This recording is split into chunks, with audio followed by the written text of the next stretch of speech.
Today I'll be the moderator.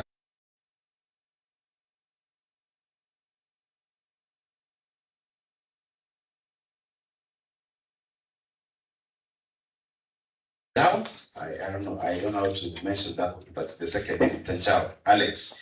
I decided since we were going to have an AI workshop, I asked AI who is Alex, and this is what they say. They said he's an engineer, an international executive advisor, an AI consultant, and corporate government specialist.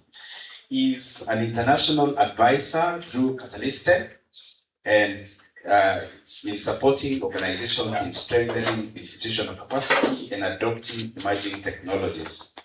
And I thought that is what we were coming to do here. And I was happy. I was happy that ChatGPT was able to give me that information. So I'm going to let Alex later on tell us whether what AI said was the truth. Sometimes AI tells us to confirm.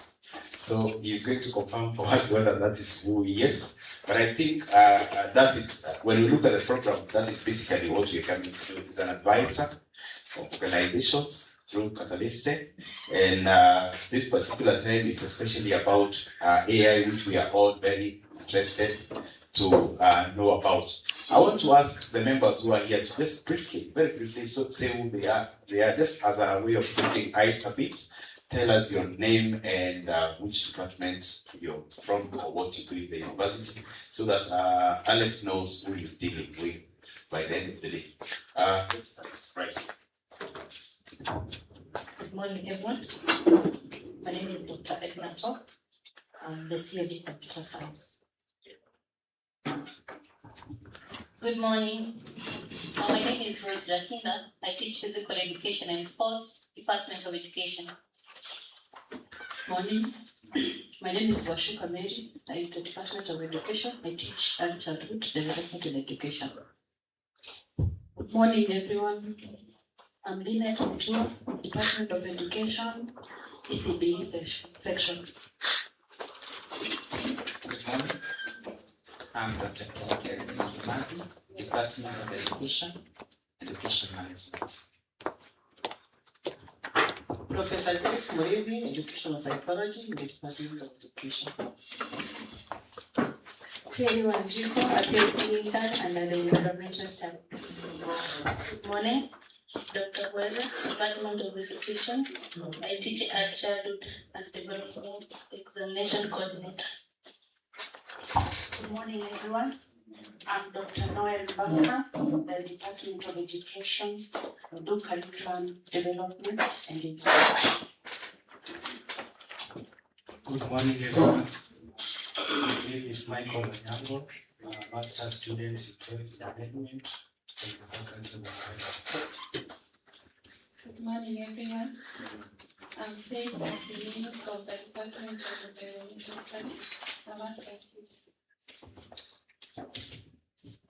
Good morning, everyone. My name is Dr. Peter Kimadu. I'm the Dean of Faculty of Education and Resource Development. Famous welcome. And like the COD said, we are sorry for the delay, but we have started. We hope that everything will run well. Thank you. Good morning. I'm Dr. Justa Mugera, a lecturer in Biological Sciences Department in the Faculty of Science. I'm also a chairperson of AIDS Control Unit in this university, which is mandated with ending triple threats among youths and also the adults. Triple threats here to new HIV infections, pregnancies, sexual and gender-based violence. So I'm a champion of triple threat in this university and in the community. Thank you. Good morning. I'm Dr. Catherine in the Department of Education in the Curriculum and Instruction section. Good morning.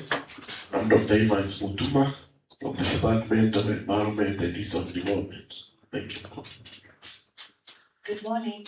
My name is Dr. Chrissy Kinywa. I teach hospitality and tourism in the Department of Environmental Studies. Good morning. I'm Dr. Welu Joshua, in Department of Environmental Studies, specifically in hospitality and tourism. Morning everyone, my name is Faith Kinywa from the Department of Computer Science. Good morning, everyone. My name is Justin Auko, a master's student in the Department of Environment. Good morning. My name is Michael Mureli. I'm a master's student in tourism management from Faculty of Environmental and Resource Development. Good morning. My name is Babu Rumke, ICT department. Good morning. My name is Dr. John Karauri, Department of Education. I teach Education Foundations. Good morning.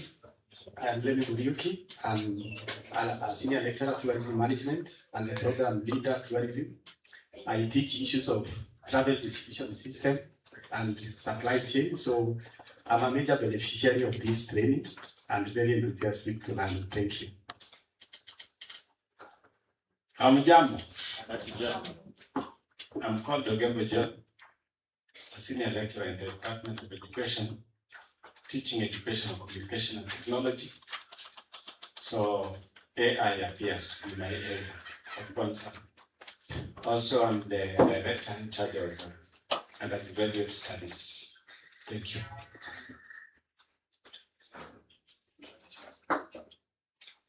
Good morning. I'm Perpetual Marugi, I'm in the Faculty of Education Teaching Practice Office.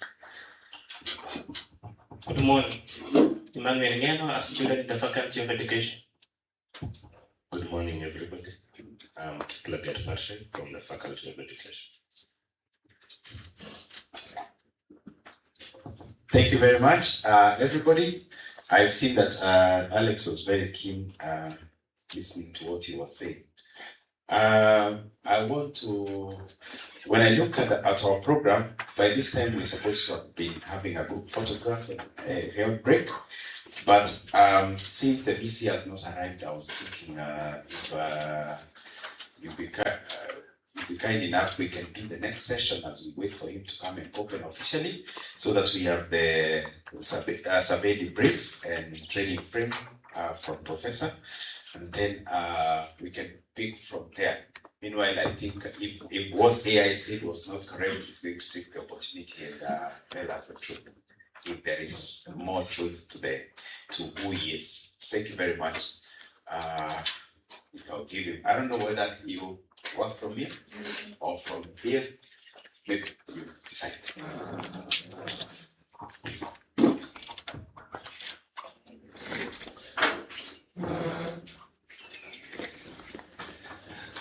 Good morning, everyone. My name is Alex Nickel. I'm from Toronto, Canada.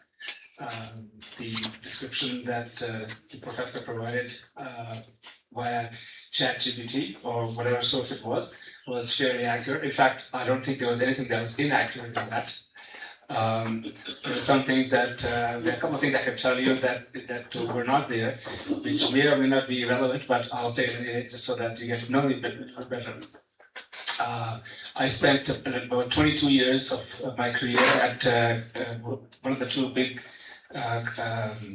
professional services firms, as we call them, Deloitte Consulting and KPMG. And I retired as a partner from KPMG, and I've been doing volunteer work since that time.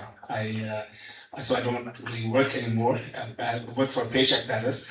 I do volunteer work, and this is the second time I've come to Kenya.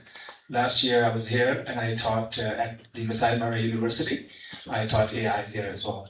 And then previously I was in Tanzania twice. First, I was teaching accounting and financial management to the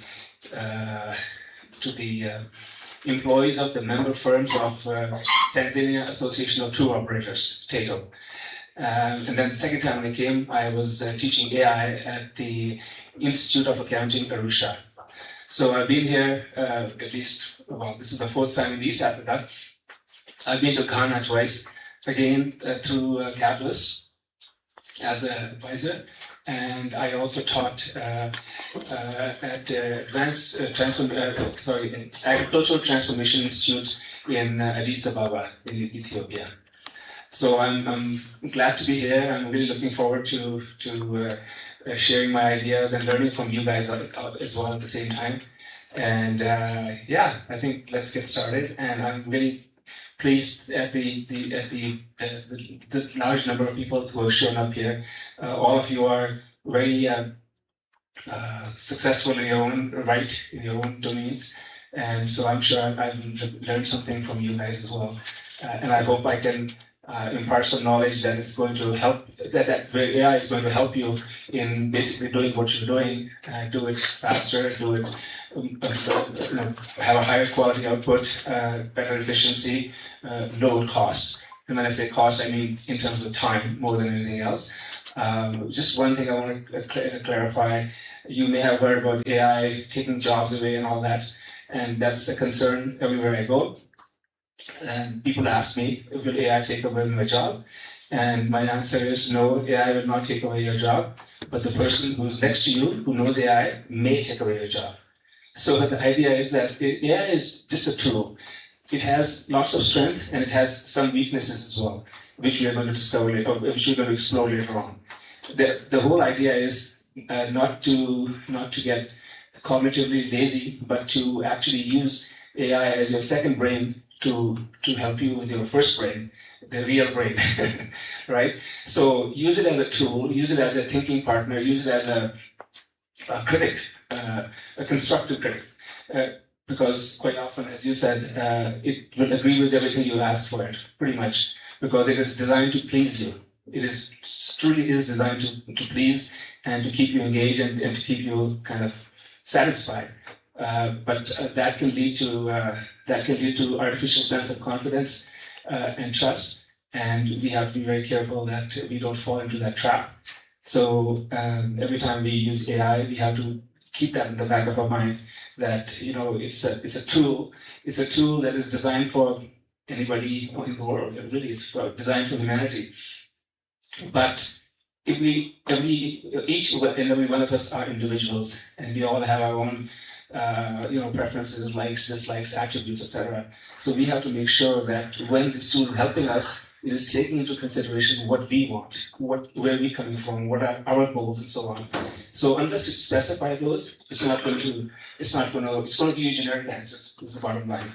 So we'll talk about prompt engineering and context engineering later on to make sure that when the AI is working with you, sometimes for you, it is in your best interest, first and foremost. Okay, and at the end of the day, it's just a machine. It's a machine at the other end, and it's a very powerful machine, and you'll see the amazing powers it has over the next couple of weeks. And so if we can harness those powers, I think it's going to make us better individuals.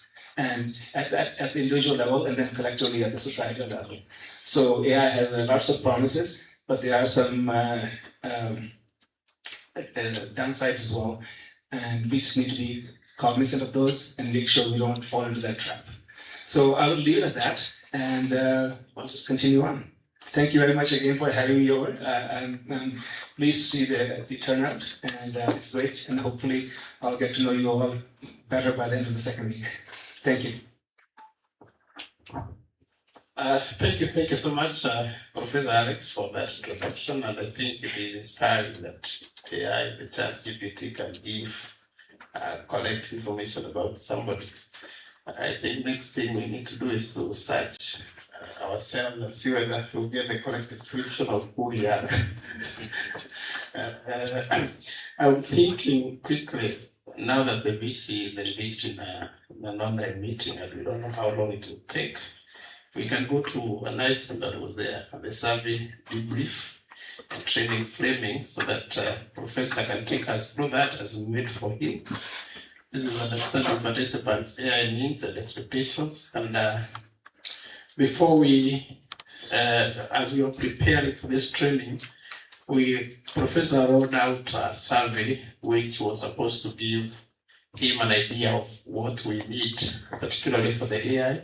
And of course, I linked him up with the people in tourism so that they can also give their need for the tourism part of the training. And I'm thinking that, Prof, you could take us through that survey debrief.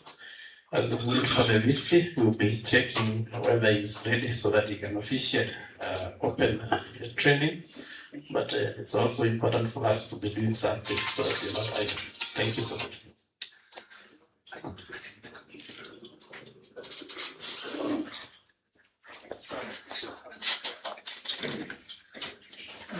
Sorry, a visual part earlier. I need to connect my computer so that I can project my PowerPoint onto this big screen there. So please give us a minute while we do that. Do we have the means to it?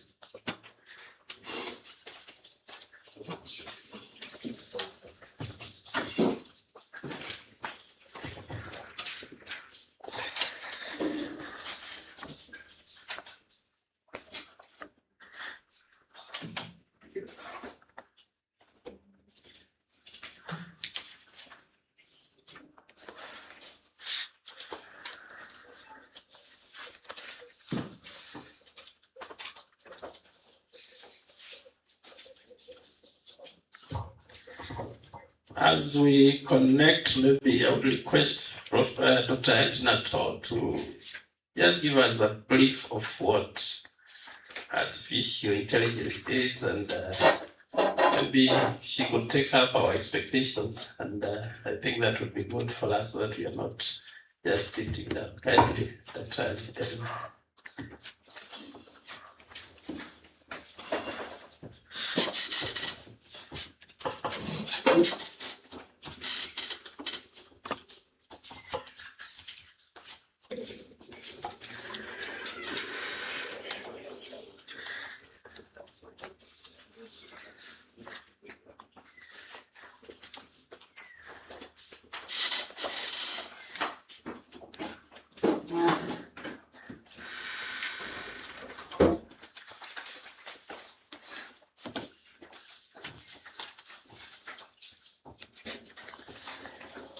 Good morning, everyone. Sorry, I think I was caught off guard. I didn't know what to say. But I think in regards to AI, we are not very much behind. There are quite a number of milestones that we've done in regards to AI. We've done AI literacy, probably not to everyone. We are also heavy in terms of researching AI, and we are involved so much in machine learning, convolutional neural networks. We've even won some research grants, and we've been able to develop an AI model that can be able to detect tuberculosis using artificial intelligence. And what we use is actually convolutional neural networks. We also won another grant on using deep learning to detect breast cancer, again using mammographs. So, and our students have also won a number of scholarships on something similar to also deep learning. And so you can see we are not, we are somewhere. So, and we are doing well. So we've also developed an AI center, which is working towards incubating ideas, AI ideas for students. And we have quite a number of AI incubation that we are developing together with the students. We also using the AI center to do capacity building, like what we are doing today. So in a nutshell, that's basically what we're doing in regards to AI. Thank you.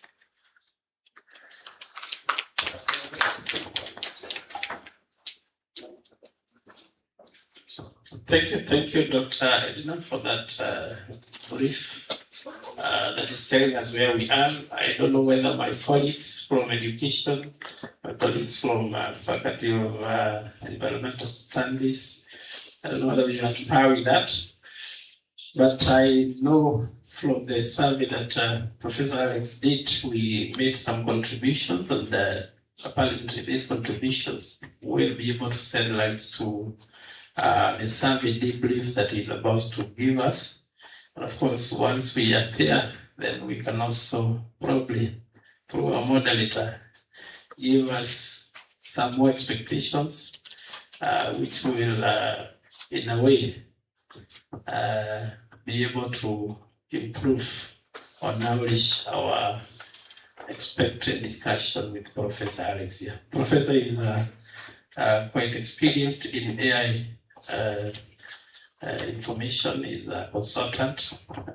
When we were talking with him, he was telling me that he has over 15 years that he has worked with artificial, not really artificial, not AI, but with ICT. And that made him quite well placed to learn more about these AI issues. And I believe once we do that, then we shall be able to succeed together.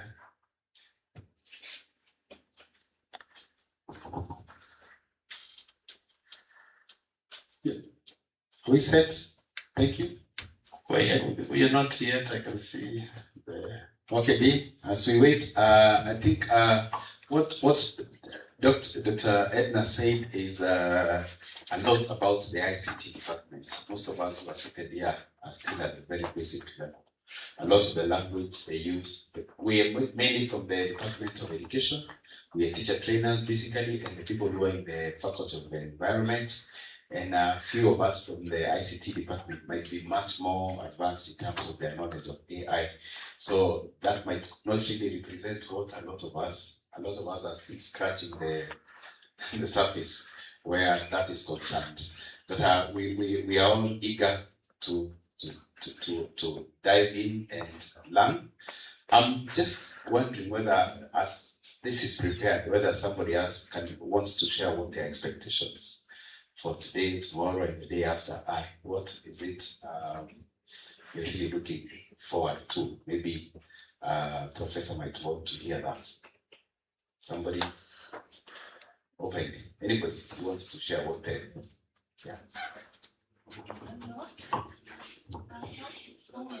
So good morning once again. Now, Professor, there was a survey that we wrote on the expectations. So probably I can highlight my points and emphasize the ones that I would expect to benefit from the standard, from the training. So very important is how to use the AI to enhance teaching. You know, teaching or lecturing is our core business here. And I expect that after the training, I'll be able to enhance my teaching skills and make my classes more interesting through new content creation skills. So I hope that will happen because I want to be a better teacher than I am.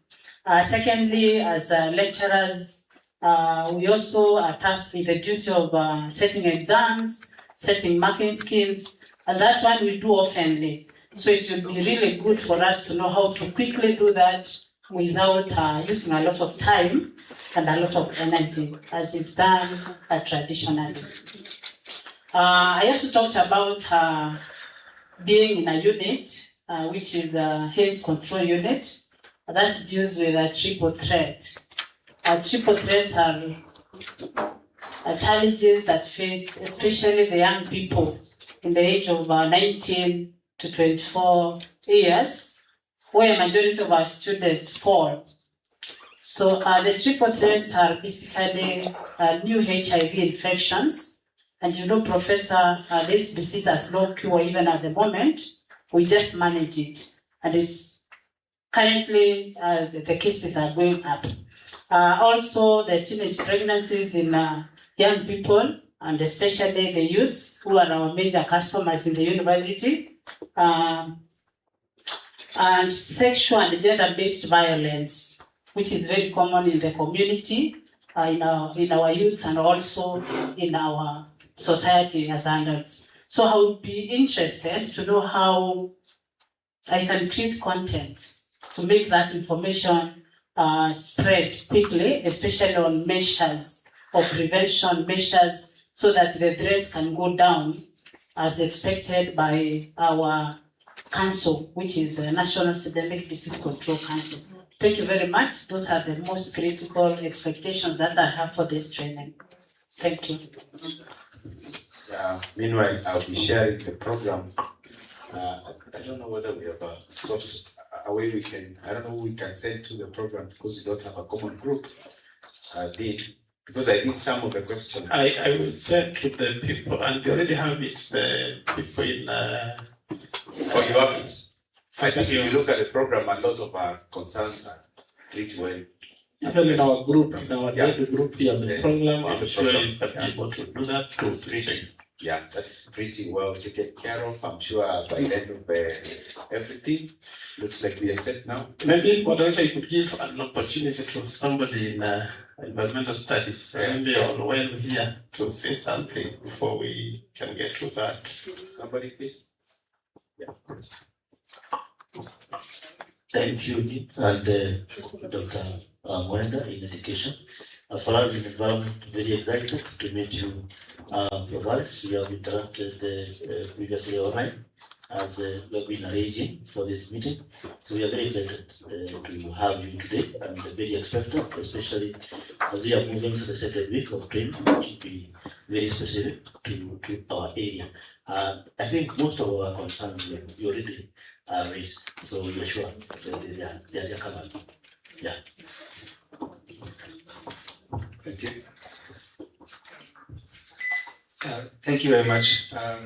Just before we start, one thing I wanted to mention, you talked about finding out about my bio, not my professional background.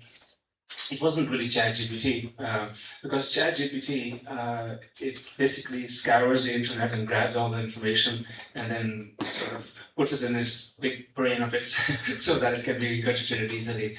But one thing I wanted to ask you guys, how many of you, by show of hands, how many of you have a LinkedIn account?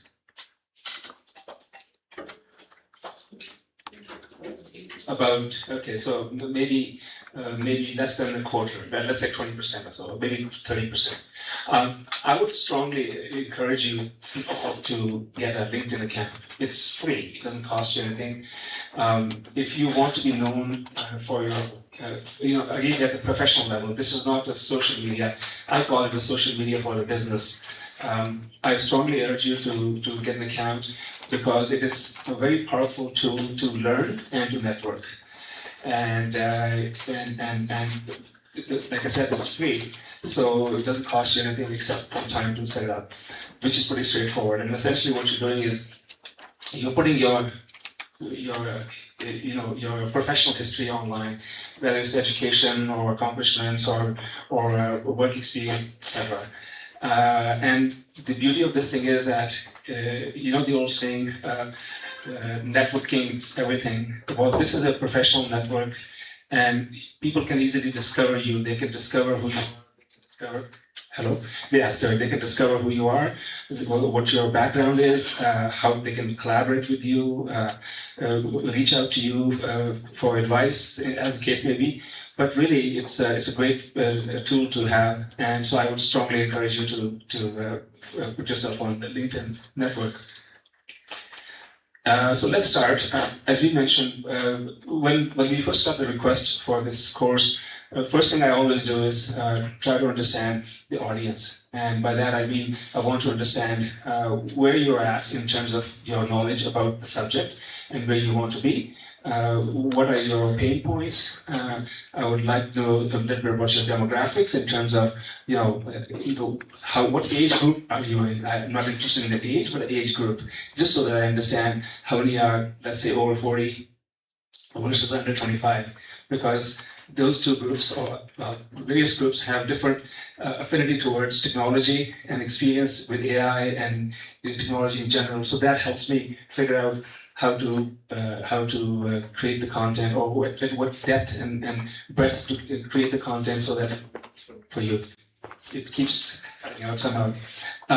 So anyway, so there was a survey done, and just before I give you the results of the survey, I just wanted to share with you the method that because you can do that yourself very easily, and it is a very powerful tool. If you ever want to do a survey of any kind, whether it's your students, whether it's your students that you want to get some feedback from, or your colleagues, or whoever, it doesn't really matter. You heard of SurveyMonkey, most of you have probably. It's a tool available on the internet. You can just go to surveymonkey.com and you can create surveys and so on. There's an online service, but the free version is kind of limited, and otherwise you have to pay for it. But if you're using Microsoft Office or Google, this capability exists.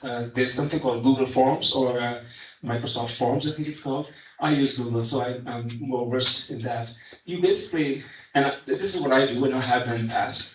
I go to ChatGPT and I basically say, I literally talk into it. I don't even type it anymore.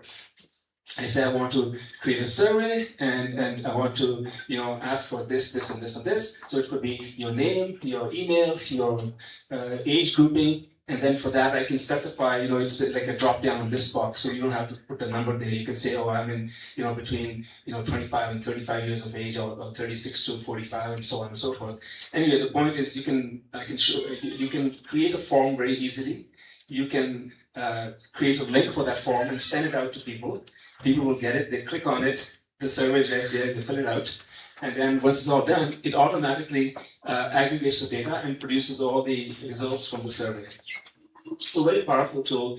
What used to take a long time to do, now it can be done in a very short time with least effort and maximum control in terms of what information you want and how you want them to give it to you. So later on, it's not part of the thing, but later on, if anybody's interested, I can show you what I did for this purpose, and you'll see how easy it is and how straightforward it is to do it. So again, if you're trying to gather information, gather data, and I'm not talking about environmental data or anything like that, because those require different tools, but if you're gathering a feedback or survey, or it's a very powerful tool, so I suggest you try it out. And if you don't know how to use it, here's the beauty of this. If you don't know how to use it, just go to ChatGPT and say, hey, I want to learn how to create an electronic survey that I can pass on to people, and I want to have all these features in it, like check boxes and yes/no types and text thing and all that, and it will literally walk you through it.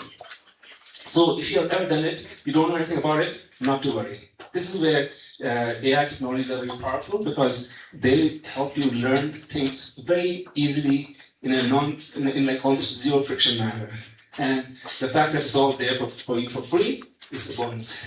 You don't have to buy anything, you don't have to read any manuals, you don't have to do any of that stuff. You can create the stuff very easily. And then once you start creating it, you will see other uses and use cases for that. And so it just becomes a tool in your toolbox on how to manage information and how to be more efficient, essentially, at the end of the day. The whole idea, from my point of view, is AI should help you become more efficient and effective. And this is just one way of doing it. A very small one, mind you, because we are going to get into examples that are way more powerful. But this is very practical. This is something you can use. And there are so many times you think about, okay, I want to know something. Well, you just do it, So with that, let me quickly go through the results of the survey. So just to give you a little rationale for that, why, as I mentioned earlier, I wanted to understand more about where you were in terms of your learning journey and what you were expecting to get out of it. The sample size was only, I think, 10 or 11 that came back. I always encourage the more people respond, the better data I have, the better I'm able to use it to create content and to make sure that I'm delivering what you're expecting and not something that I think you need, whether you think or not. So the whole idea is that we do the survey to better understand and to help prepare the content. And in fact, I will also talk to you about it later on, how I use that to create the course outline. Okay. So this is the reason we did that, and for me it's a standard practice. I always start with that because I don't know any of you. I've never met any of you, and I'm sitting way on the other side of the world. So the only way to, or the best way to understand is to have this survey. I'm thinking of actually making it anonymous in future because anonymous surveys are very powerful because people are free to answer what they want to answer. Sometimes we get, sometimes you don't want to say something, it could be embarrassing or it could be, asking for too much information. So if the survey is anonymous, then people are more forthcoming. And that's actually good because the more honest and forthcoming, not honest, but people are honest, but more forthcoming people can be, the better it is, the better data it is, and the better we can use it. And like I said lastly, that the content basically started with that, and then I got feedback from Professor here, so that we could keep enhancing it. So in terms of who's in the room, again, as I said, it's only 11 feedback, so this does not reflect everybody here. It's only for those people who responded. And it's mostly faculty. 10 of the 11 responded were from the faculty. I asked them to self-rate their AI knowledge today, and on a scale of 1 to 5, I think it was. And most of them, 7 out of 11 said basic, and a few were limited, and then there were 2 who were pretty good, or at least who they thought they were pretty good. Expected knowledge. So the whole idea here is let's look at the baseline on what your AI knowledge is today, and then what do you expect it to get up to later on. And then most of them basically said they wanted to be experts, which is an ambitious goal, and it's always nice to have ambitious goals. But AI is such a vast moving field, and that's such a broad field that I don't think anybody can be ever an expert in this thing because the stuff is changing every day. And no matter if you think you know it today, well, tomorrow some of it is obsolete or it has gotten better and so on. So it's a good ambition to have to become expert in that, because if you are, then life will be good, believe me. Professional life, that is. I also wanted to know what were people using already, so that I get some sense of where they're, what things they're familiar with. Almost everyone, in fact, everybody said they were using ChatGPT. That was the starting point. Oops, what happened there? I don't know why. I can see it here, but the screen, that screen is gone.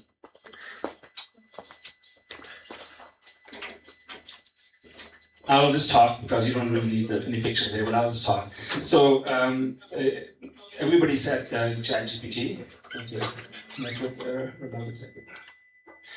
Okay, while they work on it. Now it's covering my screen, so I can't see it. Hold on a second.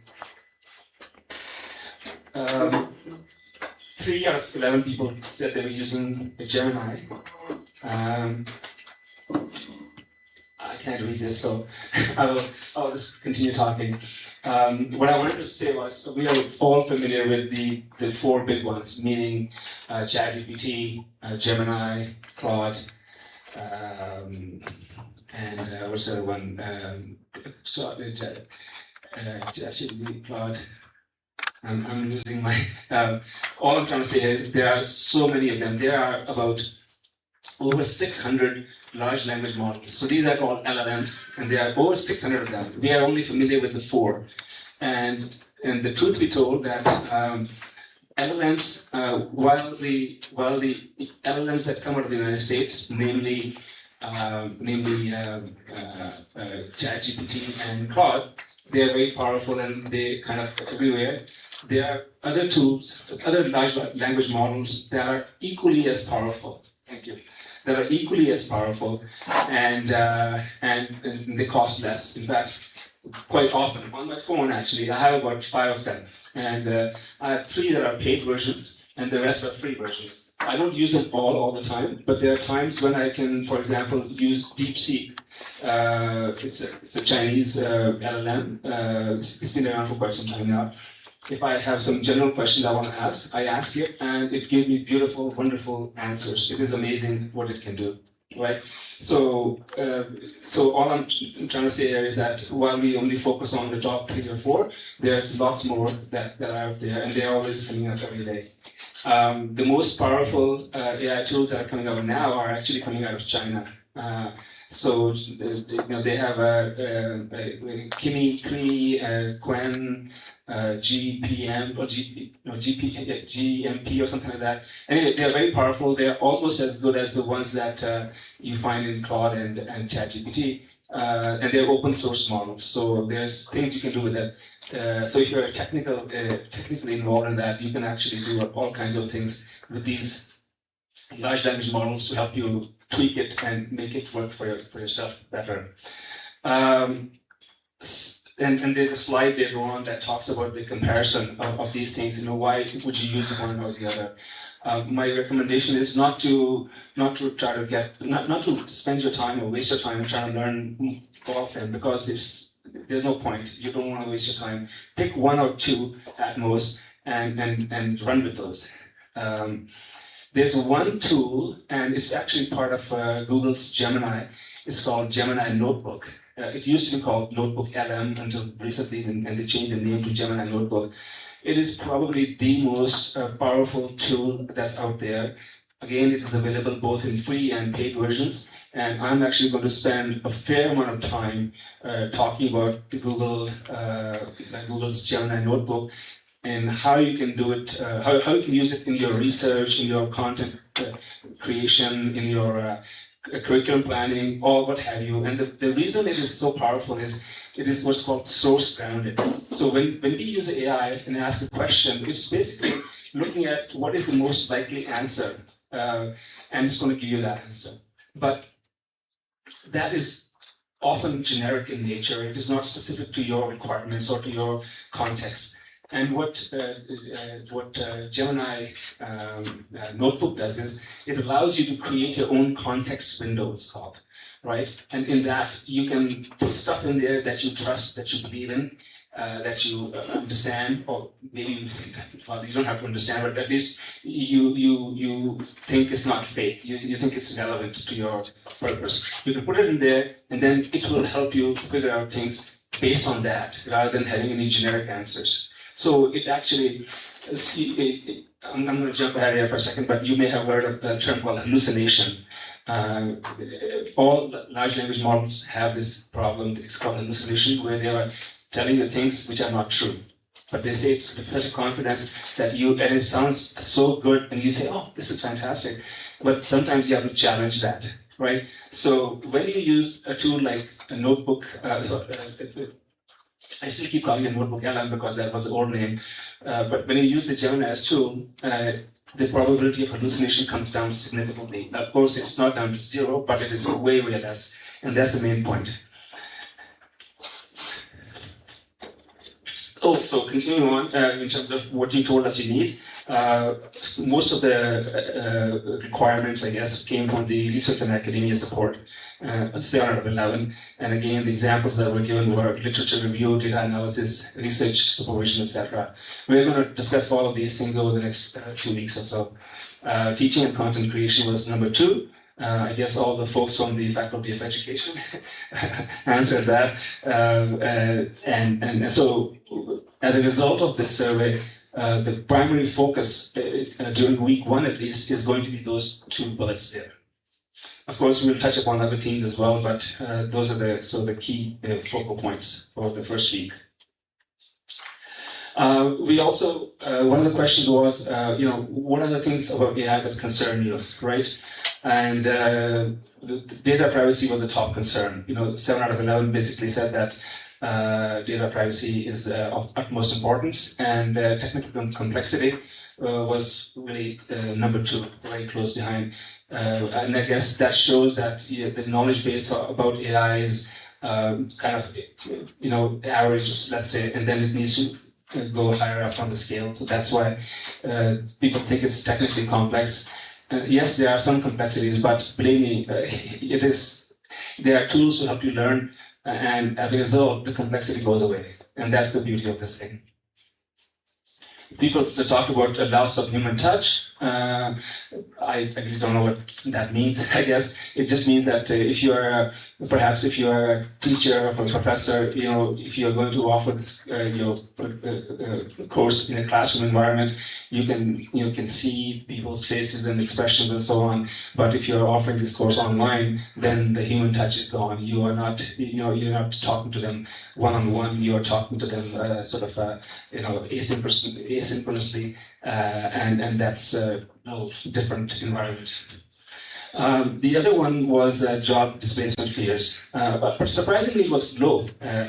In my experiences when I go other places, that is actually a huge concern. And believe it or not, it's a bigger concern in places where AI is more pervasive, let's say in the United States, Europe, and Canada, and what have you, than it is here. And the simple reason, in my view, the reason for that is that the AI tsunami, as I call it, is quite far away from the coast of Africa, let's say, in this case, right? But that is not to say that it can come rather rapidly. So there are a lot of students that spend 4 years, and I'm talking about the Canadian example here, or American example, who spent 4 years learning, for example, computer science. And they all believed 2 years ago, but when they graduate, they're going to get a nice job and they're going to get hired by Google or somebody, and life will be good. And the rude awakening is a lot of these students cannot find work. I'm talking about in a society where unemployment is quite low, right? So youth unemployment, especially educated youth unemployment, is expected to rise in these societies because people are, they have knowledge, but they don't have any work experience.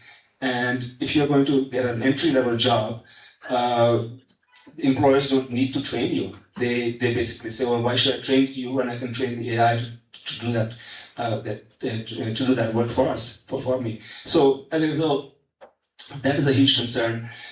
My personal view on this thing is, and I always make a point of saying it, for me, AI is not for cost reduction, meaning layoffs. For me, AI is how you make people more efficient, effective, and produce better quality output, right?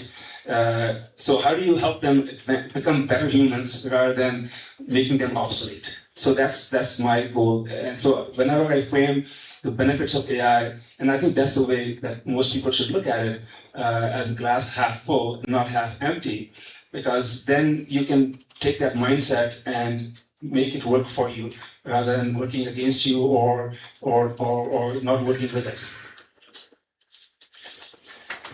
So again, this is just to summarize it, how this will work out. We are going to, we have like one sort of shared path for everyone. There will be times when I'm offering information that could be very basic for some people and not so basic for others. So for those who already know the definitions and so on, please bear with us so that we can bring everybody up to speed and we have the same common understanding about what AI is and what some of the terminologies are and so on.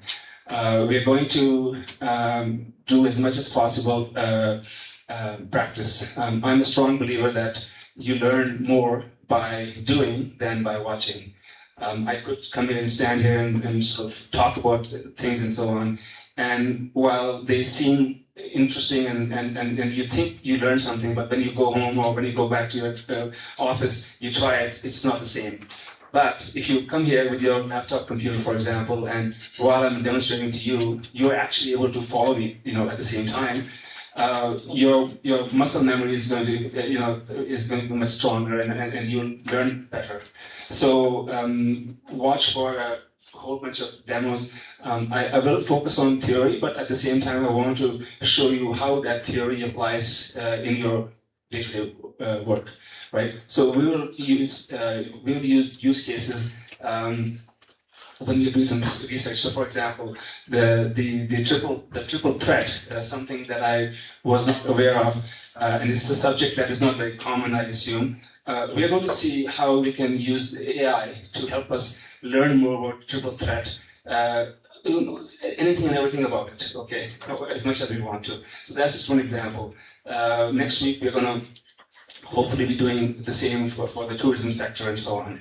And if there are any other examples that you would like me to focus on, just let me know ahead of time so that I can think about it the night before, and then maybe have an opportunity to discuss that in front of you the next day. That's about it. Okay, sorry, I have the second session also, and let me quickly go through that. So, what is AI really?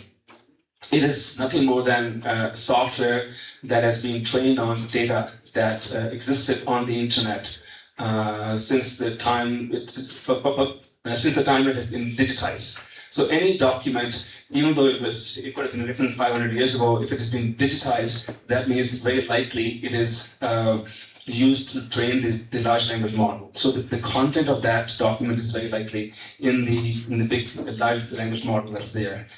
And basically, in a very simplistic terms, what AI is basically they call it the next word predictor. So if you write something, statistically speaking, it figures out what the next word should be, right? Now, to give you a simple example, although not quite the same, is auto text or whatever. So when you're writing something, it'll automatically tell you what the next word is going to be on our phones, for that matter, or even in your email, right? But that's a very simple and very simplistic explanation. AI basically just takes that orders of magnitude higher, can actually have conversation and pose some complex problems rather than just saying what the next word is going to be. But some people think it's magic. In fact, when you look at it, you will see it is magic. Quite frankly, at times, it just blows me away the capabilities that it has. Because when I ask it questions, it gives me answers, not just answers, but it allows me to think in ways that I never thought of.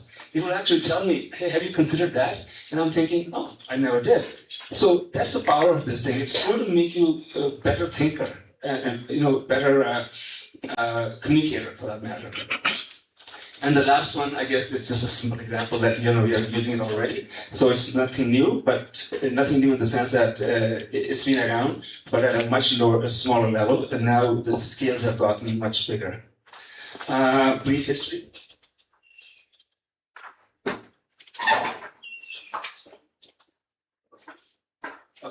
So we're going to continue this later on. There's really, to be honest with you, this stuff here is pretty straightforward. And even if we don't cover it today, I'll cover it later on, tomorrow. It should be fine. I think we have some other time pressing matters. So we'll switch the focus for now briefly. Thank you. Thank you so much, Professor Alex. And sorry for interrupting you here. Let's give him a clap. We changed the program just a little. We tweaked it a bit to give our management time to finish up with meetings they were doing and then come over and start this for us. We want to welcome our management, Professor Mutembei, Professor Nduru, and Dr. Peter Mabubi. You're very welcome to our engagement today. We'd already started. We introduced ourselves. We prayed, and we even prayed for you. So we'll pick from there. I want to invite our Dean to do his remarks and then invite management to open for us this today's program. Please welcome Dean. Thank you so much. I think I can speak from this side because I know there will also be addressing us from this end. I want to take this opportunity to welcome you once again to this training, to welcome Professor Alex to this training. I want to say that this is training that is well implied to what we do as a university. I also want to welcome the management, our Vice Chancellor, our DVC, and our Registrar to officially open our training. And I don't want to say much because we've already started off. I sought permission from the VC that we could be doing some ice breaking and some introduction. I would request Dr. Mabubi to broadly introduce those members who are here. By faculty, we have 3 faculties: education, we have faculty of environmental studies, faculty of science. They can just rise up, you recognize them, then you can invite our DVC to open for us. We will invite our VC. Thank you. All protocol observed, good morning.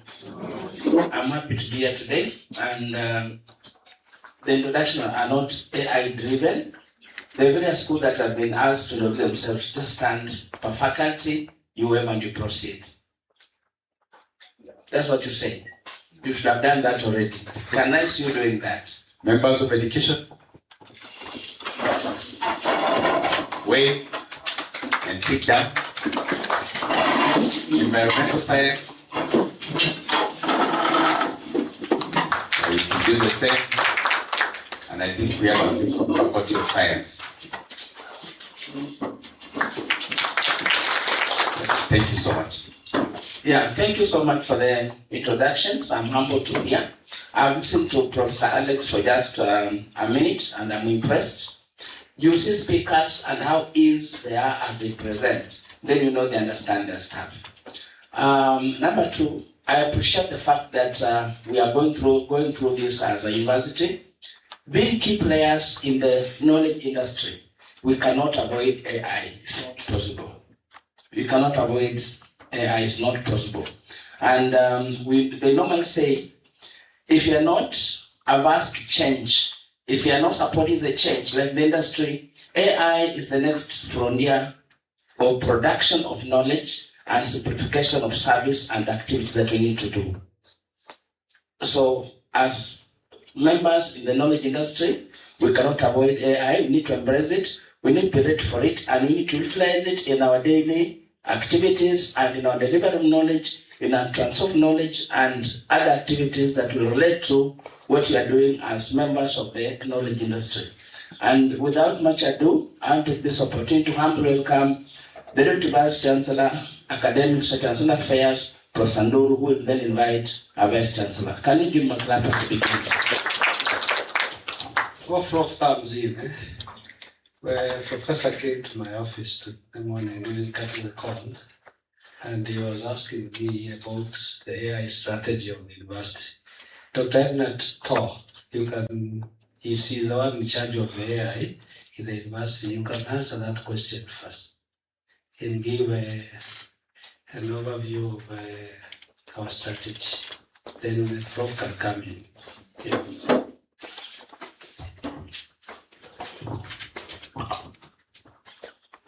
Okay, thank you, Prof. My name is Dr. Edna Top. I'm the COD Computer Science Department, and I also lead the AI, again from the Department of Computer Science. So what we've done in regards to AI and our strategy, we've actually developed an AI center, and some of the mandate of this AI center is capacity building. So we do training, AI literacy, and of course the technical training. And we also do research and development. Some of what I'd mentioned earlier of what we've done is under research development, which we do together with the student and also other faculty members from other areas. We are also doing consultancy for different institutions that want to develop anything or be trained on AI. I'd also mention that we also do AI incubation. We've incubated a number of ideas from also students. Some we've already piloted, like the one for timetabling. Others we're still developing them with the students. Thank you. Thank you so much, our director. I still think that the privilege of inviting Professor Nduru rests on me. Yeah. Professor Nduru, the DVC, Academic Secretary and Affairs. Very good, sir. Thank you very much, Dr. Mabubi, Registrar, Administration and Planning. Our guest from Canada, Professor Alex, our Vice Chancellor, Professor Mutube Tuikubu, my colleague from management, Professor Holland and Dr. Mabubi. And when I say professor, just say amen. Yeah, sometimes in Zurich, because we linger there. My colleagues from the Faculty of Education, Faculty of Environment, and Faculty of Science, and all invited guests, students are here. Karibuni sana.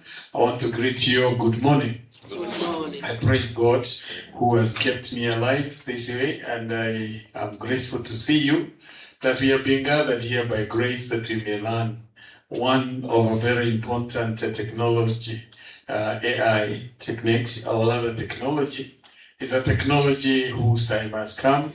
Time before we didn't, in fact, I didn't know what AI meant. I used to remember of the AI, artificial insemination. So whenever I heard AI, I wondered now, what is these guys are talking about? How do we bring AI into academics?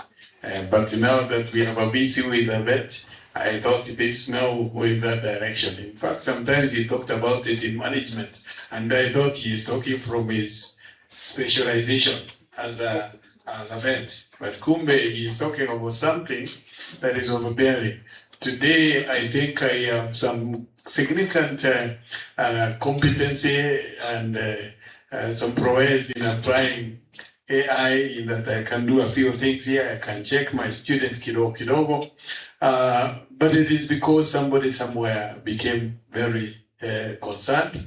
Karibu sana. We want to welcome you. I don't know whether you have heard this word karibu. You have learned. Welcome. We are very welcome to Kenya, and we are grateful to receive you, courtesy of the Faculty of Education, and especially that you will going to get to training on artificial intelligence techniques and even how it can be applied. Specifically, not only about the technology, but its application in specific areas of environmental science, where I am a professor of environmental studies. And so it's very, very interesting for me. I wish I had all the time to listen, especially how to apply it into environmental research, environmental issues, as the colleagues in that faculty will benefit. Our colleagues, of course, I want to thank God that we have initiated this process before, and already we have a center, as you've heard, where they have been teaching us here and there. But I wouldn't say that we have become competent and experts in this area. There's a small song, not a small, a short, very, very key song these days I've been hearing, and every day I keep listening to it. Unfortunately, you may not understand it because it's in Kiswahili. There is a singer that is singing to God, and he is telling him, God, I want you to explain me with the nataka unieleze kwa sauti ya upole, unieleze dhamiri zako nikuelewe. You know, that you explain me slowly, one by word, like you would explain a small child, that I may understand.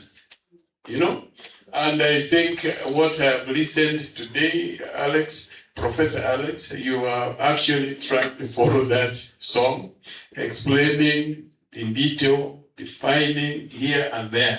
Some of us may know how to use AI, but there are some chances we passed somewhere, something here, because we are not taught systematically. When Mr. Kenori came to my office and we were doing some conference here last year, and he wanted to do a way of people registering automatically. I didn't know what he's doing, but I appreciated the work of AI after we had done. And I think AI has become, therefore, a very important technology that is applicable in education, in research, in medicine, in many other areas. And so this is a very core theme that we are engaged in this place. And I want to welcome you all. I want to wish you well as you are being taken through step by step in each of these sessions. I want to believe that you will have been explained slowly by slowly until you understand it clearly, so that by the time you finish, you will be competent and you can build on that foundation. With those few remarks, I want to welcome my Vice Chancellor, Professor Tembei, to grace this occasion. Welcome, sir.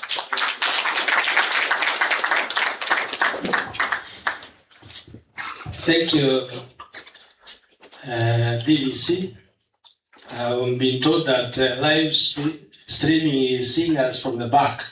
If we talk from that point, so allow me to speak from here. Although it should have been better here, because now here is another. Can it come at the center at least, so that I can be seeing the faces of the professor. So Professor Alex Danjal, welcome to Chuka University. And colleagues and management, good morning. It's a pleasure for me to be here and of course to witness the training that I have had is going to be practical. And I see a number of us have come with their laptops, and I think it should be as such.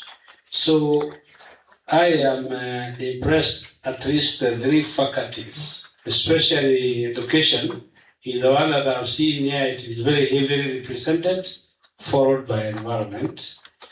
Computer or the Faculty of Science might not be very many here because they have done this one more than 3 times, isn't it?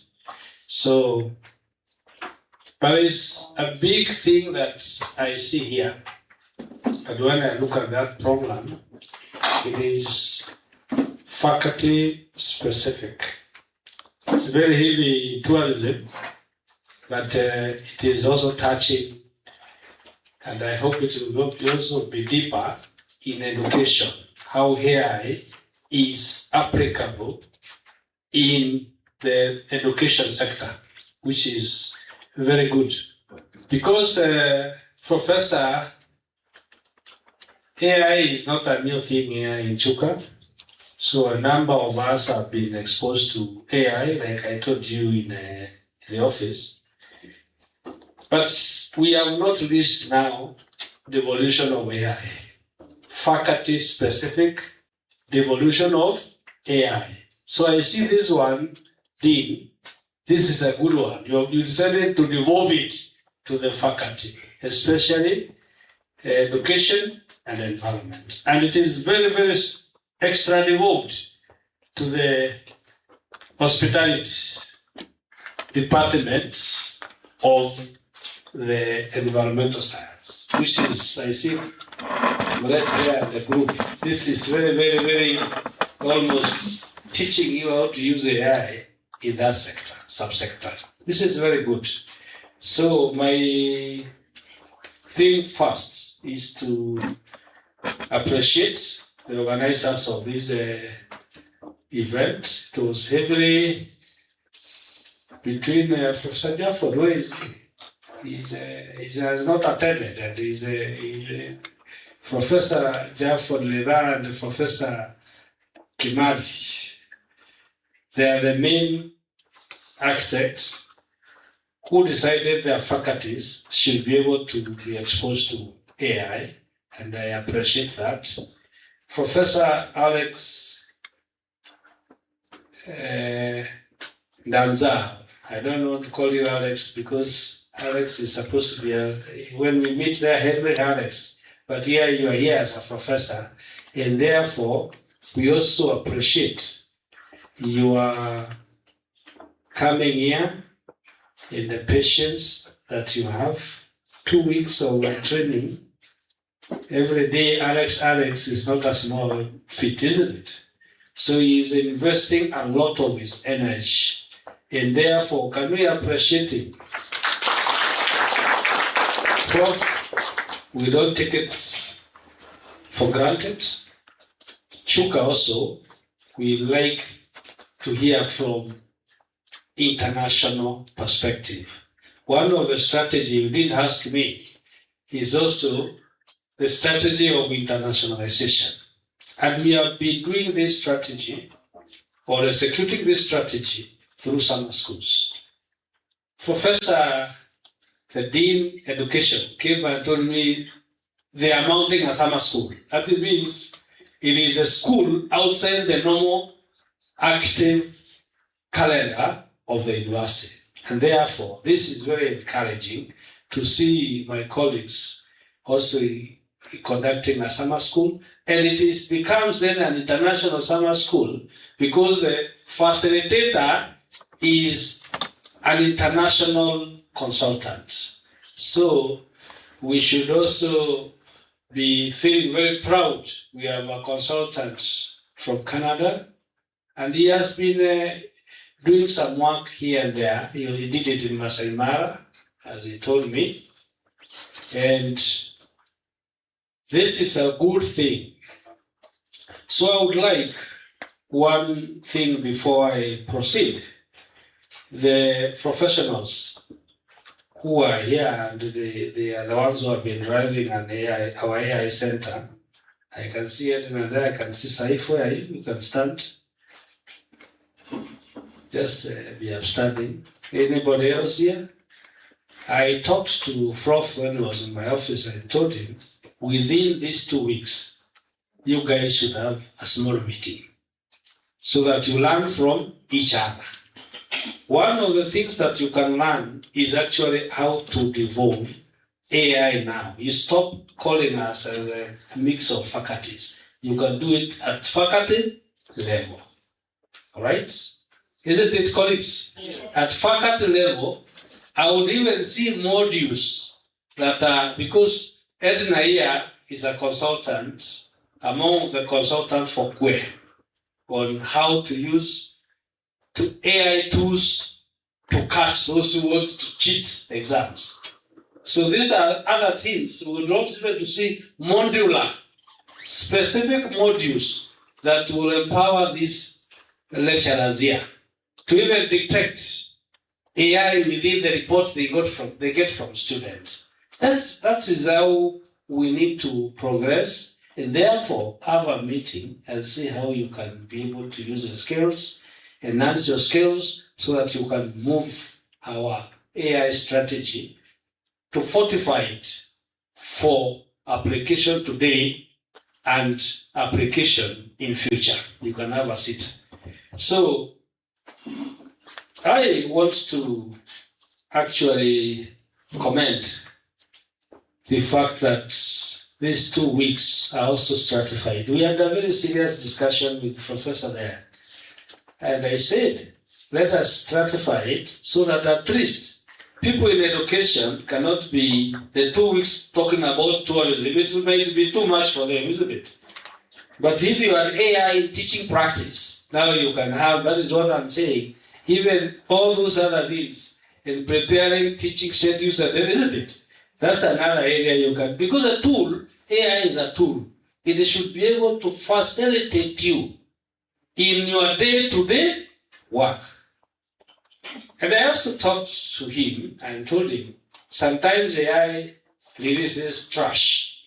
If you are professional in teaching, you have been taught how to do all those things you keep doing, and those books, big books that you tell the student to prepare.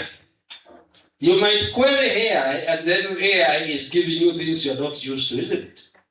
That means, and I can see he has also indicated that, how AI will not replace human beings. It is not possible. As an elderly person, I query diagnosis, sometimes from the AI. And when I look at this, I actually say, AI, you are wrong. Because I'm being grounded in that area. But there are some areas you find the AI, like Professor Koromba was saying the other day. She always catches the student when they want to summarize, maybe Chinua Achebe, this one. But then now AI brings other things of Chinua Achebe that are not in that book. Because the query was Chinua Achebe. And Chinua Achebe has written very many books. But the topic was specific for a certain story, isn't it? So if you don't mind, this is an area that you need to be very, very careful, especially faculty of education and the other. You can also see, if you are not very careful, you can use AI to ticket for Masai Mara, but then it diverts you to Mount Kenya, isn't it? You have to be very careful because you are the one who has to know what are we using AI for. And most of the students will use AI, but they not cross-check. And therefore, when you go and read through, you find this student is actually, this is AI content. So I think as we continue using the AI and going towards the ethical use of AI, and I hope, Prof, you have some bits on ethical use of AI, because it has also been misused. Our president was put in a coffin, isn't it? That was AI.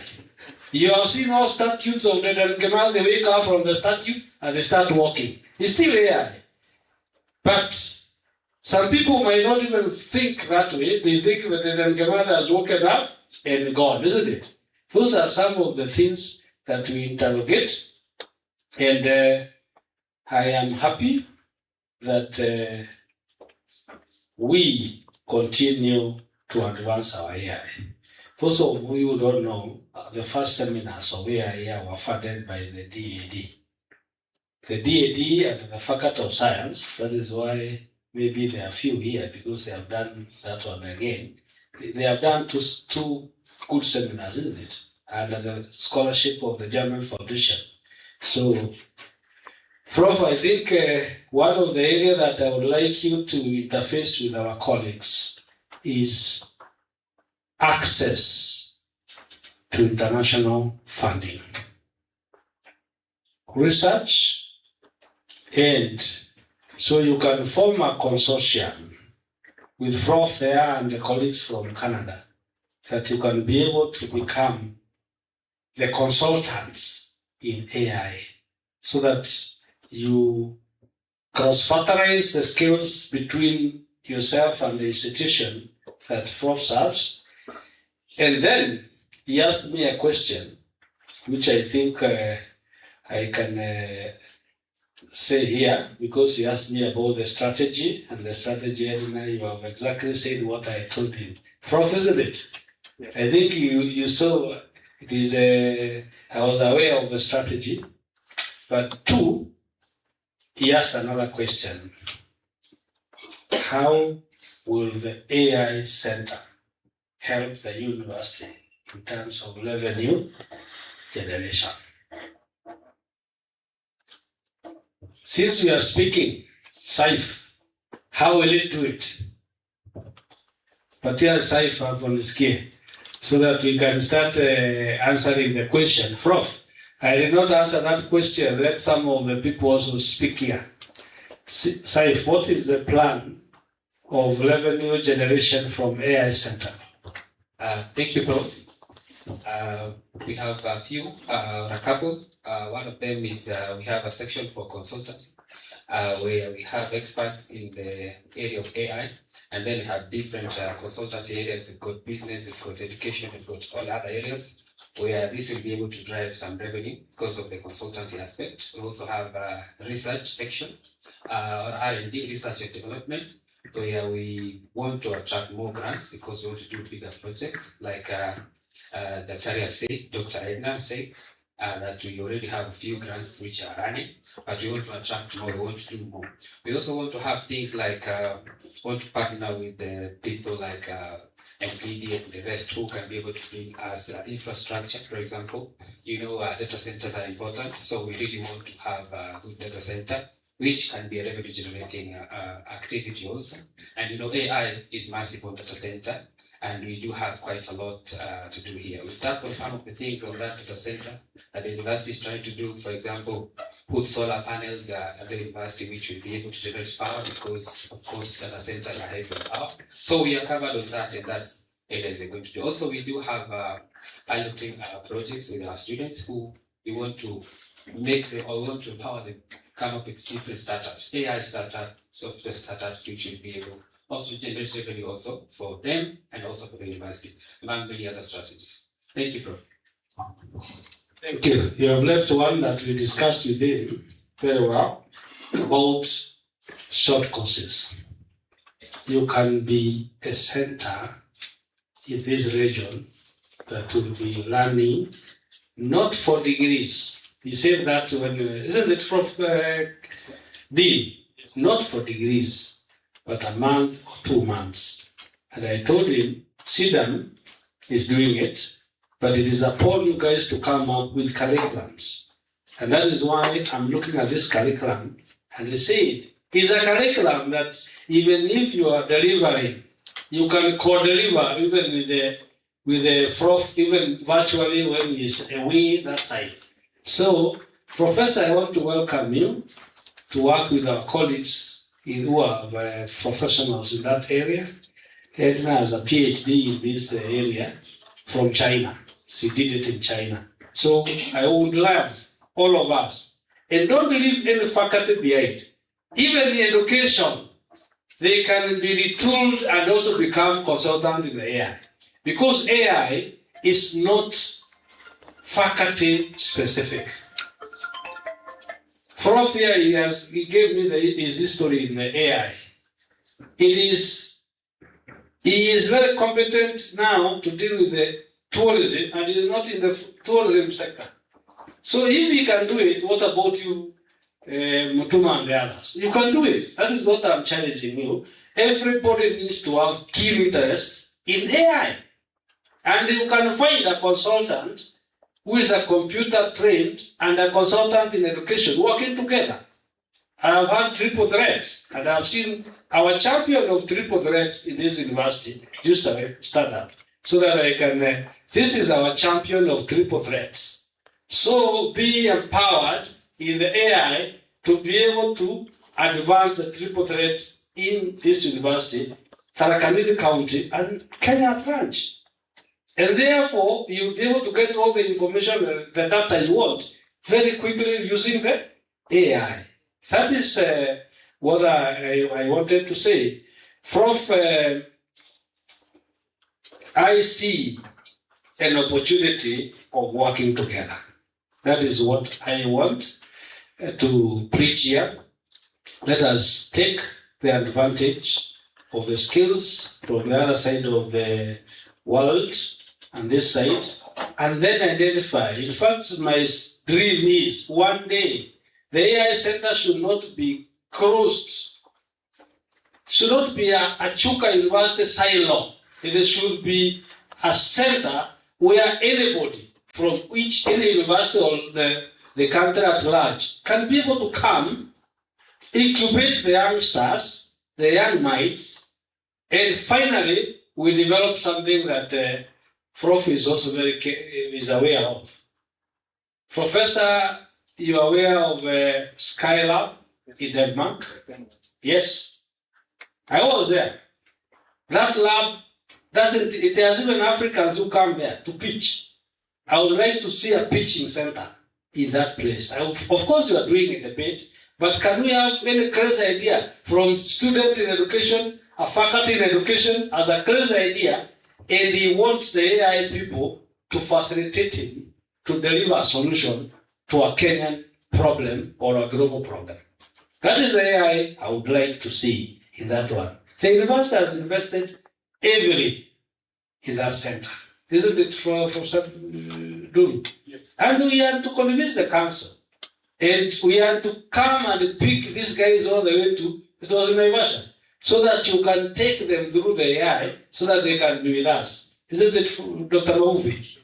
Therefore, it is not an AI for computer science.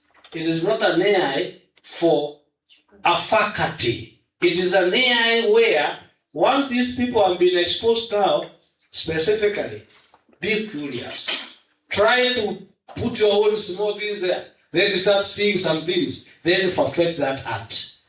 Then start applying it. And don't fear Saif because he's in that expert or Etna. Challenge each other, then you get. And that is what I wanted to speak about. From ordinarily in the open session, as our expert, it would be good for you to give us not what you are training, your thoughts about application of AI within the university setup. And therefore, before I open it, I would like to hear some global thoughts like the one you are sharing with me in the office, so that these colleagues of mine can get that. That is at a higher level, strategic thoughts. So kindly give Prof. Mike, Professor Alex, just a few, one or two good strategic direction that you would want Chuka to get, and the roadmap towards utilization in academic and also in quality of our programs. Thank you. Thank you very much. That's a very good question. One of the things that my professor friend mentioned there, he talked about the knowledge industry.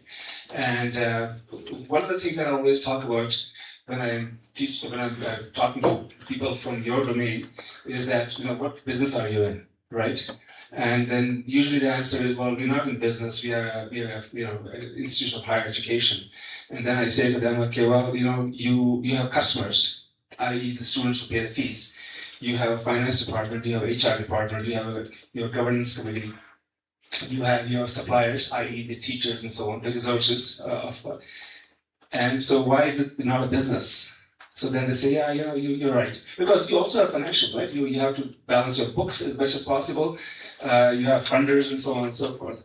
And then the next question is, well, do you know what kind of business you're in? And then I say, let me just tell you what I think. And I think you are in about 70 to 80% of what you do is knowledge transfer. You're in business of knowledge transfer, and 20 to 30%, depending, you are in knowledge creation business.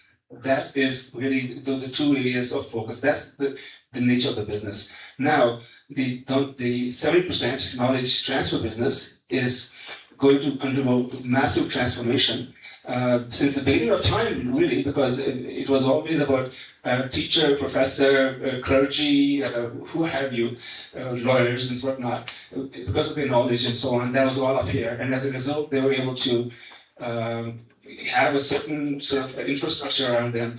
Now that infrastructure is breaking, because when your student who walks into your classroom has access to as much knowledge, and maybe even more, because they're computer savvy and they can kind of do these things. They grew up doing these things. When they have all that, what is your value proposition? Like, why would anybody? Now, don't get me wrong. I'm making an extreme case just to make my point. My point is that your modus operandi that has been there for forever is under threat. It's under big threat, and so you can look at it as glass half full or half empty. I think it's half full. And you can use this technology, these tools, this infrastructure, and so on, to actually take whole education to a totally different paradigm. I don't know exactly what that new paradigm is, except to say that it is AI-centric. Because AI is all about information/knowledge. It is not about judgment, and that's where you come in. So AI will never replace you because they use the term human in the loop. So you have to be human in the loop, and you should be that human in the loop, because without you, AI is going to fail. But without AI, you may fail. So it's a symbiotic relationship, and people need to understand that, how to live with it. So that's one thing, but to your point, in terms of where it can be used, there are so many examples, and I'm going to talk about a few of them in the environmental studies, for example, where you can now bring sensors that are monitoring elephant movements to the sensors that are sitting out there that are listening to sounds and so on, but now they can actually hear sound of somebody using a chainsaw to cut a tree. And they can, so it is the idea of putting all these information pieces together into this central repository that will help you react in a very positive, like in a quick manner before somebody does the poaching or killing of the trees and whatnot, right? So using AI to bring all these pieces of information together to help you decide is going to be a big deal.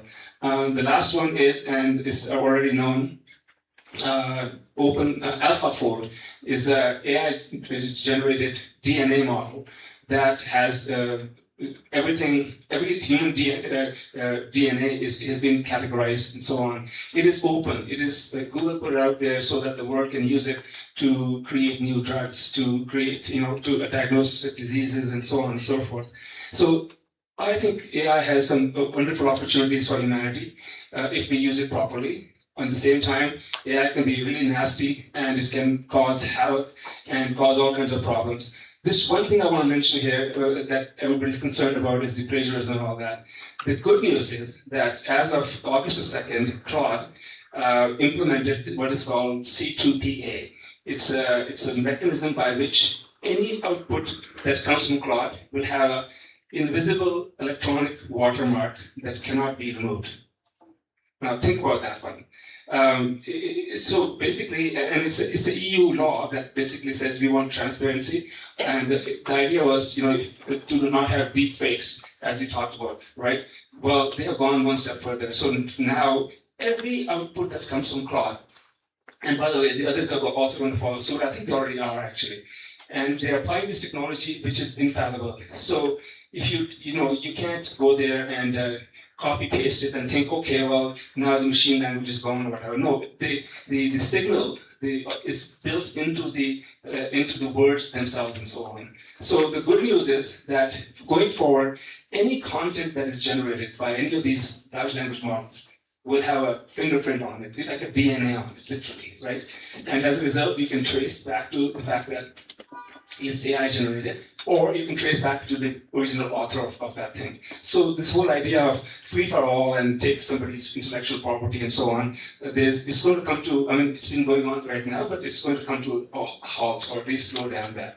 So that is a big concern that academics and everybody actually has around the world, and that, thanks to the EU laws on this thing, when Claude decided it, they didn't say we're only going to do this for European EU or English language or whatever. They said basically anything and everything that comes out of Claude globally will have that technology built in, and it is you cannot defeat it. There are papers out there and people trying to figure out how can we circumvent it.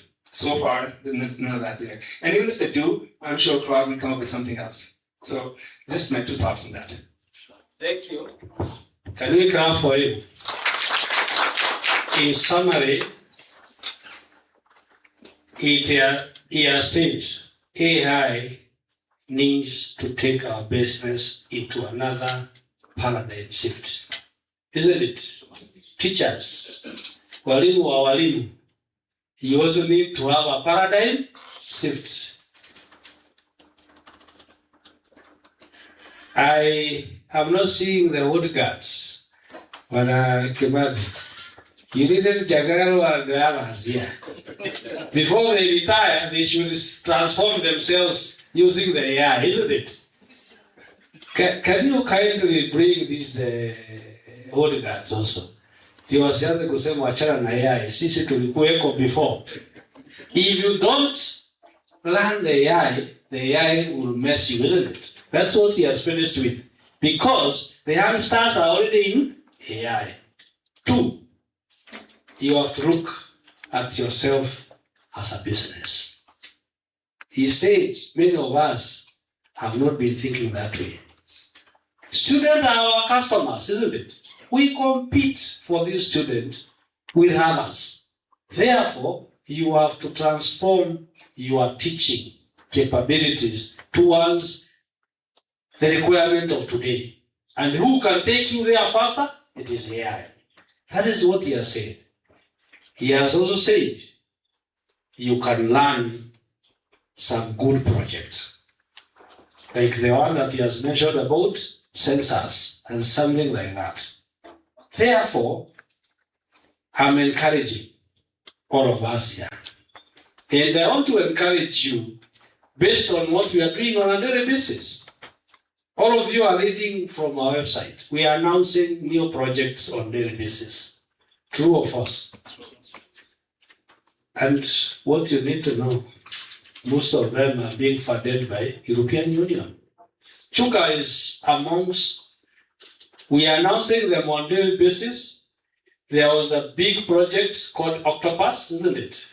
Which is in the Faculty of Science, but it is targeting health using the AI. And it is a project that has over 1 million European euros. We have another one called Expand. Expand is a digital transformation of universities, isn't it? Learning institutions and other institutions. It's funded by European Union. It is having these colleagues of ours here, Edna and Kinwa and Saif. LEAP is a new one. It has not been announced because we just fund. It is actually agriculture. And it is also using the transformation of agricultural sector in digitization. Now, colleagues, as you sit here, also think about education. It's a very good area for use of AI. You can introduce skills or transforming teachers, and then you come up with a big project, and they actually, when I went to the European Union, I saw there was a call on that area, but nobody of us applied. Ilifunga. Then I looked at it. There was one on business. It was also there. And it was talking about empowering people in terms of it did not get anybody from us to do that. So as you go through this with Professor Danza here, can you also learn how to use the skills to do very good projects? And you compete with colleagues. Especially, why have we won some of them?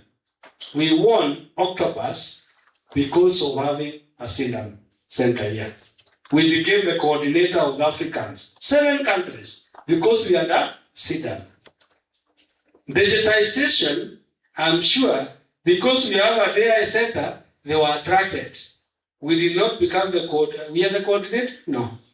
We are not coordinating with the university. Somewhere is coordinating Tanzania or where?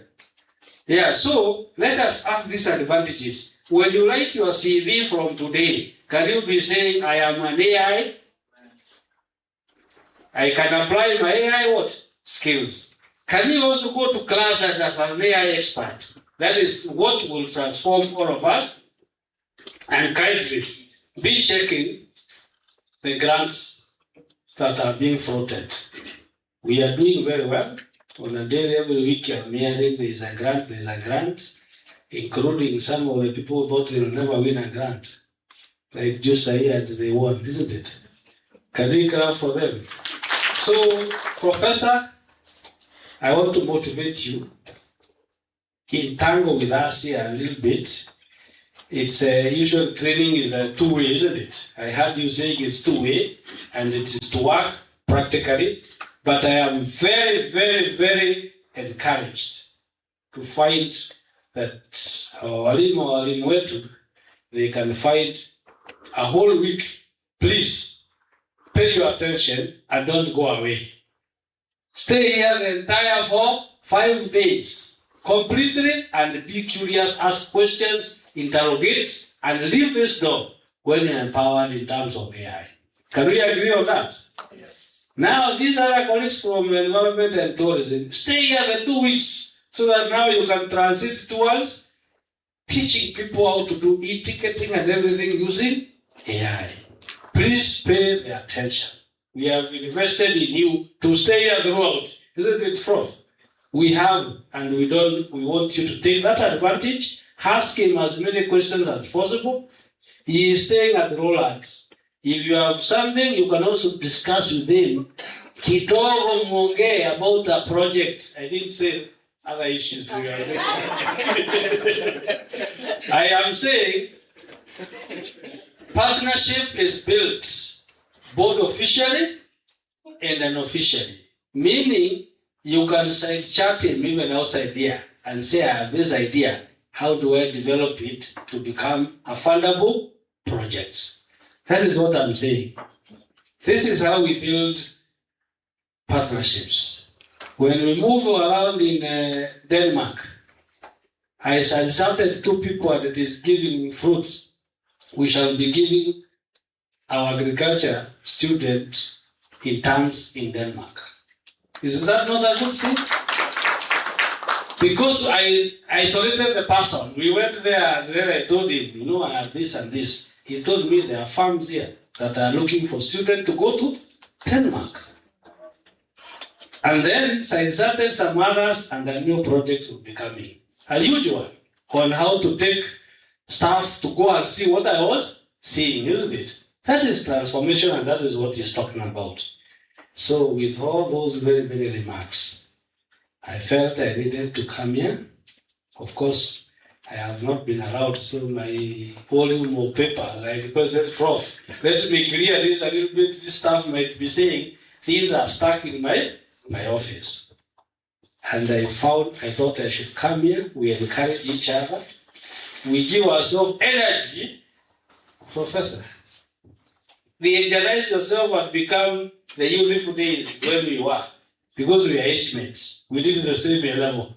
So can we become younger and don't fear computers. You didn't come with yours. You can also practice. Please come with those gadgets so that you are not peeping on somebody's. Is that clear? And when Kamoyo and when all others practice AI and you become AI compliant, are we not going to be adding value to ourselves? With those very many remarks, then I declare this workshop officially open. Thank you. Let's continue clapping for the DC. Thank you very much, DC. Visibly from his body language, you can see how excited he is about AI. Possibly he might even find time to come back. Or we're going to have a link, so even from the offices, if somebody wants to be with us, they should be able to be with us. I'm going to request that we now go for our group photo and our health break. So everybody, DC, please let's go for our group photo, then we can go back after the health break for our session.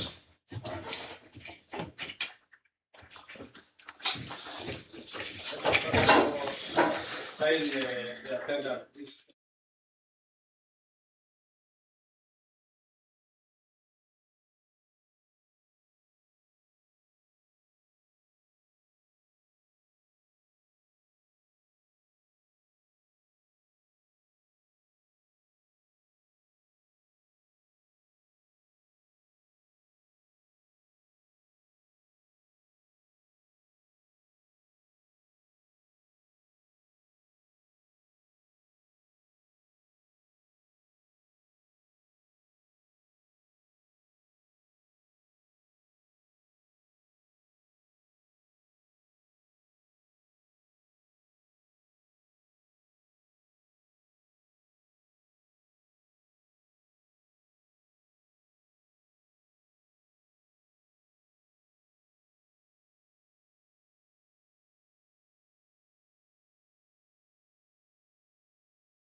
I need help to project.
But if you look at the large language models and so on, they're, as I said earlier, they are based on statistical correlation between words and sentences and paragraphs and topics and so on and so forth.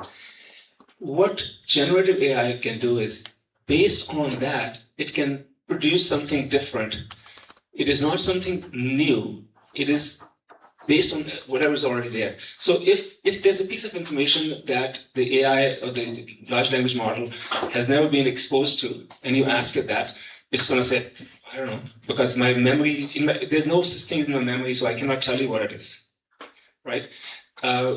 With generative AI, you are actually able to create new output. So you can say, based on these fact patterns, tell me what it would look like over here. So for example, if I know how something works in environment A, and I want to know how it would work in environment B, I can tell it, now apply the same principles and same ideas and same learnings and so on in environment A to environment B. So now the output is going to be more relevant to environment B, not environment A. So really that's what it is. It's basically using existing content, existing corpora, and then using it to create something different. So when you go to AI, for example, and you say, help me write a poem, okay? And I'll give you a real example of this one, from my own experience. I had to write something for when my daughter got at her wedding. I had to say something, and everybody goes there and gives a speech and all that, and they all talk about how great your daughter or son is and what they did and all that. And I'm thinking, by the time I get there, I have nothing to say because my wife or whoever has already said that. So I thought, okay, let's be a little creative. Let's, because let's say same things differently, because I cannot make things up. I mean, if this is what my daughter has done, this is what she has done, I can't make things up, right? So I just have to use the same information, but present it differently so that it becomes engaging, it becomes entertaining, it becomes, cool. So I did that. I went to the AI, I went to ChatGPT, and I said, here are the attributes of my daughter. And I told them, this is a wedding reception, I'm giving a speech, I'm her father. I want you to write a poem that captures all this thing and do it in a manner of a rap, like a rap tone, rap music. Now, people who know me, they will never think I can do rap, which is true. But when I got to the stage there, I started rapping that thing, and everybody was blown away. I said the same things that everybody else had said. I said them in a different way, which was engaging, which was entertaining, and people remember that. In fact, people remember more of what I said than what somebody else said. Because what somebody else said was, blah, blah, blah, okay, But when you put it in like a poetic manner or in a rap fashion or whatever the case might be, people have a better tendency to remember. And that's what happened. And not only that, they all got a big laugh out of it. So the point I'm trying to make here is that I was able to create new content, i.e. that poem, based on the information that I fed. Right? I said to the AI that, she's this old and she's done this and she's good at that and she hates this and she loves this and all those things. And it made up a nice poem for that one. So I was able to articulate that poem to everybody and they got a big laugh and big applause out of it. So that's the example at a more personal level, how you can input information and ask it to customize it to your own situation, as I was able to do it in my case. And I was able to give it instructions that it should be in this style. I could have said it in some other style for that matter, and it would have done that. So, as I was saying earlier, how does it work? Well, it is trained on a huge, massive amounts of information that already exists. So, when ChatGPT first came out in 2022, I think it was, basically what they did was they literally scoured the internet. And the internet has all this information in electronic form that can be read. And you have what's called crawlers. These are little software things that can crawl. Literally, they can go to a website, grab everything, meaning pick up all the pieces of information and put it into some sort of a database or into some sort of information store. And they kept doing that And then they were able to apply some fancy statistical analysis and mathematical techniques and so on to be able to come up with a model that helps them figure out what the next word is. Now, if you're trying to ask AI something, for example, if you want to ask AI about the history of pharaohs, okay, 2500 BC, okay, it will tell you what has been written, because that's how it knows. The machine doesn't know even what a pharaoh is for that matter. But now that it has read all these literature and historical texts and so on, it knows what it is. But if there was something about a pharaoh doing something, or like if there's no information on where this pharaoh was born, for example, it will not tell you that, because it was never told where this person or this pharaoh was born. So when you ask that question, it will not answer it for you, or it might actually make things up, or it might just say, "Oh, they were born in Upper Nile." Okay, well that's fine, but it is true, Upper Nile. But then, what does that mean? You know. So the point is that it has limitation. The flip side of that is, as these models get used, they are self-training. They're becoming more smarter and knowledgeable. So every time you ask something or provide a new piece of information, it absorbs it and knows what it means, what the context is, and so on.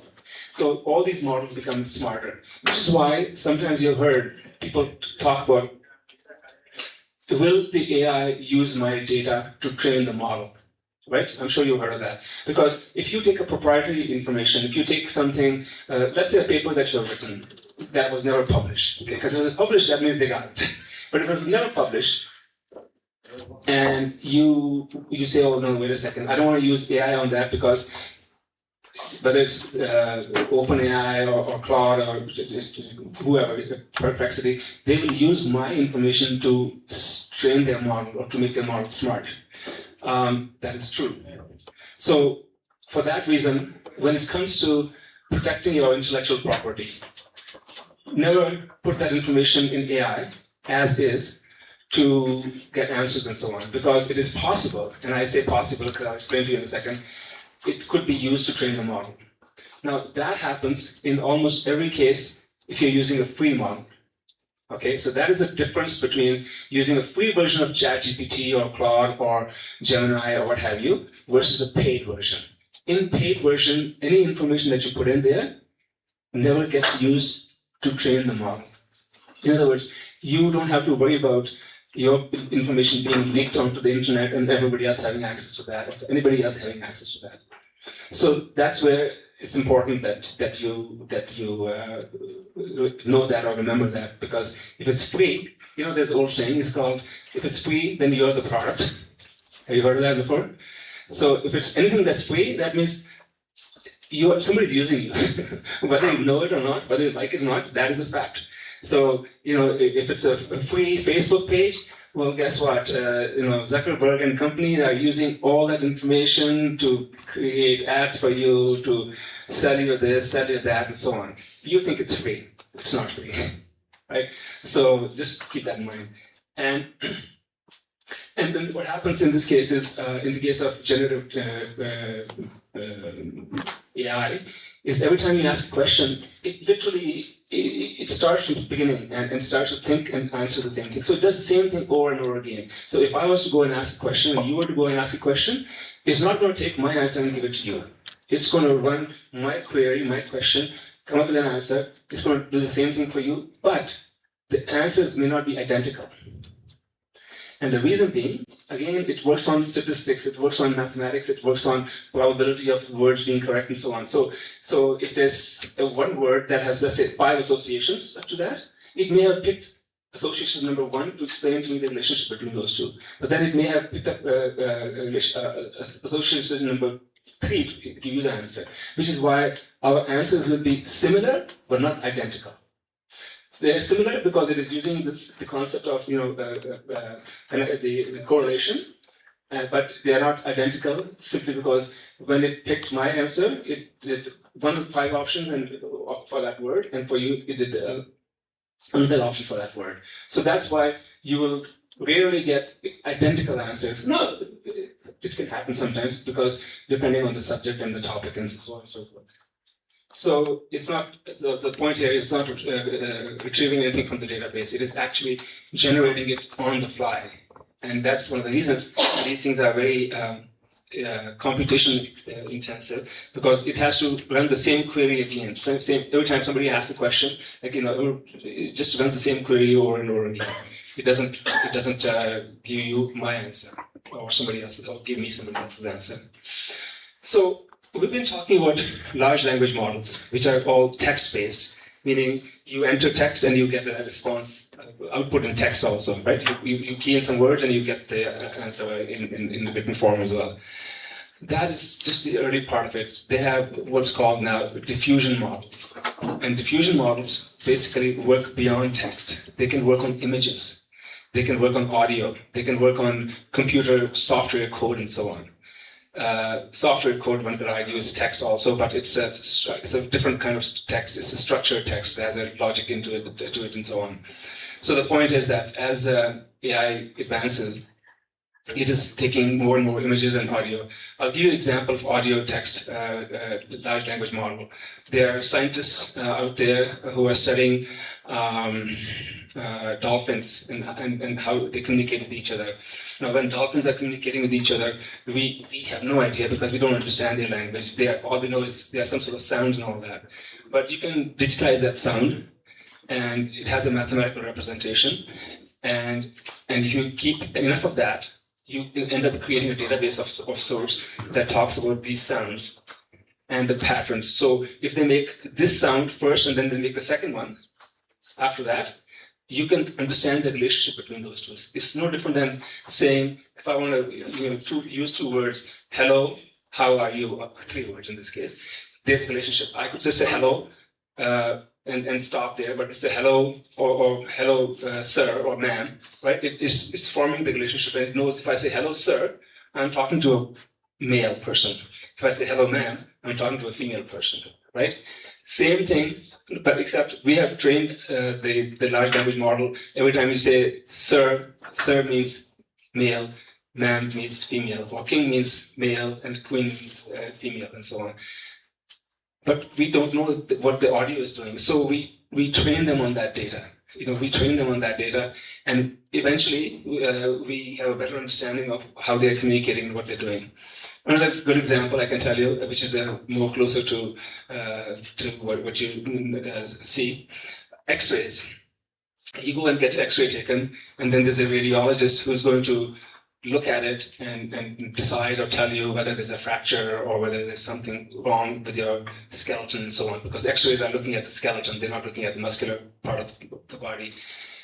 If you take that picture and you take the diagnosis of that picture, which was done by humans, and you keep putting them in the database, millions and millions of them, the machine will learn that if the rib has a little thing like this, it means a fracture or not, right? So that's how it learns, and and if you give it enough data, it learns with a very high degree of accuracy, to the point that AI can simply look at your X-ray and give you first pass diagnostics on that one instantly.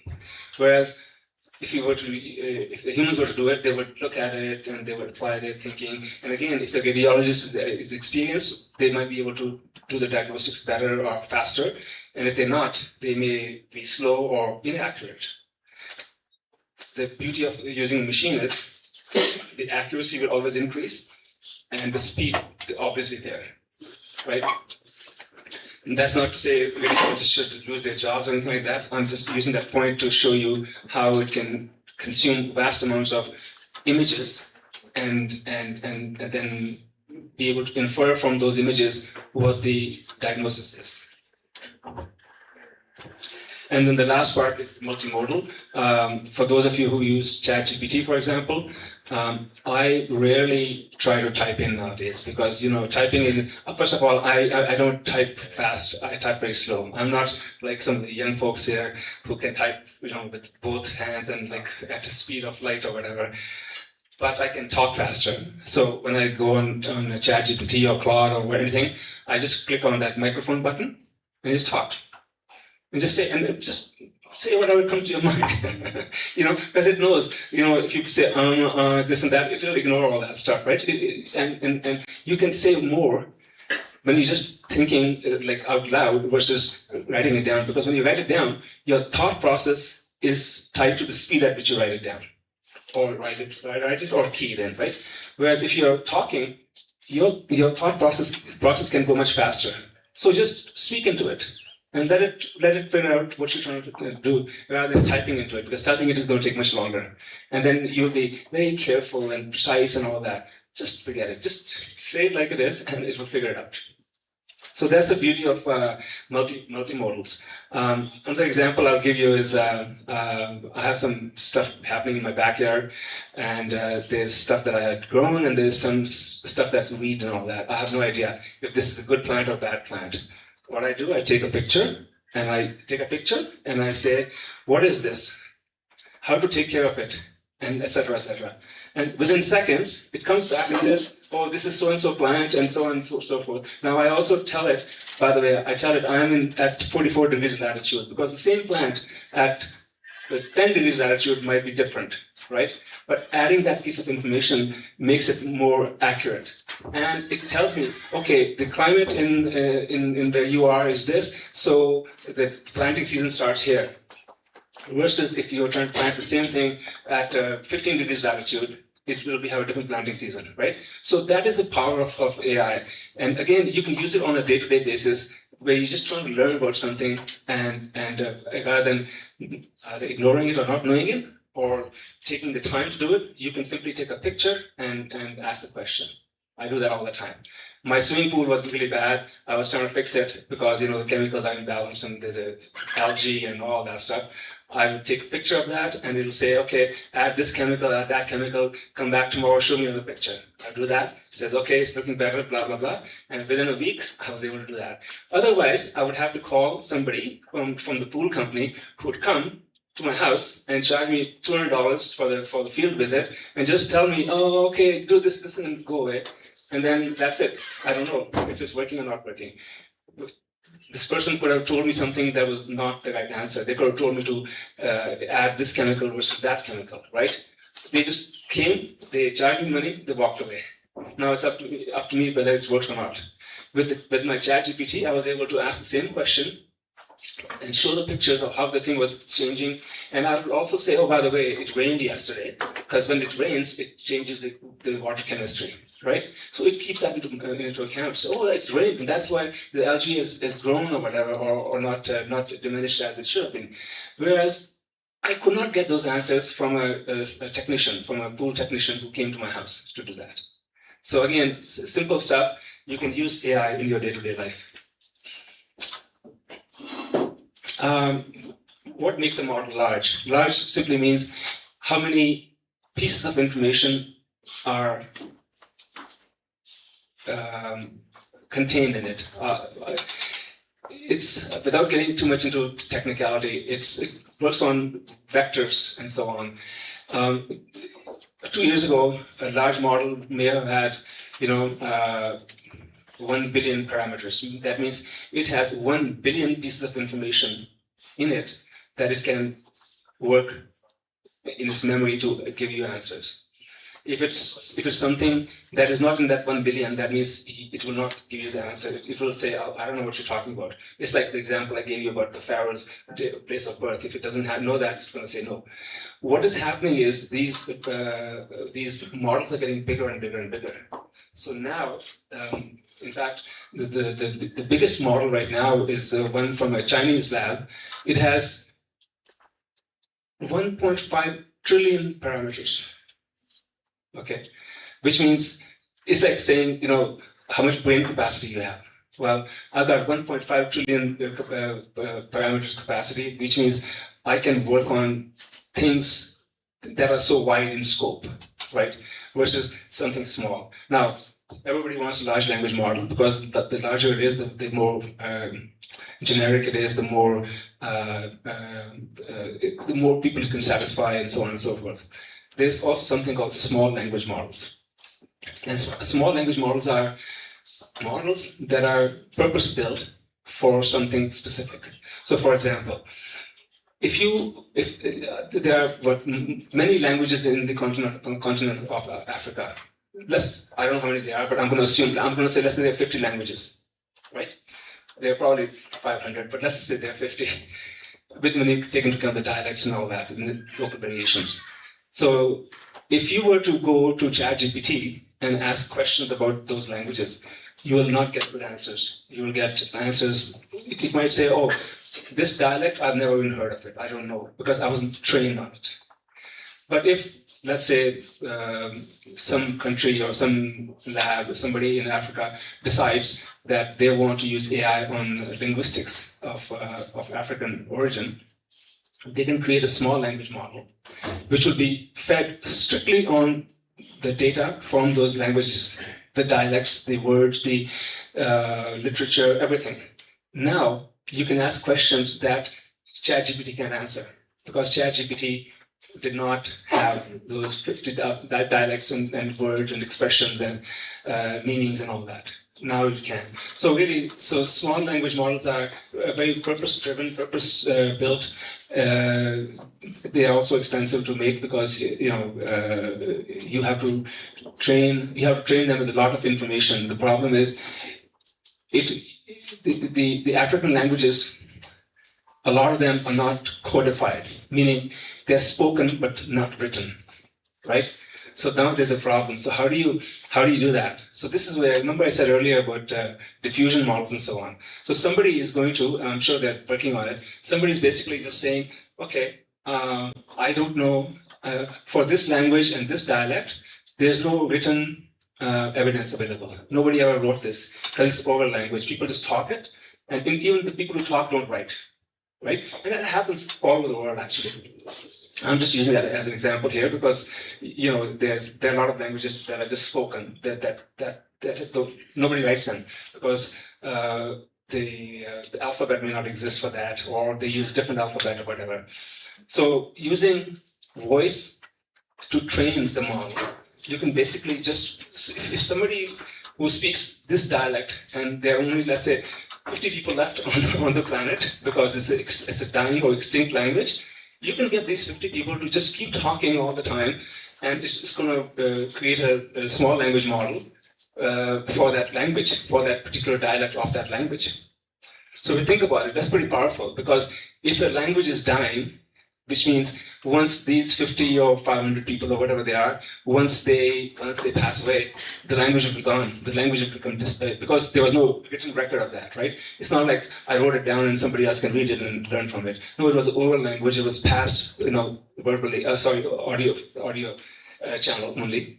But now you can actually preserve that language. Even if the language dies, you can actually still revive it in the sense that 100 years from now, let's say if somebody wants to learn that language, they can, because the record of that language exists, not in a text form, but in an audio form.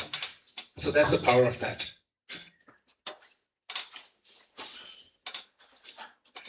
So what AI is actually good at?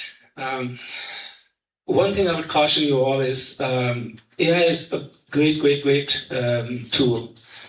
But never take it for granted, never put absolute faith in it, never think this is the ultimate and there's nothing better than this. Never trust it 100%, never. Because like humans, it is imperfect. Just like you cannot trust a human 100%, you cannot trust a machine 100% because a machine is a reflection of human thinking. So it has its shortcomings, it has its failings, it has its biases and so on and so forth. But then there are some things it's really good at. So if you're trying to write a letter, so let me tell you, this is what I do, and maybe this is what you should practice also. You want to write a letter to somebody, right? You could sit down and start writing it on your keyboard or whatever, or handwrite it.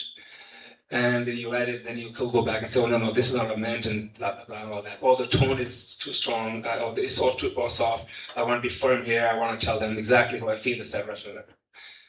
What you do is you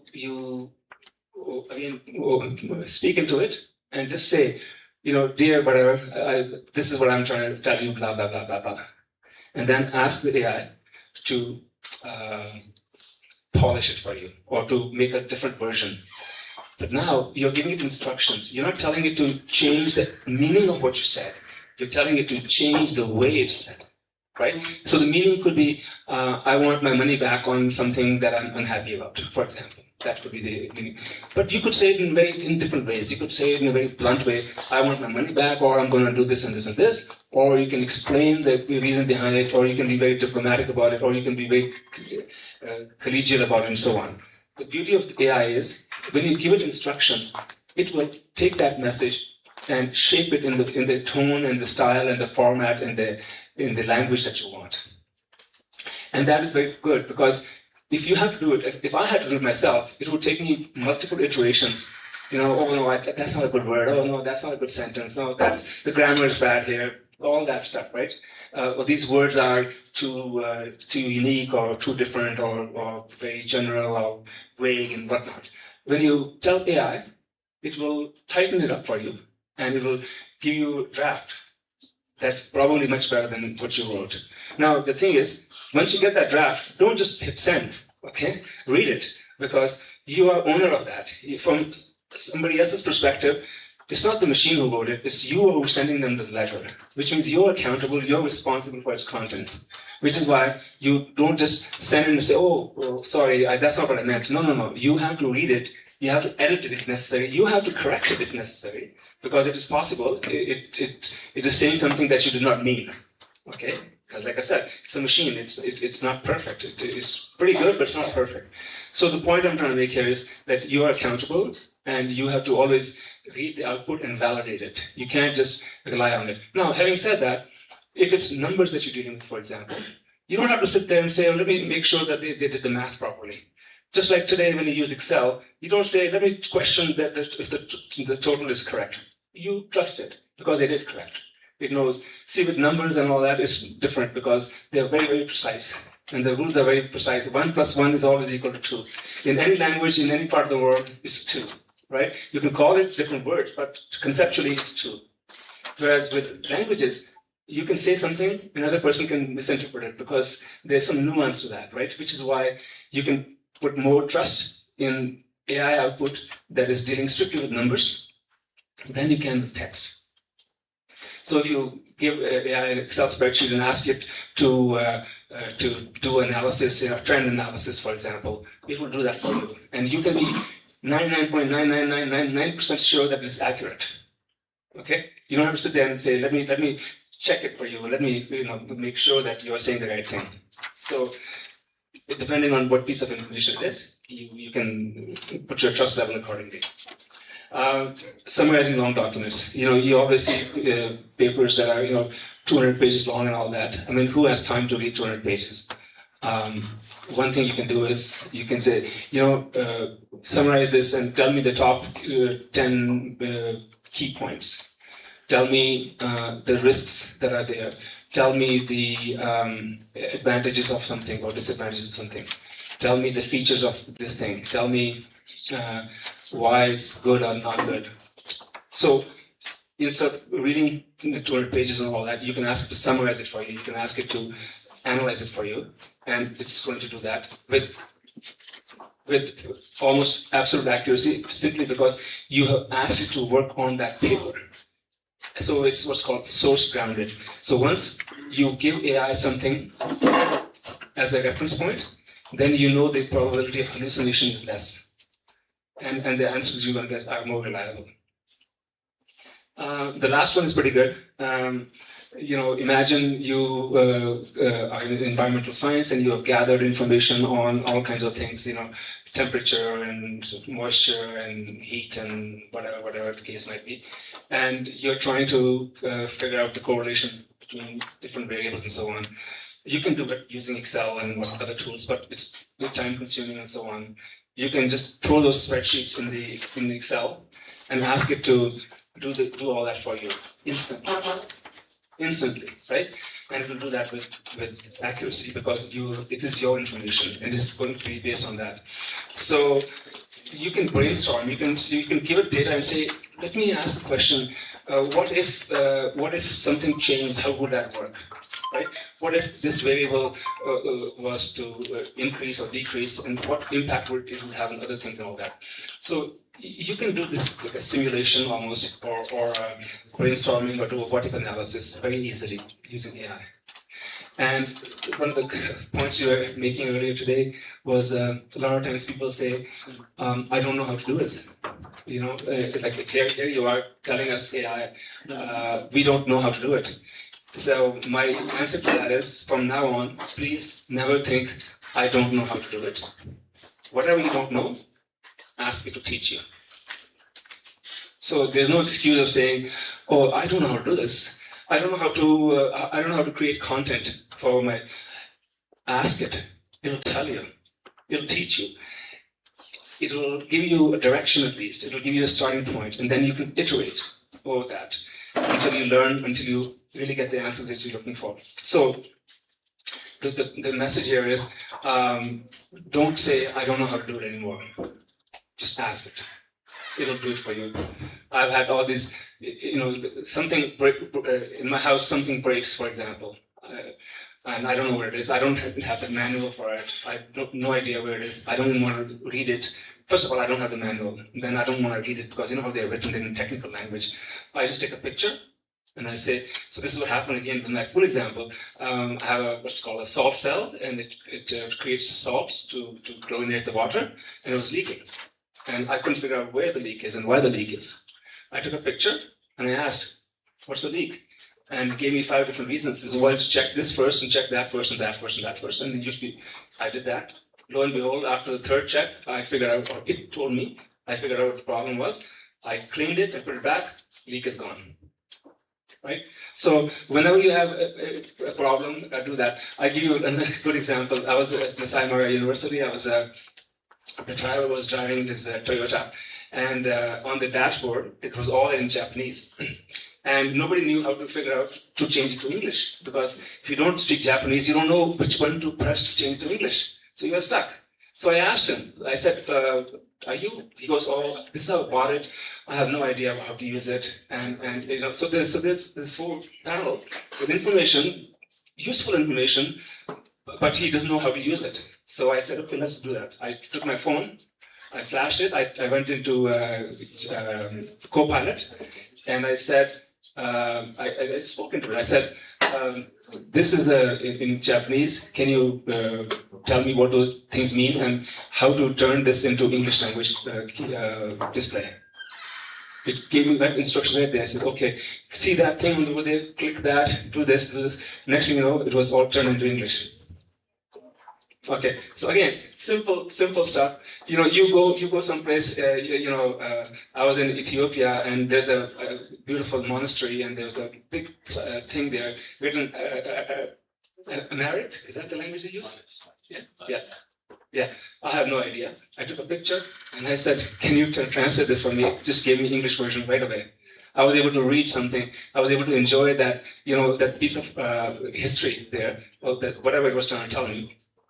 Otherwise, I would have just looked at it and said, oh, okay, fine. Now I was able to read it and understand the history behind it and the meaning behind it and so on. So again, simple things, but which is where AI can be helpful to you in your day-to-day lives.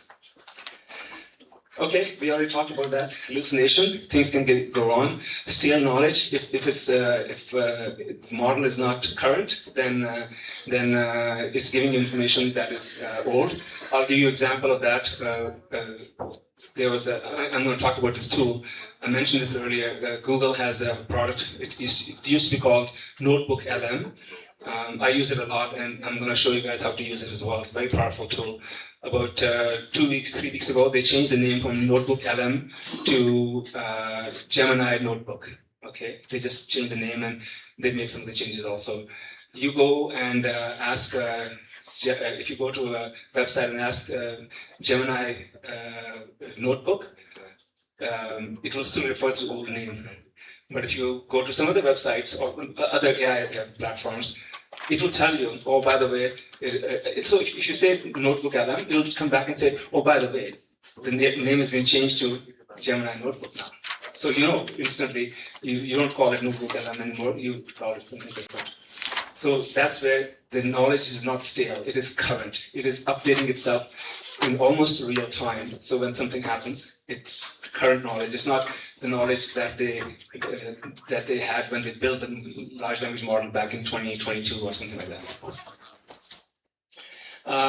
As I said, the last part is that it has no true understanding.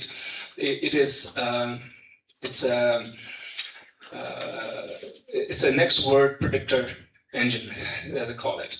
It predicts what the next word should be. It really has no knowledge in the sense that it cannot create new ideas. It can take existing ideas and reposition them and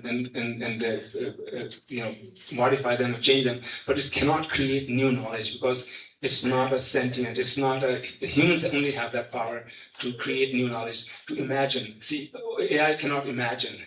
Now, having said that, there are some AI-generated pictures, so one could argue, well, that is imagining. Well, yes and no. But when I say imagining, I'm talking about imagining something totally, like a never heard of, never seen before, right? It cannot do that because it is based on what it has been taught. In higher education, these are examples. We're going to talk about them later on, but and this is probably all straightforward to you. In course design, drafting lecture notes and so on. I'm sorry, the fonts are really small. I'm going to get them to make it bigger because there's too much white space and you probably can't read that, so I apologize for that. But tomorrow I'll make sure that it's readable. So teaching and course design is one of them. Research support, we're going to spend pretty much most of the day later this week on going through the entire research life cycle, how you go from literature research to idea formulation to hypothesis formulation to validation to drafting a report to even peer reviews and all that, how the entire life cycle and how various AI tools can help you to do different tasks along the way. So, we call it pipeline or workflow, same thing. Literally means that how do you go from beginning to end? What's the life cycle of any task or transaction or activity? And then what different AI tools can be used to expedite that to make it more reliable, better, and faster. Student advising and administration. We are going to talk about later on when we discuss this triple threat. We're going to discuss how we can use AI to create a message of. So all the things that we heard Barack talk about earlier on, we will use AI to help us frame it, to help us formulate it, and to help us write in a clear language for the audience that we want. So we heard that in this case, it's the students that are 18 to 24 or something like that. We can create content to reflect the age group, because the messages, the messaging and the method of messaging for a youth is different than messages and messaging for an adult or a senior citizen, as the case might be. So this is where AI can help us frame it properly and so on. And that's a very powerful tool because now you're, as I said earlier, you're improving the quality of your output. So if your output, if there's a message that is targeted for a certain age group or any demographic, versus something generic, well, the specific is better than generic in this case because it will be heard better and acted upon better. So again, one example is you ask a question, you describe your research question and what you've already found. AI is very good at synthesizing. It can take vast amounts of information and synthesize it for you. It can show you patterns that exist in there. It can show you connections between different concepts and so on. It can show you any holes or gaps that are in the information. So, and we'll show you how this is done. And then, as I always say, in the end, you are the person responsible for the output, even though the machine helped you do it. You review, you validate, you decide what is right and wrong, even if the machine is telling you something. In fact, and you'll see, sometimes it'll give you an answer, And if it's not in line with what you were thinking, there could be two reasons. One is that machine is right and you're wrong. That's one reason. Second reason is machine is wrong, but you're right. And that is the more important one. Because if machine is right and you're wrong, you can say fine. But if machine is wrong and you're right, you challenge the machine and it will come back and say, oh, sorry, yes, you're, in fact, I can, when you do this thing later on, you'll see it might produce something and then you say, well, what about that? And it comes back and says, yes, you're right, I was too quick in my assumptions or something like that, right? And now now that you're giving me this piece of information, now I can give you a more accurate answer, right? So always challenge, because the time that you would have spent in the first two activities, now you can spend that in the third activity, and in the end, you have still spent less time from 1 to 3, but now your quality of output is much better and more effective. Oh, some myths or facts. This was supposed to be like a question, and I would ask the question, then you would answer, and then the answer would come out. But anyway, it's here. AI understands what it's saying the way a person does. That's a myth. It doesn't understand. It understands the meaning, but it doesn't understand the tone in that sense, right? So it's, again, one of the limitations, and some people think that AI can do everything and anything under the sun. Well, this is one example where it can't.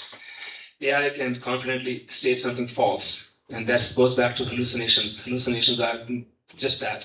It will tell you something which is wrong, but it will say it in such a convincing manner that you will say, oh, this is something new, I never knew, right? Now, that is not to say every time it says something, you have to fact check it or double, that's not the point. And then then it defeats the purpose. But as I also said, if you're source grounded, meaning the source of information that it's going to use is yours or something that you trust, something that you agree with, then it will look at that, not the generic information that's out there, right? So hallucinations go down when your data is source grounded. So the third one is an interesting one, especially for the academia. It says it's always plagiarism. It's a myth. It's not plagiarism. It was somebody's output that you are reusing. So plagiarism is using something without giving it credit. Now, you have to ask this question, and it's a tricky question. Then, aren't all large language models plagiarism? Because they learned everything from everything that was out there. They read every book, every website, everything, and they absorbed it, and then they came up with this model. So somebody can argue, well, hey, you stole that information. You used that information that was out there. So you plagiarized in the first place. You could argue that. And it's interesting. In the US, when Claude came up with when Anthropic came up with their large language model called Claude, there were a whole bunch of authors that got together and filed a lawsuit saying that it was a copyrighted material and Claude did not pay the authors anything, and they just used it to train the model, which is true, which is exactly what happened, which is exactly what happens everywhere. So the judge looked at the case and said, yeah, on the surface or legally, that's absolutely correct. It was copyrighted material that was used by somebody for a different purpose and to make money and so on, and without attributing any financial gain returns to the person who wrote it. So if you're author of a book and somebody copies your book, you want them to pay you for that. As long as they pay you, it's yours, right? So the judge fined Anthropic $1.5 billion for doing that, and they had to pay, and they did. Because they admitted the fact that, yes, the whole AI thing is based on the stuff that's out there. Problem is, if somebody wrote a book in 1950 and they're dead, how are you going to give them the money back or whatever? right? It's for practical purposes, it's not possible. But these authors who are living and all that, and they said, no, you have taken my material and you have trained your model, and we want to get compensated for it. So the judge said, okay, we'll have a fund for $1.5 billion and then figure out a way on how to access that fund, whatever, I don't know. So that's kind of where it's at. Some of the key terms you learn. Prompt, I think we already discussed that. It is the question that you ask and the AI responds to you. So it is a prompt, it's an instruction you give or question that you ask. Token, you don't need to worry about that. Token literally just means a word. So if you have a sentence, that has 10 words in it, chances are it has maybe 7 tokens in it, because there could be words that are repeated. So these are unique words in that sentence or in that paragraph, and whatever the case might be. So that's all it is, because it's a text-based, every word, and sometimes even the words can be broken down. So those are tokens, but that's again for AI scientists to figure out how way about. We don't think about that. Model is just what the language model is. So whether it's GPT-4, GPT-5, Claude, Luna, Soul, and so on are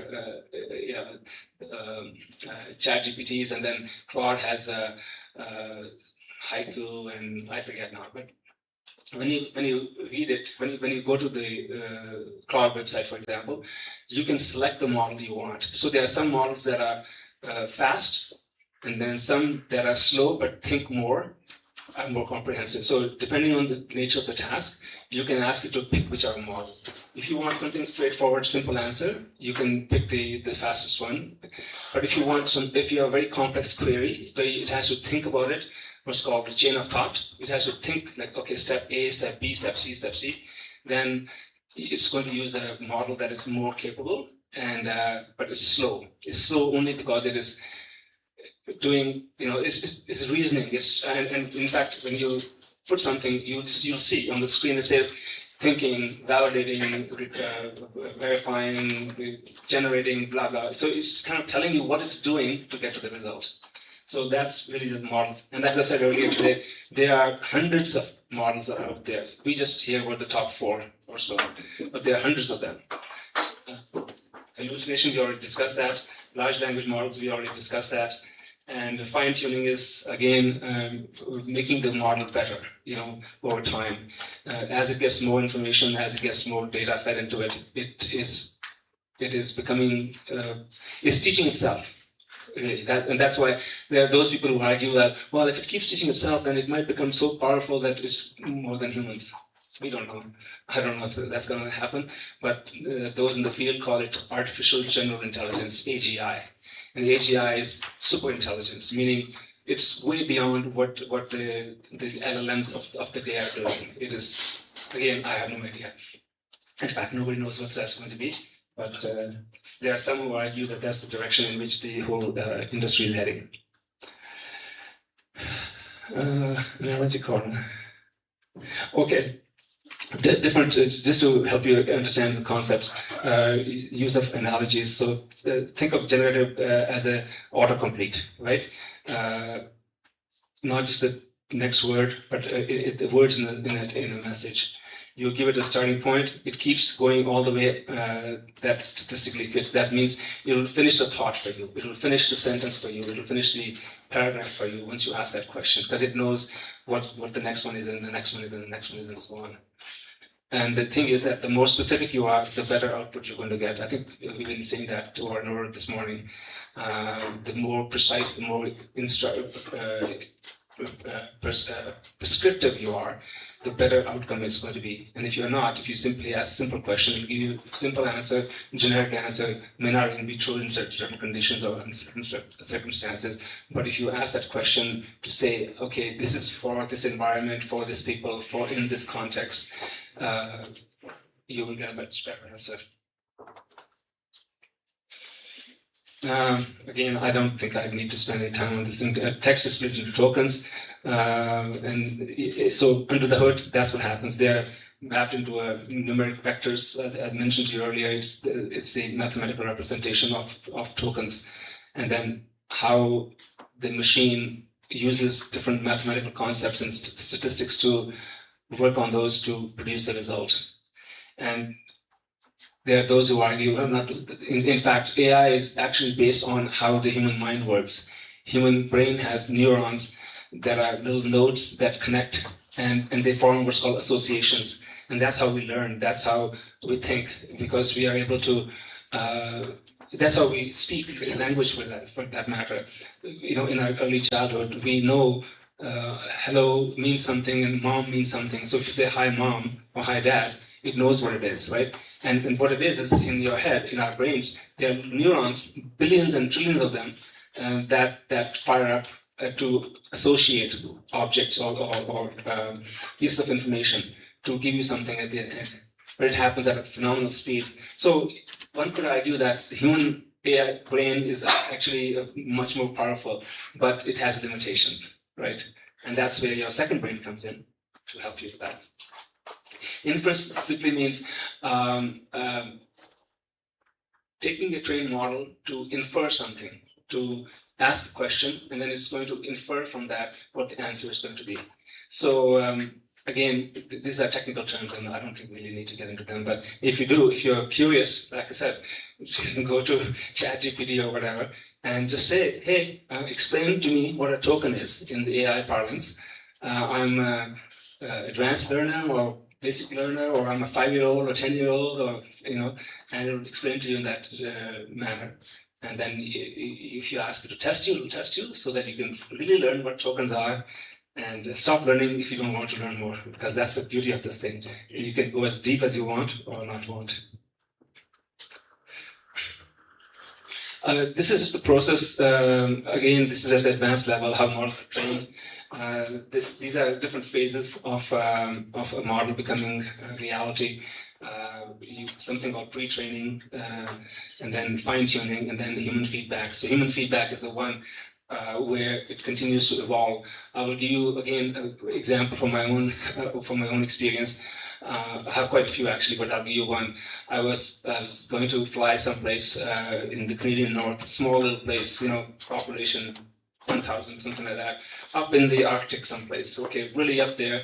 And so I asked ChatGPT or Claude, whichever it was. I said, I want to tell me how to go from Toronto, which is the airport called YYZ, to this place called Joy Haven. And it came back and said, sorry, you can't fly there because there's no airport there. And I said, but I knew there was an airport because I checked, see, what's the airport code? The three character codes. So I said, no, the airport code is for Joa Haven is YXF or whatever it was, I forget now. And it came back and said, yes, you're right. I'm sorry, I assumed there was no airport there, but there is indeed an airport, and it's a small airport, etc., etc., etc.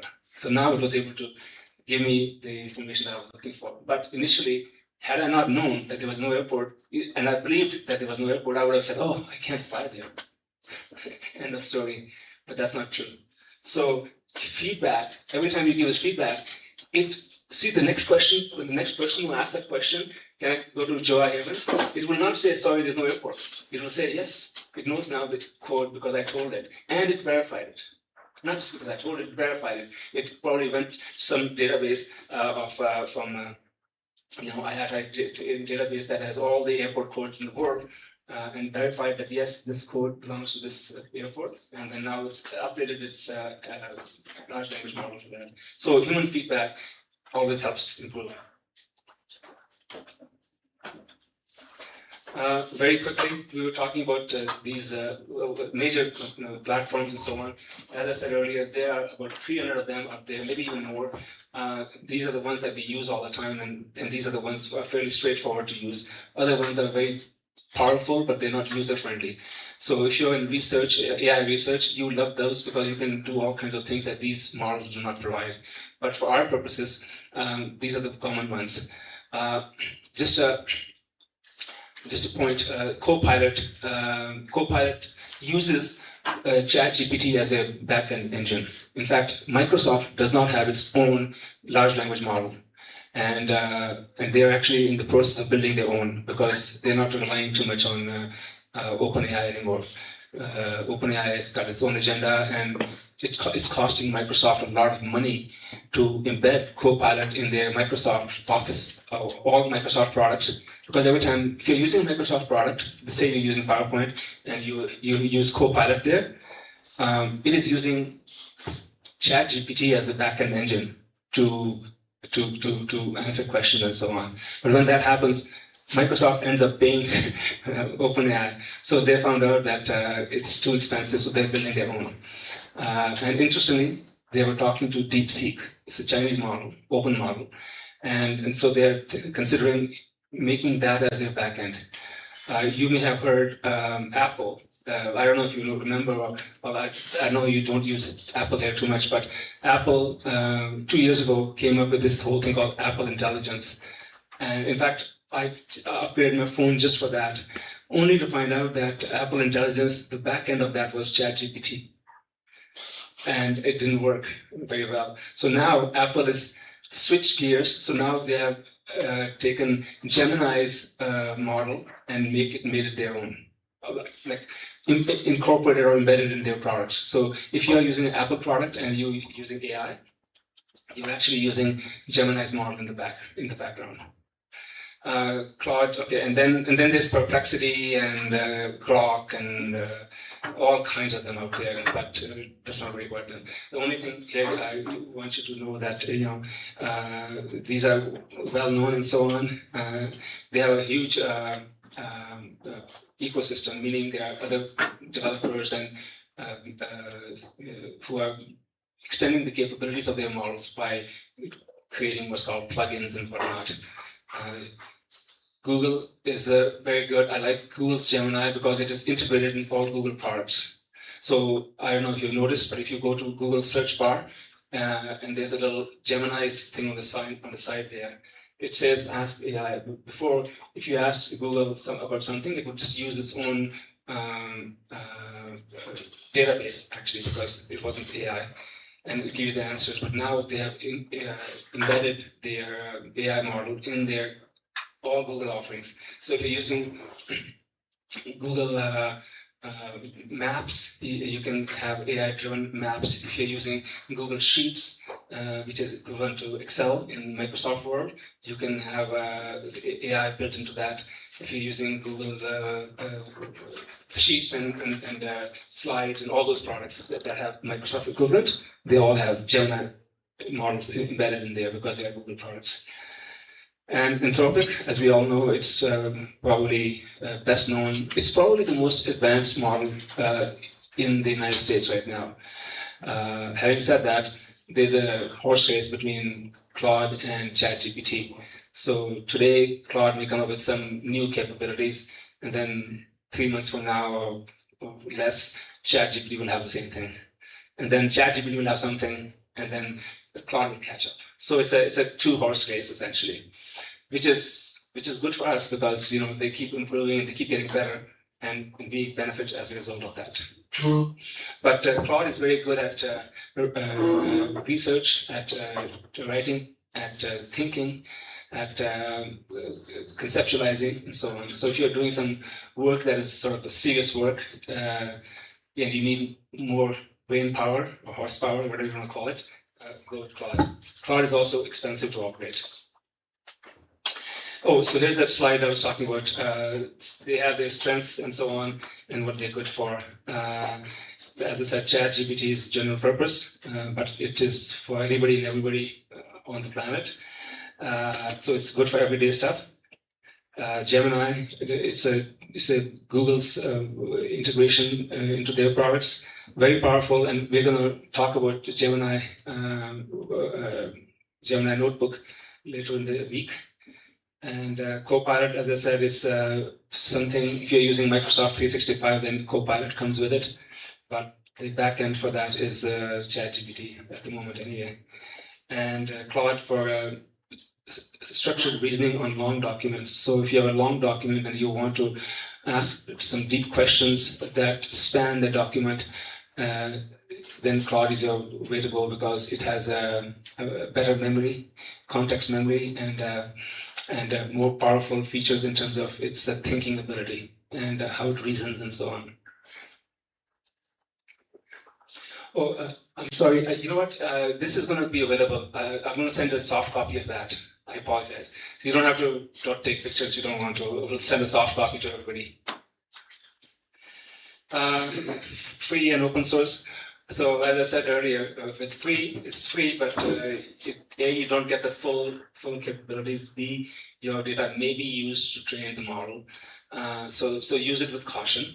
But that's how it is. And even in the paid versions, as you know, there are different tiers of paid versions. So the top tier has capabilities that only people who pay that price get it, right? Which makes sense if you think about it, right? If you're charging $100 per month, you have to give them more capabilities than somebody who's only paying $20 a month, right? So depending on your use of AI, there may be reasons to justify $100 a month. Simply because of the way you use it. And it's sort of mission critical to you. On the other hand, if you're a student or a professor or a researcher, maybe you don't need to go to that level. Maybe the free version is good. Maybe the $20 per month version is good. So that's really the point there. Open source models. So let me just say this. So Claude and Open and ChatGPT, they're both what's called closed models. By closed models, what it means is that their secret sauce of how they think and all that is not known. It's an intellectual property. Whereas open models, their thinking logic is known to researchers. You can actually tweak it. You can change it. So it was called weights. Weights just means you can make the model behave differently and so on. So clearly, Claude and OpenAI or ChatGPT, they don't want to. They don't believe in open models because if they do, that means their intellectual property is gone and everybody will have access to that, right? Open means you can do whatever you want with it, and you can use it in ways that it's not intended to. So it really is a very powerful thing. But that's just the way the industry is. Oh, as I mentioned, there are others as well. We talked about these things. Perplexity is very good. Even the free version, which doesn't give you much usage, but Perplexity, when you ask for a question, it does a real-time search on the internet. Real-time search. It's not search that was done and stored in their models. It actually, in real time, it goes and searches, and so it is the most current. If you're trying to do any research on what's out there, if you use Perplexity, you can be almost assured that this is the most current information that's available because it will do a real-time search. Whereas others may go and look at it the way it was the last time it was updated. Gemini notebook, you're going to talk about it. It's a pretty powerful thing.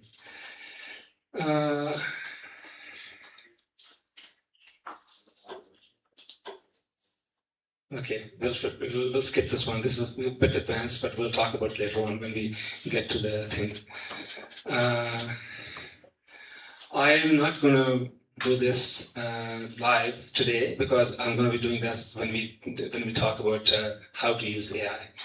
And what we will do is I will put a prompt on the screen there, and you can actually, in fact, what I will do is I will send the presentation out to you ahead of time, so you don't have to type it. You can just literally copy paste that prompt, and then I will ask you to change it, and then see what the output is. So that will give you the experience in terms of how the response is a function of what the question is. Right, so we'll go through that actual demo so that you can actually see how the answers change if you change the scope of the question. Yeah, as I said earlier, this stuff is changing very rapidly. It's hard to keep up. What was in people's minds 6 months ago, it's a reality now, and what's in people's minds about today may be reality in a distant future, because it's a very fast changing pace, and a lot of stuff is happening. There's also a debate going on at a different level about how powerful they are and how they should be controlled. I don't know how many of you read the story about Claude's Mythos model that came out maybe 2 months ago. It was so powerful that the US government told them to shut it down because that model could be used by bad actors to exploit weaknesses in the software. So imagine a bad actor figures out what the security hole is in any system. And now that they know what the security hole is, because they're bad actors, that's what they do. They go and try to exploit that. It could be ransomware, you could exploit it by sort of going and shutting down their system and saying, pay me in Bitcoin so it can be traced, and I will release that. So that is where the danger of AI comes in. It can be weaponized. It can be used for wrong purposes. It was used in the war. In fact, you probably know when the U.S. launched attack on Iran. On the very first or second day, there was a school with 100 and some odd girls that died because the missile then just dropped the thing on it. And then later on, they found out. And at that time, Trump was saying, "Oh no, it's not ours. We didn't do it. Somebody else did it," which is not true. It was their Patriot missile. The problem was that they were using AI, and it worked on the old data. And the data did not say that it was a school. Had they known it was a school, even if you're a soldier, you spare the kids. They're not your enemy, right?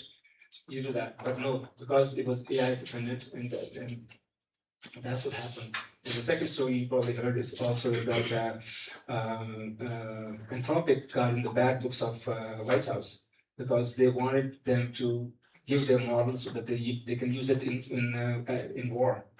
In fact, they did use it in Venezuela to capture Maduro. And that's how they were able to go there quietly and extract this guy. But then they wanted to use it in their Air Force or Army or whatever. And Claude's head, Dario Amore, he said, "No, I will not allow that." And Trump and his people got mad, and they basically issued an order to all the US agencies to stop using Claude as a punishment. But the CEO of Claude was working on a principle that I don't want to have technology that gives unfair advantage in the battlefield. Because if you think about it, if one country, whether it's United States or China or Russia or anybody, it doesn't matter. And if one country is able to use AI to the point that they don't even need soldiers, or they need fewer soldiers, or they're more accurate in their killing and all that, then they become very powerful and they have a advantage, and they could actually use that advantage to their benefit and say basically, I'm taking over you, right? I mean, that's human nature, right? If you're more powerful, you go for, in the old days, you went for the land. Now you can go for the economies and whatnot. So one of the dangers of AI is that if it gets in the wrong hands, or if it's used for nefarious purposes, then it can harm the humanity, it can harm people, it can harm society, and so on. That's a debate that we are not going to be able to engage in because it's beyond us. But it's something that you should keep in mind because, like I said, it's not the end all and be all, but it's a great thing while we have it and while we use it properly. And there are those, and I'm one of them, who truly believe that if we don't get caught in using AI for wrong reasons, then it can help humanity. It can help with all kinds of things. It can help you increase your crop yields, for example. It can help you fight diseases. It can help you with climate change. It can help you with all kinds of stuff, right? Because those things require a lot of thinking and all that, and experimentation, which takes time. This thing cuts down that. So you can discover new drugs. You can experiment with different designs and so on, simulate different environments and so on. And it's for the better of humanity, then all great. But if you're using AI to, here's an example. If you're using AI to create synthetic germs, and by the way, they are proven that you can do that. You can actually create synthetic viruses. So these viruses do not exist in reality, but you can, using the proper technology, manipulate the genes and what have you to create a virus. And if it's like COVID, for example, well, guess what? I mean, that's not good, you know. So again, bad actors may do that. You know, you can, you know, I mean, we have something called germ warfare, even though it's banned by the UN Convention and all that. But there are countries who have weapons that can be used for that purpose, right? They haven't used it, but they can. They have them. Remember that weapons of mass destruction that the United States put on Iraq for the justification to invade. Yet there were no weapons of mass destruction. So the only thing is now these weapons of mass destruction or whatever, they can be created very easily or relatively easily. In the old days, you had to experiment and this and that. Now you can just do a design on the screen essentially and do it much faster. So anyway, that's the point being that there's ugly side to, there can be an ugly side. Hopefully the legislators put guardrails in place and make sure that things don't go out of hands. And then that's the job of the country's leadership to make sure that there are laws to prevent people from doing this kind of stuff. But the old saying, laws are meant to be broken by people who break them. That's what they say. So which means it can and probably will happen. But we don't need to sit there and think about that and not move forward. I think we just need to move forward. And if and when that happens, we'll deal with it. It's not going to be just your problem. It's going to be everybody's problem. Right. So that's how it is, I think.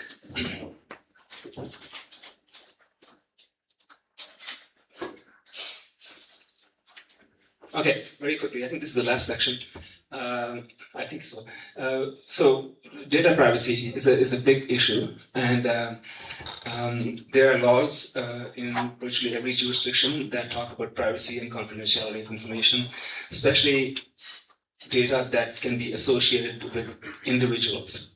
I mean, there's data that could be a company's secret sauce or intellectual property, but then there's data that can associate that is yours personal, meaning your blood type, for example, or your DNA makeup, or your health history. Those are personal. You don't want the world to know that you have this disease or that disease, or that's personal stuff. You don't want anyone to know. For example, it's nobody's business if you're a woman and you had a miscarriage, for example, or you're aborted, as the case may be. It's nobody's business, right? It's not public information. It's a private information, and therefore it should be kept like that. So the thing is that when you use AI, you have to make sure that there's what's called personally identifiable information. So there's nothing out there that can be used to identify you as an individual, right? So even something as benign as email. Email tells me two things. Email tells me where you work, if it's a work email.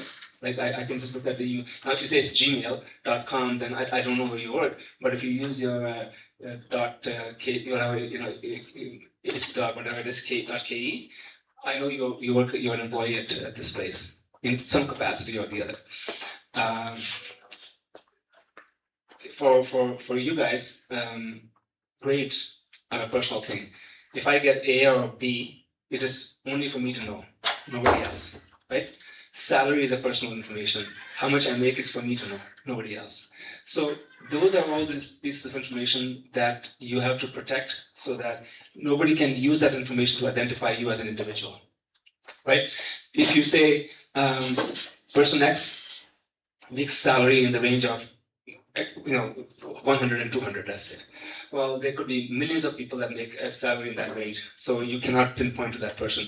But if you say that person makes this much salary, and then you can say, oh, and by the way, that person is the vice chancellor. Well, there's only one vice chancellor of Chuka University. You have just given away, the salary range of vice chancellor. Right? Even though it's a range, but now you've given it away. You've told everybody that because there's only one vice chancellor, and you've connected the dots, you've connected the salary band to individual, to company. to their position. If it was just a company, that means there could be all kinds of professors and that make money in that range. But now you say it's the VC, okay, now I know. So the point is, you have to be very careful about private information not being published and so on, because there are consequences. There are laws.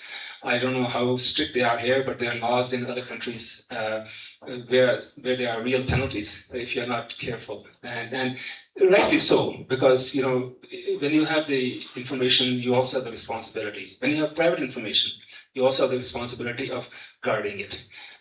You can't just say, oh, look, I got a list of all the people that how much salary they make, I'm going to publish it on the internet. You can't do that.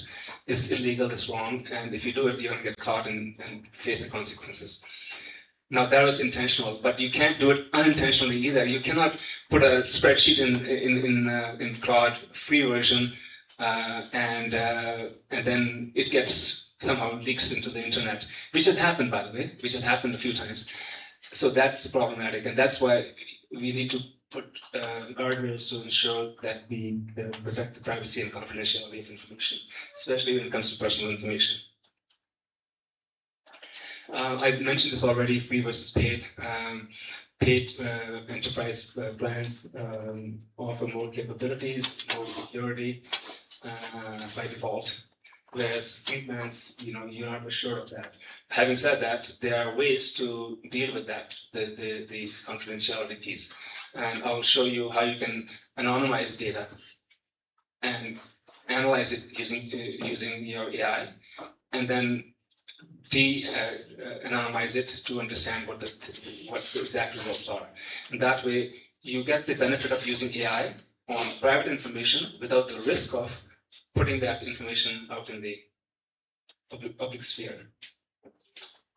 You have to check your licensing of your institution because they may have some restrictions on what you can and cannot do. That is something that when Chuka University implements AI across the board, they have to have policies, and I understand they're working on one right now.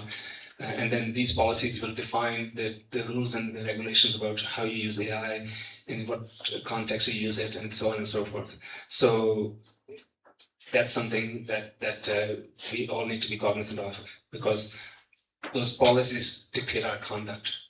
And if we are in violation of the policy, we are inadvertently or otherwise breaking the rule. Not the law, perhaps, but the rule of the university in this case. And that has consequences.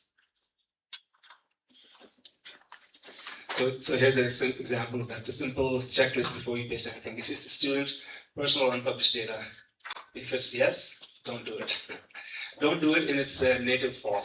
I'll show you how you can anonymize it and then paste it, and it's okay. Because nobody will know what that particular record stood for. Right, it's just a record. It just says person X made this much money. Well, what's X, right? So you can anonymize it by taking away, by stripping out all the information that can help you or help one point to that person whose information it is. There are rules on retention. Data sometimes has an expiry date. For example, laws. If there's a law on gender violence or something like that, the law will get changed eventually, hopefully, and then it says Act so and so revised on this date of this month, right? So you have to make sure that the information that you're using is current. And we're going to talk about the currency part also, because if it's not current, then you're misleading yourself, you're misleading the AI. And so there are tools and there are ways to check for the currency of data. Is it current? Is it authoritative? Is it verified or not? And again, these are not tasks that you do manually and sit there. These are little steps that you take in your AI usage so that you are not inadvertently going offside. You are within the bounds. You are fully aware of the risks and consequences of not following the rules or violating the principles.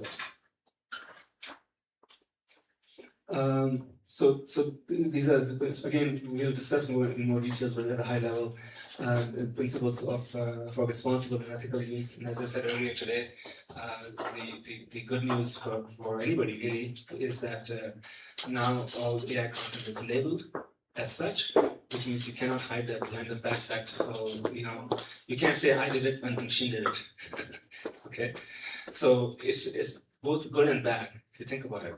It's if you were to take something, let's say if you wrote your own article, for example, and you went to Cloud or ChatGPT and said, "Hey, can you tighten it, or can you change the tone, or can you do that?" It will do that. But now, if you use Claude, it's going to leave that invisible watermark. So now, so that issue is the other side. It's like the pendulum has swung too far, because just because the AI helped you tweak it a little bit or change the structure, but not the idea. You can't say Claude did it. It was my idea. It was my paper. I just asked you to polish it or make it softer in tone or whatever. So if I was to ask a copyright person, say, "Hey, can you, editor, can you do this thing for me?" They'll cost you money and they do it. They don't say, "Oh, no, this is my data anymore." They will still say it's your data. I just did the editing to it, and that's the end of that. With this new thing that Claude has implemented, and others are also in the process of implementing, AI is basically going to claim everything is coming from AI, which is not good. But anyway, this is something very new, and we have to wait and see. But the bottom line for you guys is that if you do use AI and don't claim that it is yours, then you're okay with it. And so for that reason, whenever I use AI, I do not hide the fact I use it. In fact, all this presentation was done by AI. I did not sit there and do this on my own.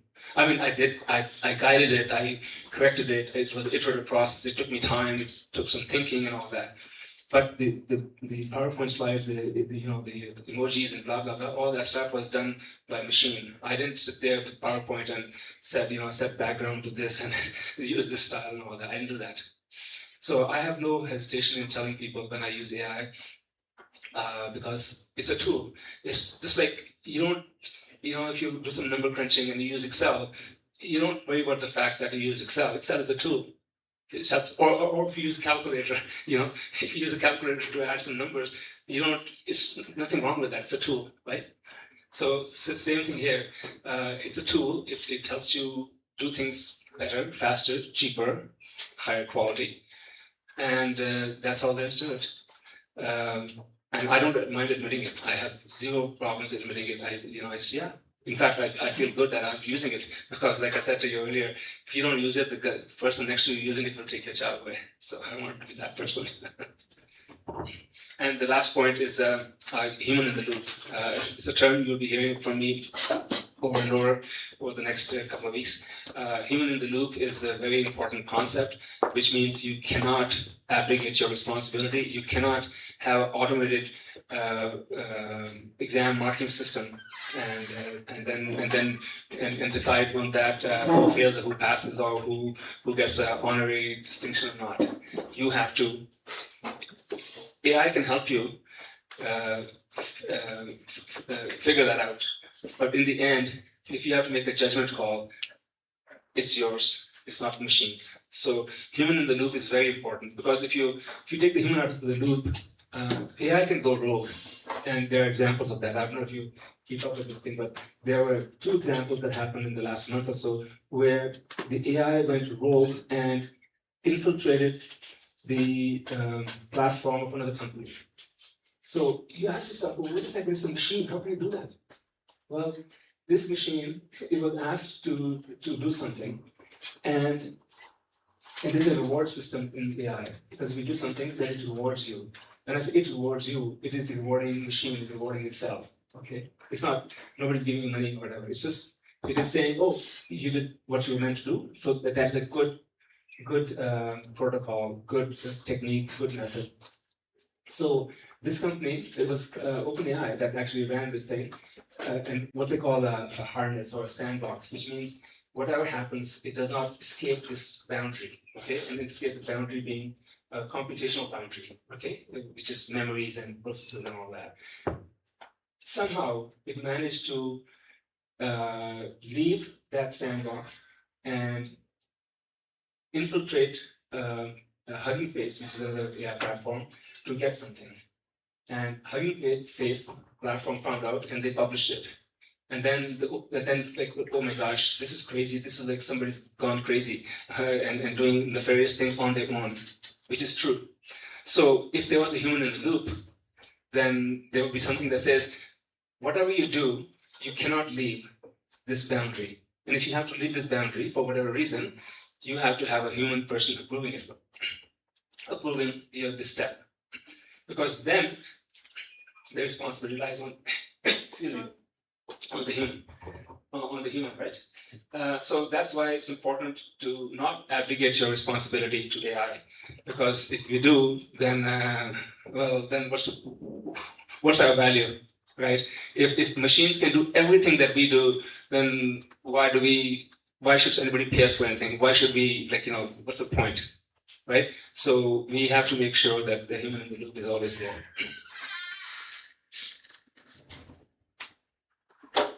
Yeah, so here you go. So some examples of what could happen.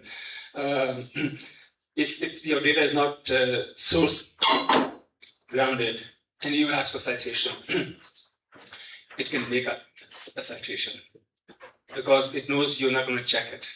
But if you're using Gemini, for example, and you put a paper in there that you're going to use to cite in your own paper, and clearly giving credit or a citation to the authors, then it's fine. So, but if you don't do that, it will hallucinate and it might give you something that is not true. But that is in the case of an environment which is not source grounded. Second one, I think I already mentioned that so many times. It will tell you stuff that you think, oh, this is beautiful. But until you find something that is challenging, and then it might come back and say, oh yeah, you're right, I'm sorry. It happened to me. It happens to me all the time. And that's why verification should be a habit. It's not an optional step. So machines compute, humans verify. Verification does not mean you're checking to see that what machine is accurate or correct. It is making sure that it is not hallucinating and telling you something that is untrue. That's what verification is all about.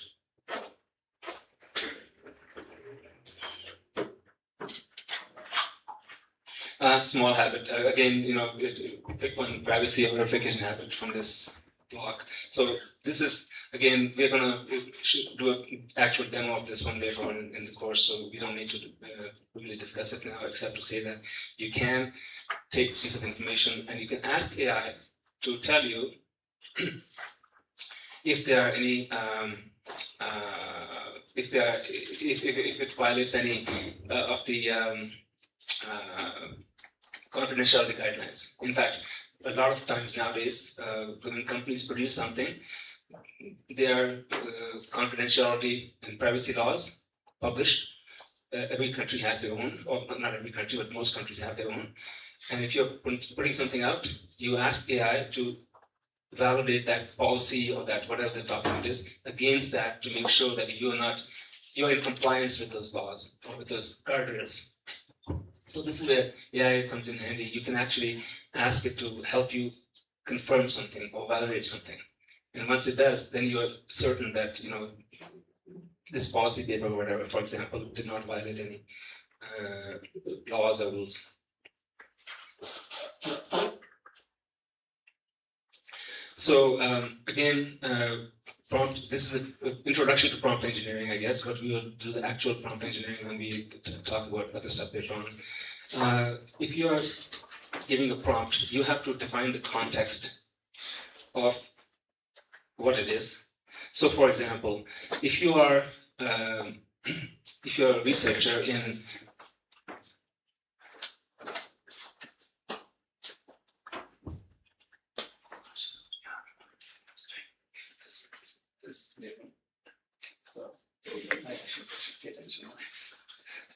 But I'm sorry, I wasn't paying attention to my agenda here, and the prof just reminded me that this is later on. So, oh my God, I've gone too far. Okay, go ahead.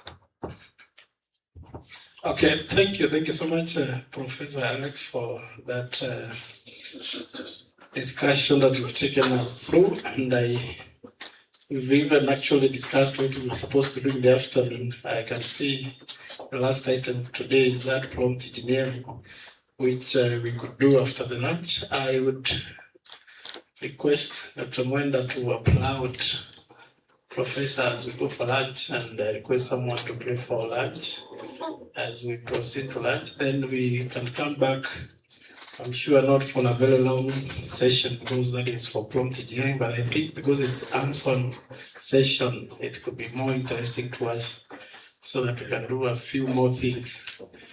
So kindly, Dr. Okay. Don't need a mic. Let's all give engineer coffee kabisa. Big clap, let's go. Another one. Thank you very much, coach. We really appreciate it. And we've got booked up and forgot to us a break for lunch. Yes. Sugar. Break for lunch. Let's pray. God, we thank you so much for being with us since morning. Thank you for strength. Thank you for the messages. Thank you because God you are with us to become better teachers, and also to learn things as we pray for much. Pray that God will bless us. Bless us. Be with us also as we come up with the afternoon session. In Jesus' name we pray. Amen. colleagues, we are at 2:12. When do you want us to get back so that we can finish the afternoon session and be able to break on time? We take how long? We come back at 3? Fine. Let's keep time then so that we can have that session and we can break for the day. We can go for lunch. Lunch is still served in the first floor. This is the first floor where we took out.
This is for the scheduled and hands-on session.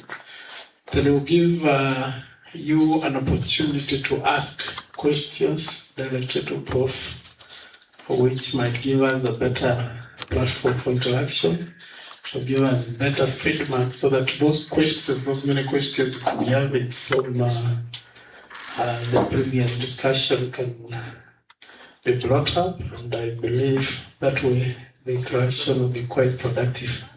So I will still give in Professor an opportunity to take us through the prompt engineering.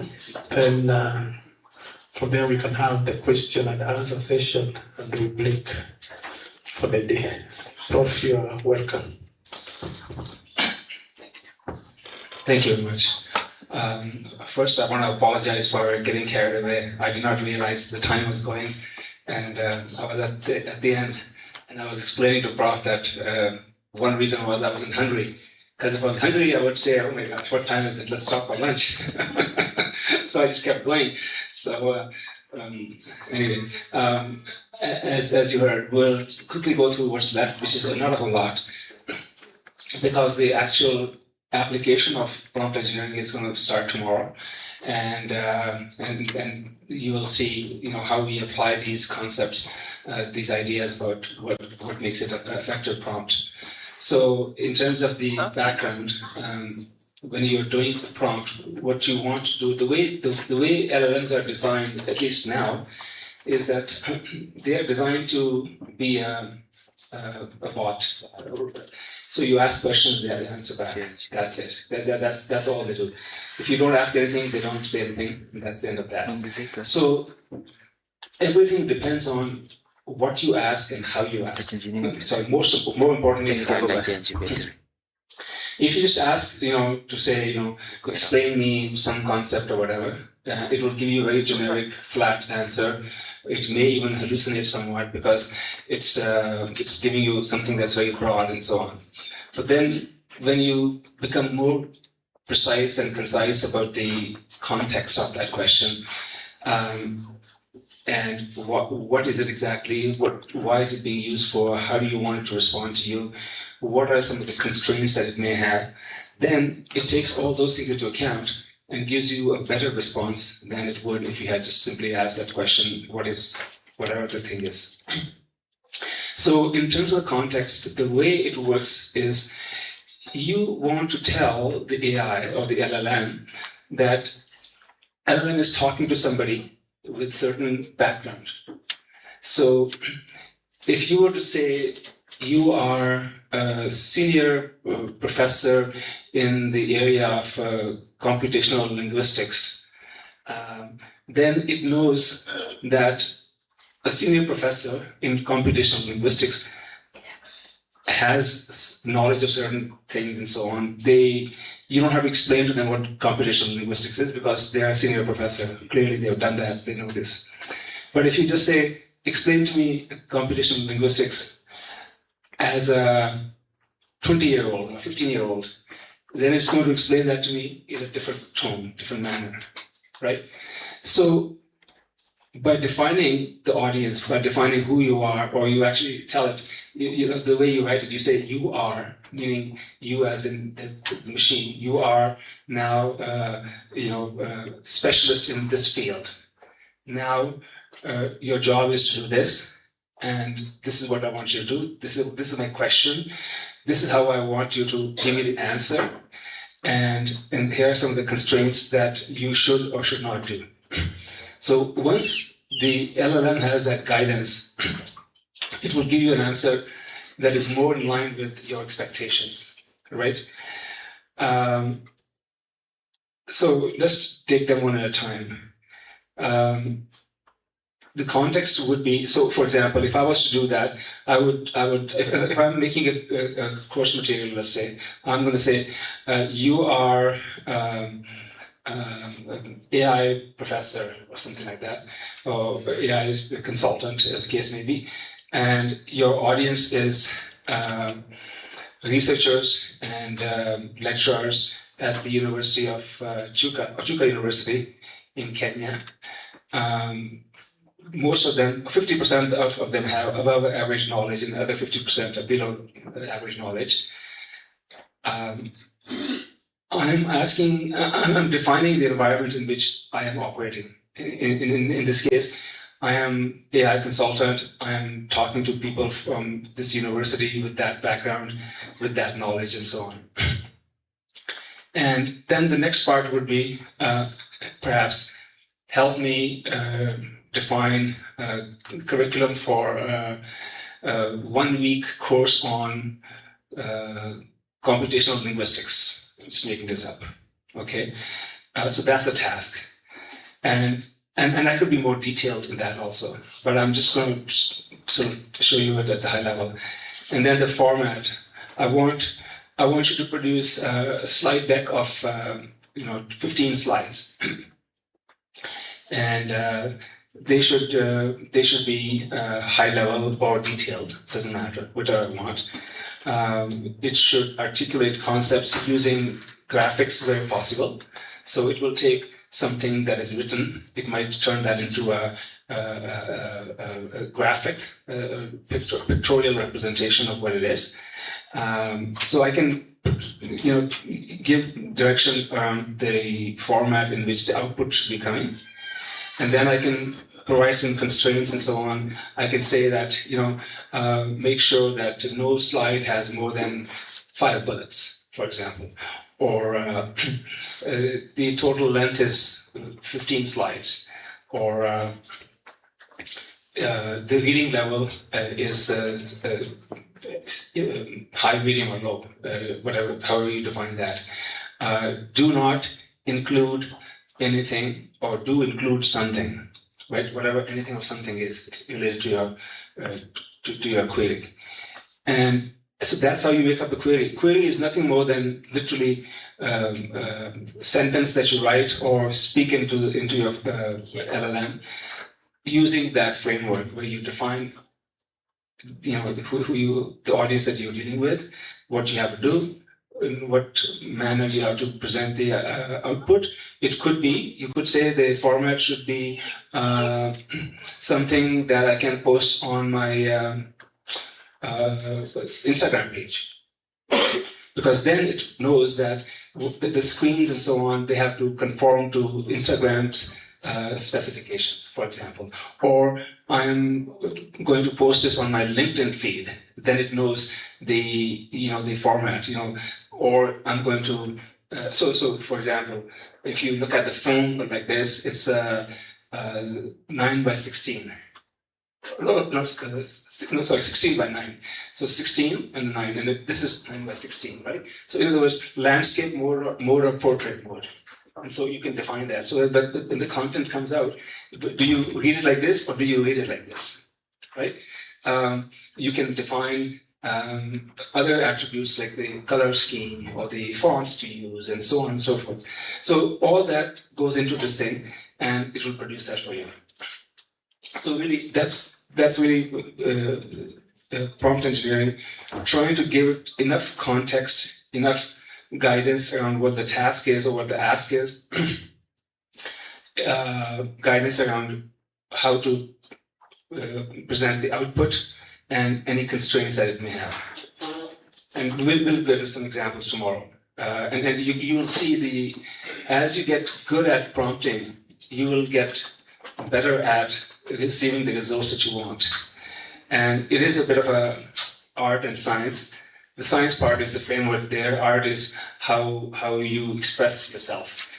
If you tell it more, there's no harm in that. The more specific and concrete you can be in your ask, in your expectations, the better it is, because it's going to do that in the first shot. If, on the other hand, for example, you did not mention the format, and it came and it gave you something that is going to go on a PowerPoint. It has a totally different look and feel versus something that you're going to put on your LinkedIn feed or Instagram or whatever the case might be, right? So it's better to tell everything up front that you know, so that it doesn't have to iterate too much, right? So the more detailed you can be, the easier it is for you and for the AI. to give you the answers that you're looking for. So here's some examples. Weak example would be write about AI in tourism. Okay. Well, what does that mean? It could mean a whole bunch of things to anybody and whatever. It's just very vague. In fact, if any of you have your computers on, you can actually go to ChatGPT and put right that in there. Just key in, what about AI in tourism? Who's doing that? Because let's make this interactive. I want one volunteer to go into their ChatGPT and put write about AI in tourism.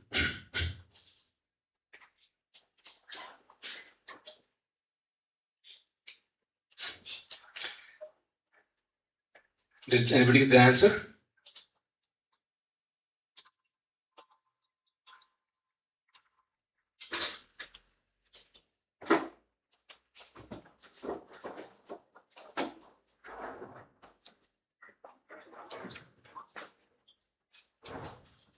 I didn't see anyone talk into it. Everybody's typing into it, which is fine if that's what you prefer, which is fine. But you have the option of just speaking into it. Press that whole button, the mic button, speak into it, and then let go, and that's it. Anyway, did anybody get the answer? Yeah? Can you just kind of, you don't have to read the whole thing, but just describe like how long is it, and are you satisfied with the answer that you've gotten? Can somebody volunteer? And you can get the microphone here. Can someone volunteer to tell us or tell everybody what they got as a result of that prompt? Come on, guys, you're very shy. Don't be shy. Thank you, Prof. The response that I got is that AI is becoming very important in tourism because it can help tourists plan trips, improve customer service, manage tourist destinations, and help tourism business make better decisions. Okay. What's your reaction when you saw that? What did you think about it? I thought it had given me some very important tips about how I can use AI in tourism. But my question is, when you got the response, did it kind of make you say, oh wow, this is amazing? Or did it kind of bring some excitement in that? Or you said, yeah, okay, that's good. There's nothing here that I don't know. I mean, it's generic and all that. I want to know what your response was when you read that. Well, the thought process. A bit reserved about the response. Yeah. Because I needed to interrogate whether probably it is accurate or it has fed to what I had requested. Okay. Good. So you see, the answer was accurate, right? Hold on to that because I'm going to give you the second question also. So the answer was accurate. There was nothing inaccurate about it. There's nothing that says, no, this is garbage or anything like that, right? Whatever it said, it makes sense, right? It makes sense. It makes sense. Yeah. It seems reasonable. It seems logical. It seems like you're not dissatisfied by the answer, right? You may not be excited, but you're not dissatisfied. I'm not dissatisfied. Okay. Now we'll continue with this experiment. I don't know if you can read it from here, but you can maybe read it to your phone. Second prompt, and the second prompt, can you read it from where you are, or should I say it? So it says, write a 200-word briefing for FoTI faculty on 3 practical AI use cases in tourism in plain language as bullet points. So I don't know if you can you speak that into your thing or key into your phone? Can't do that, please. I know, sorry. Okay, so let me. I can't be able to read for them. So it says, write a 200-word briefing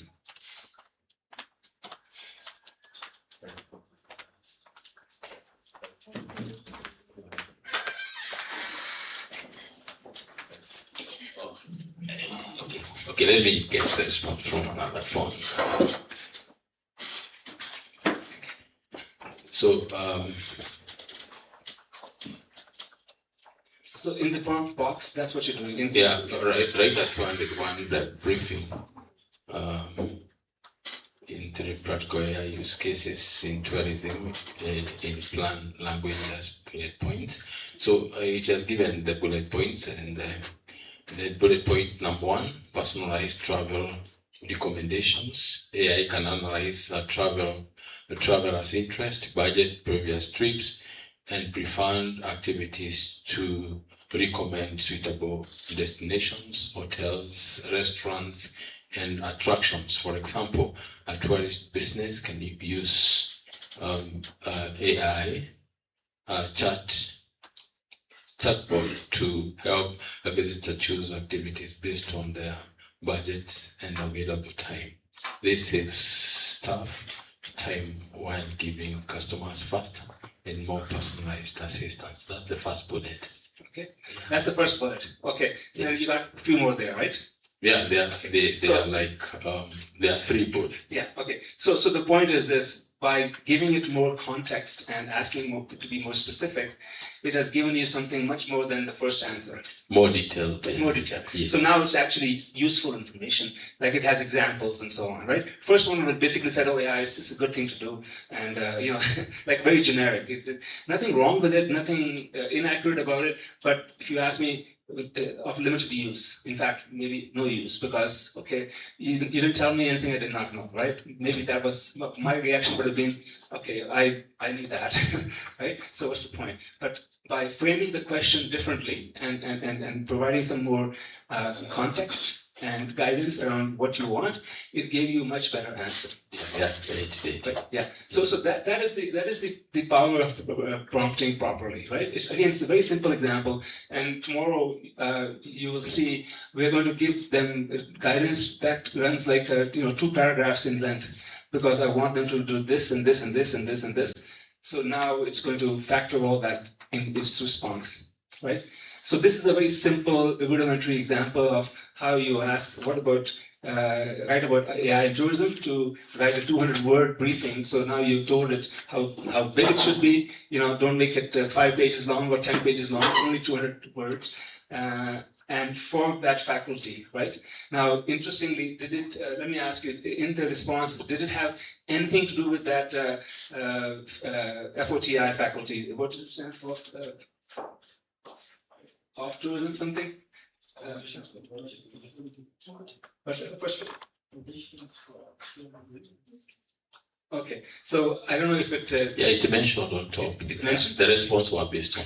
There you go. Yeah. See, so now the response has become very specific to that organization. Yeah. Now, if you could have said for a company called XYZ Tours and Safaris, and it would have probably checked the website of XYZ Tours and Safaris and come back and given you the answer. Yeah.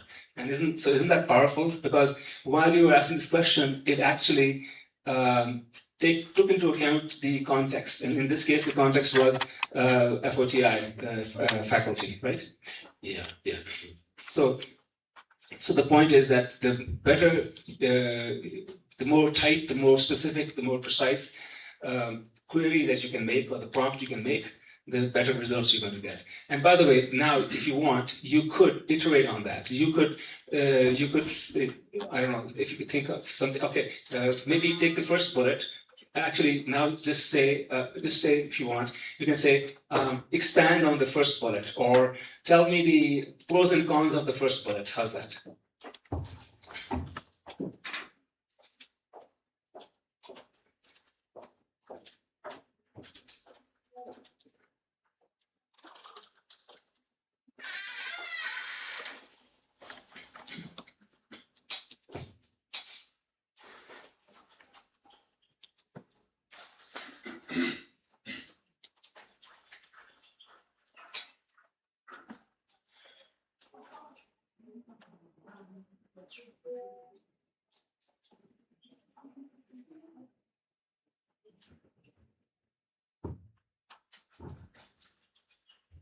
So it has given me the response.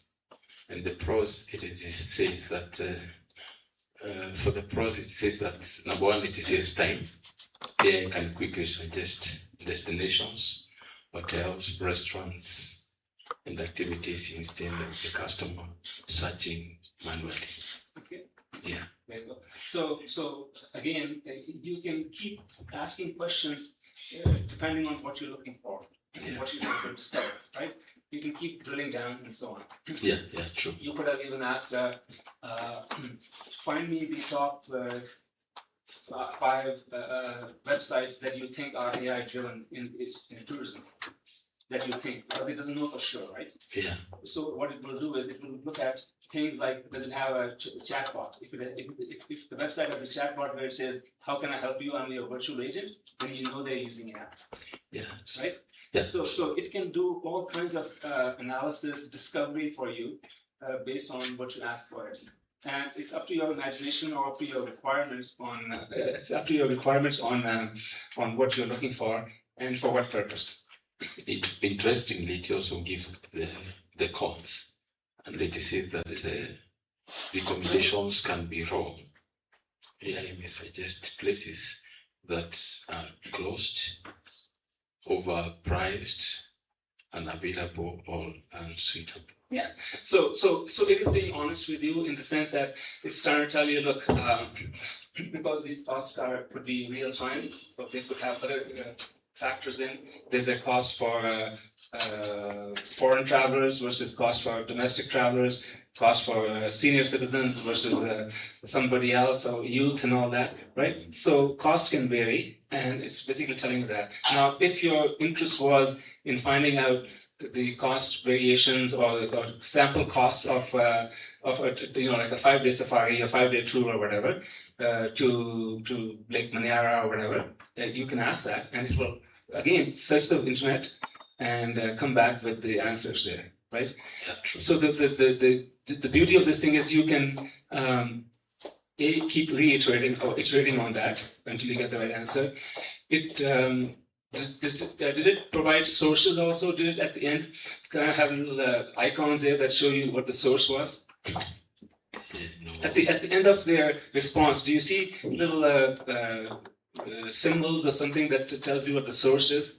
It could be Wikipedia, it could be website, it could be something. No? No, it has not given. It hasn't. Okay, that's fine. But it will at times, and other times it won't, right? And maybe sometimes you have to ask for it.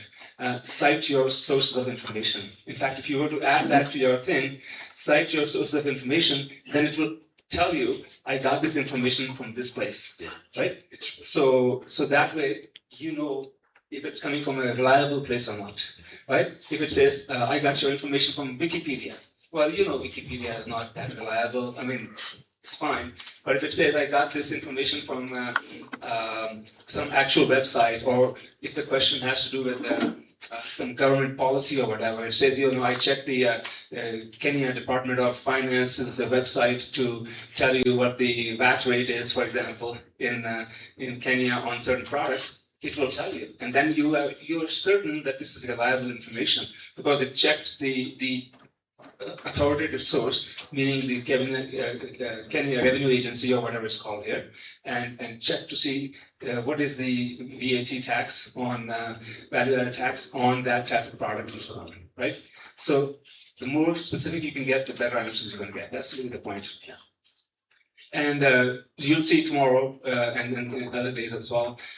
We can use that as a very powerful tool to help us analyze information, discover information, present information, present ideas, and so on, right? Whatever you happen to be, wanting at the time. So that's kind of the prompt. And so weak versus strong. There's tomorrow we'll get into more specifics around what that is. And then I'm also going to show you something that's even more remarkable.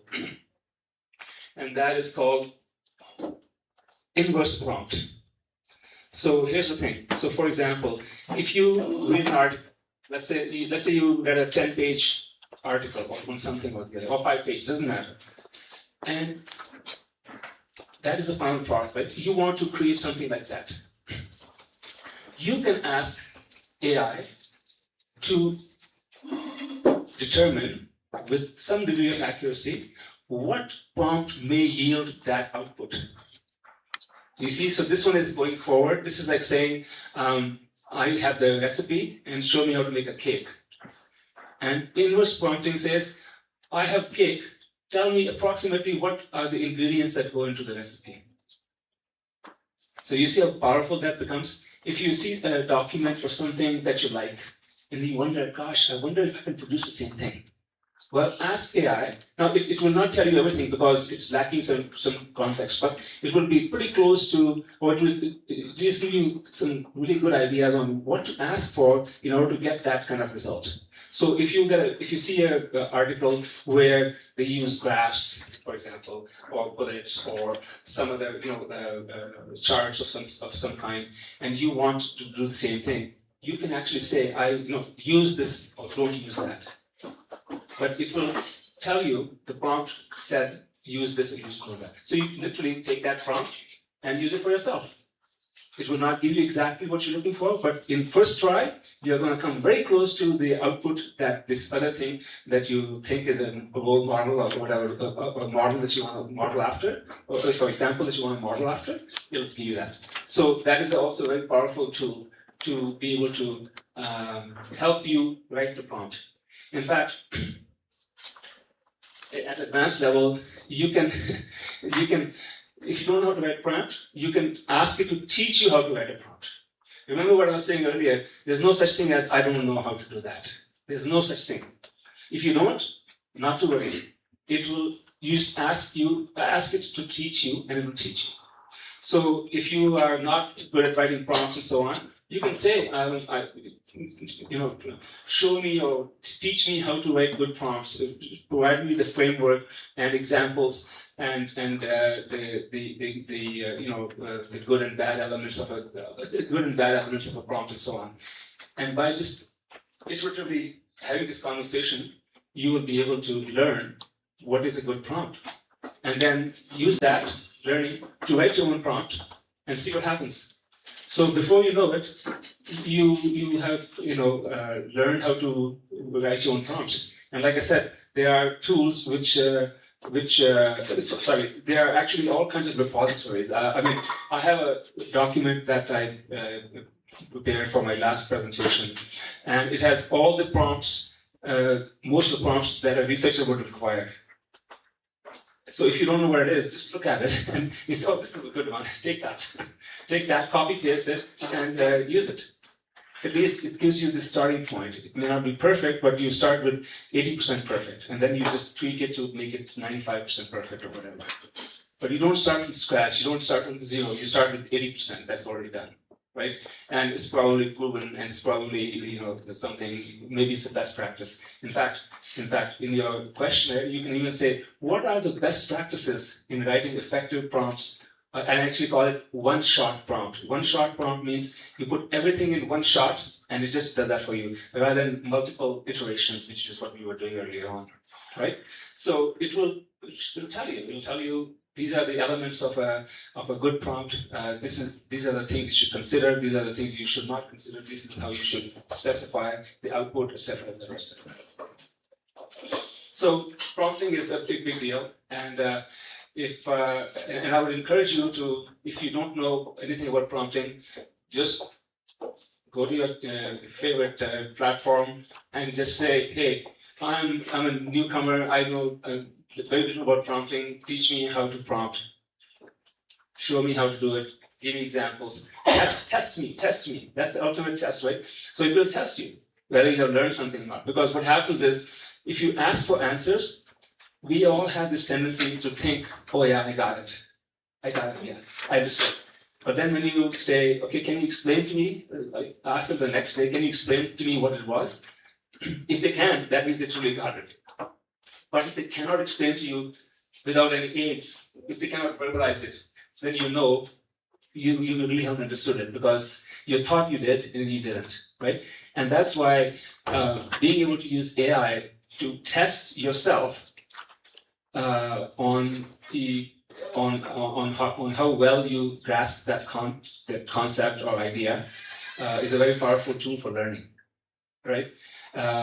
You will not have this artificial sense of confidence. Oh, I know that.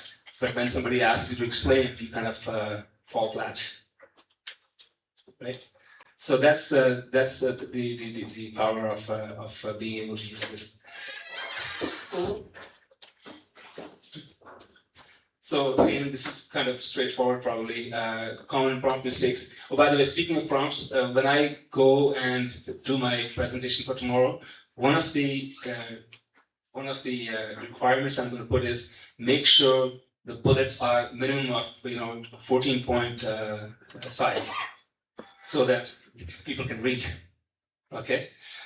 So that you don't have this problem of squinting and trying to figure out what the heck it is there. So that's again, providing instructions on what output should be like. So in my case, the output should be in a PowerPoint format, and it should not have more than 5 bullets per page. It should, and no bullet should be more than 4 lines long or whatever. And the font size, font, you can specify the font, use Helvetica or whatever you want. Or we use the standard font, and make sure the minimum font size is 12 points or 14 points or whatever the case is. And it will give you the output just the way you have asked for it. So common mistakes are to avoid are being too vague. If you're too vague, if you ask a vague question, you get a vague answer. If you ask a generic question, you get a generic answer. It's very simple.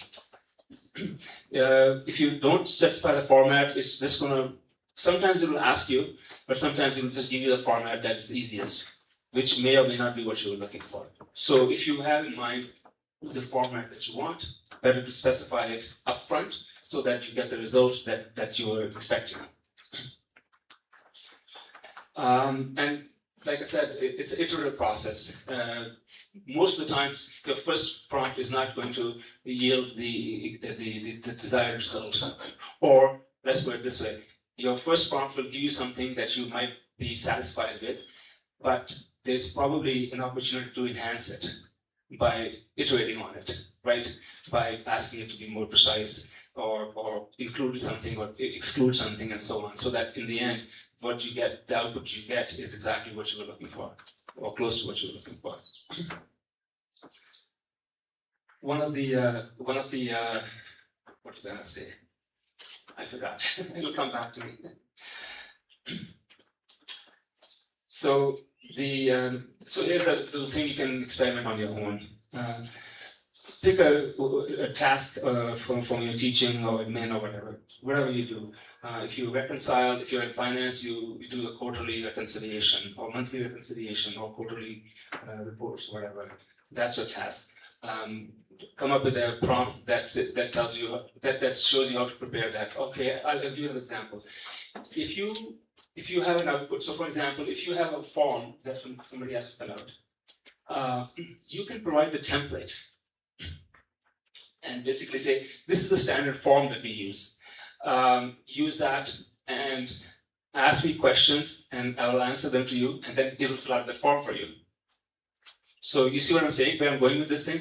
So the form becomes interactive form.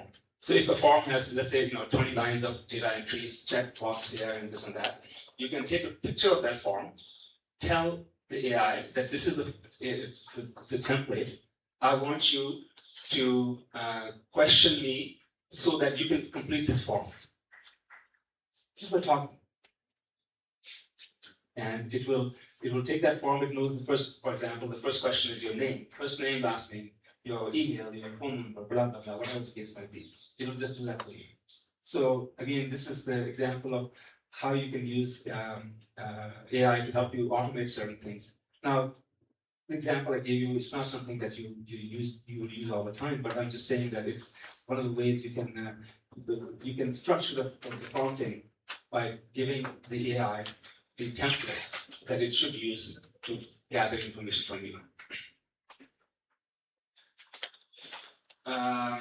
So again, you draft a prompt using that structured context, the task, the format, and the constraints, and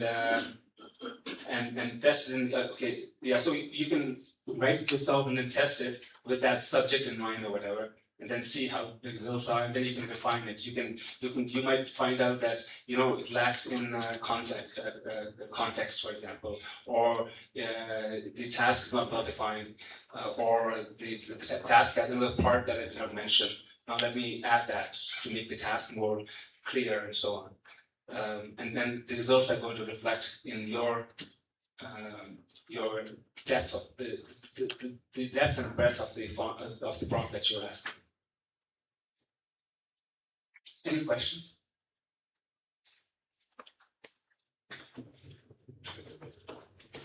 So this is something you may want to, like tomorrow if you're doing that, or if you're working on this in your own space, you can try it with your friends and so on, and your learning buddy, and see what they get, and you can have a dialogue with them to understand and learn from each other. And what you can also do is, what's also interesting is, write the first version. Now, usually there's a little thing that has a little icon that says copy. You can copy that, and then you can copy the second one, third one, and then you ask the AI to compare first response, second response, and third response, and tell it, or ask how did it improve, or what could be done. In fact, you could say, what could I have said in the first prompt to yield the results of the fourth prompt? Right? Because now you're learning how to do this thing yourself. And now you're learning, how do I get from A to B without going from A to whatever? How do I get from A to D without going from A to B to C to D? Right? So again, it's up to your imagination on how much help you want to get from that, and how fast you want to learn, and what's the scope of your learning. It's all up to you. But the beauty of this thing is that you can do it all. That was the last slide. This is a summary of what we did today. I'm not going to go over that. I think you all know what we did. What I would like to do is, or what I prefer to do is, open the floor for people to ask questions. I think that's a good way to learn, interactive learning. Your question might be relevant to somebody else as well. And so if you ask it, they also get benefit of that. And likewise, they ask something that you may or may not have contemplated, you will get the benefit of that as well. So don't be shy. And where's the microphone? Somebody should use the microphone. I will keep this one, but if there's another microphone, whoever has any questions, please raise your hand and somebody will bring the microphone to you, and then you can ask questions about what we did today. Anything that is not clear, anything that's confusing, anything that you want me to elaborate on further, I'd be happy to do that.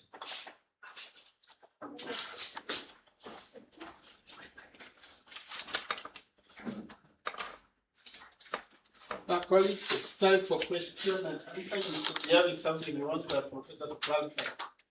Can you put it up?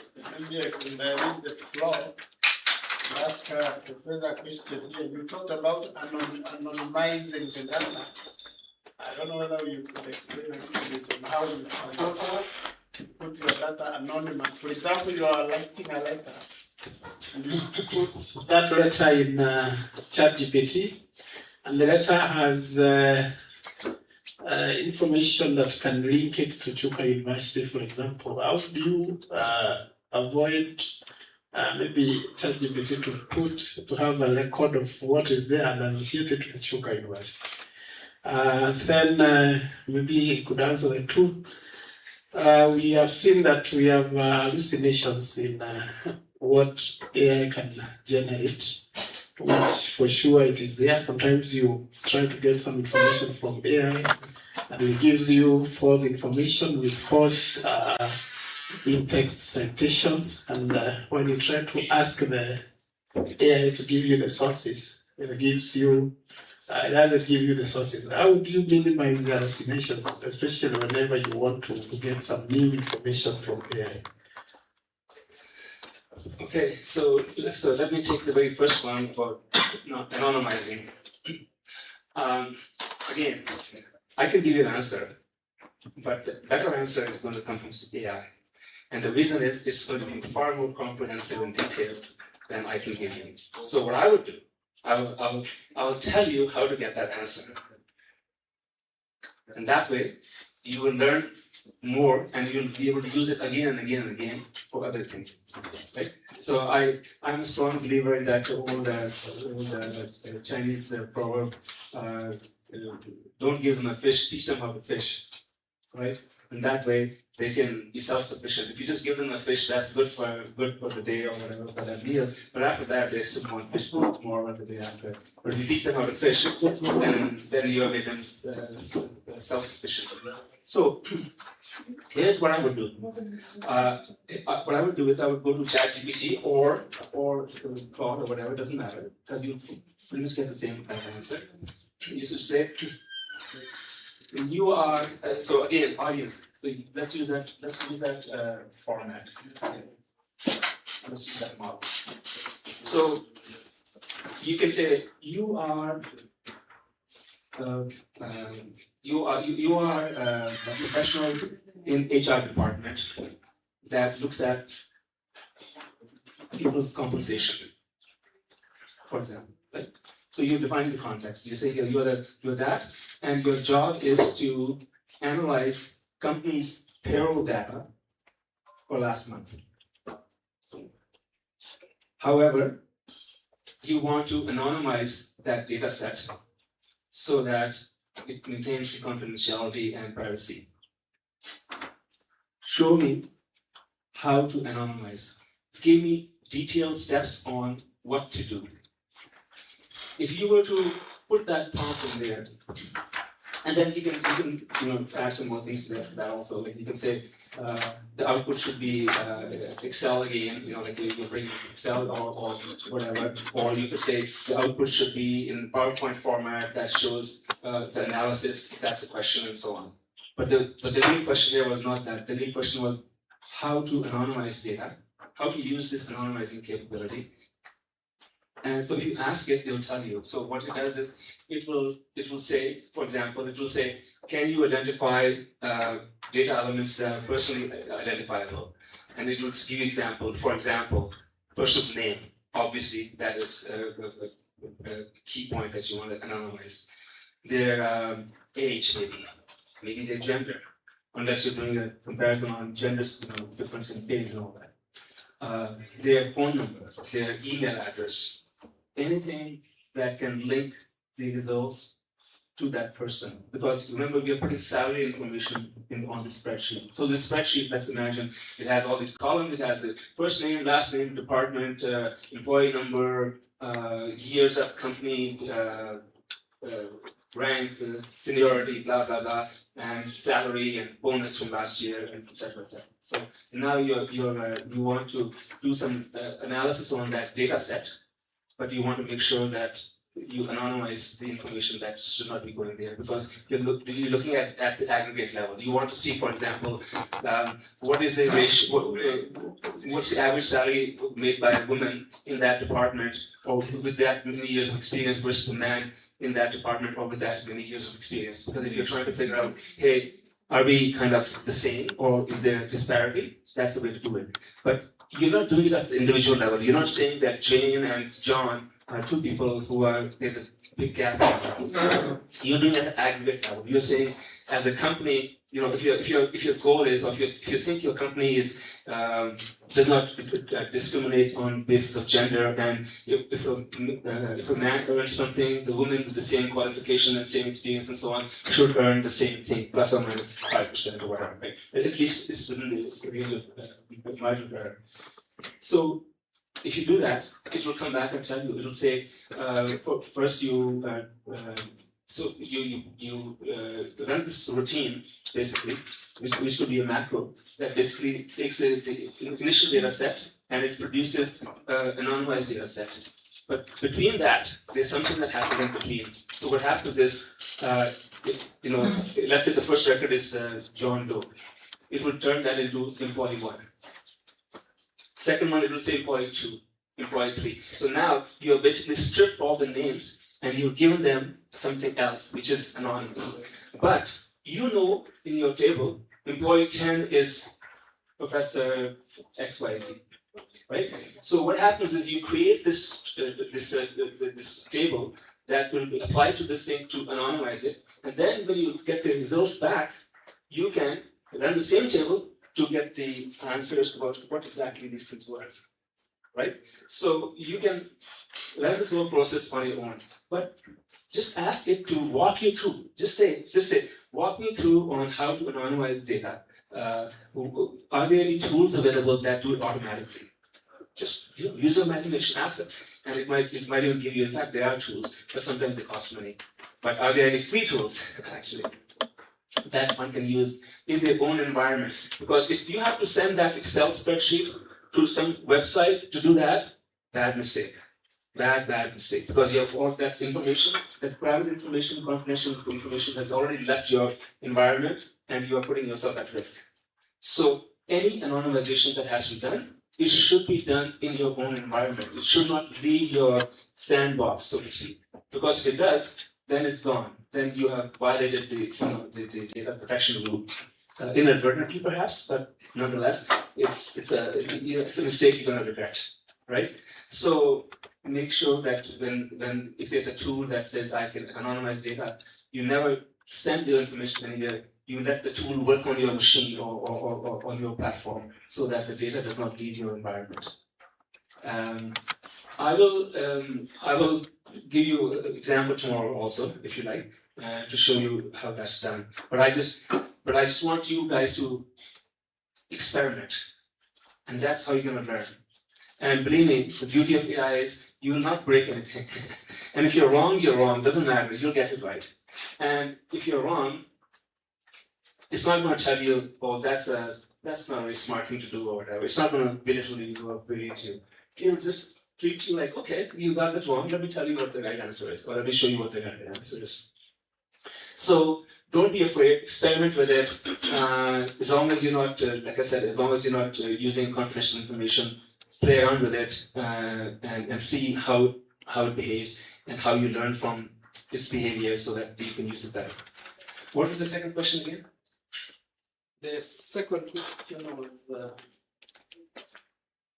on hallucinations. I was saying that quite often than not, when you are doing some research and you are sourcing for information on something new, like ChatGPT will give you a broad, maybe a write-up, and sometimes you can tell it to put the eight expectations, but whatever it puts there cannot be linked to any source. So my question was, is there a way you could minimize this hallucination so that if there is no source, then it cannot generate information? Yeah.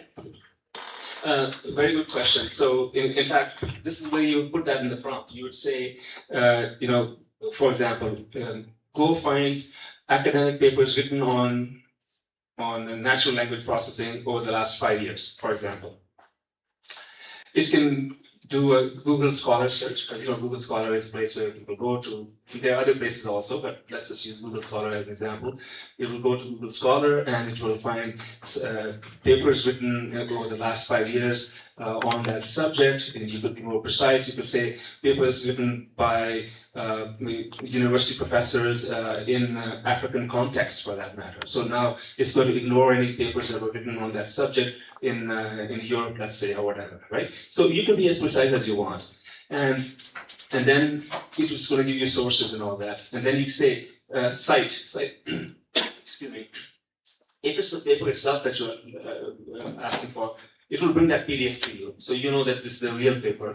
This is not some made up. It's a real paper that somebody who did their PhD or thesis, they published it, and it's on the internet, and you can see their name and when it was published and date and university, etc., etc. The other way of making sure that it gives you accurate answers. This is what I do. So, by the way, there's something called instructions at the system level. So so that you don't have to repeat those things all the time. And I'll show you tomorrow. I have put some instructions at the system level that basically says, when you talk to me or when you reply to my questions, do this and this and this, and don't do this and this and this. So that you don't have to repeat that every time. So next time when you ask the prompt, it will take into account your preferences. So one of the things that I've done is I say reply with your level of confidence on whatever the findings are.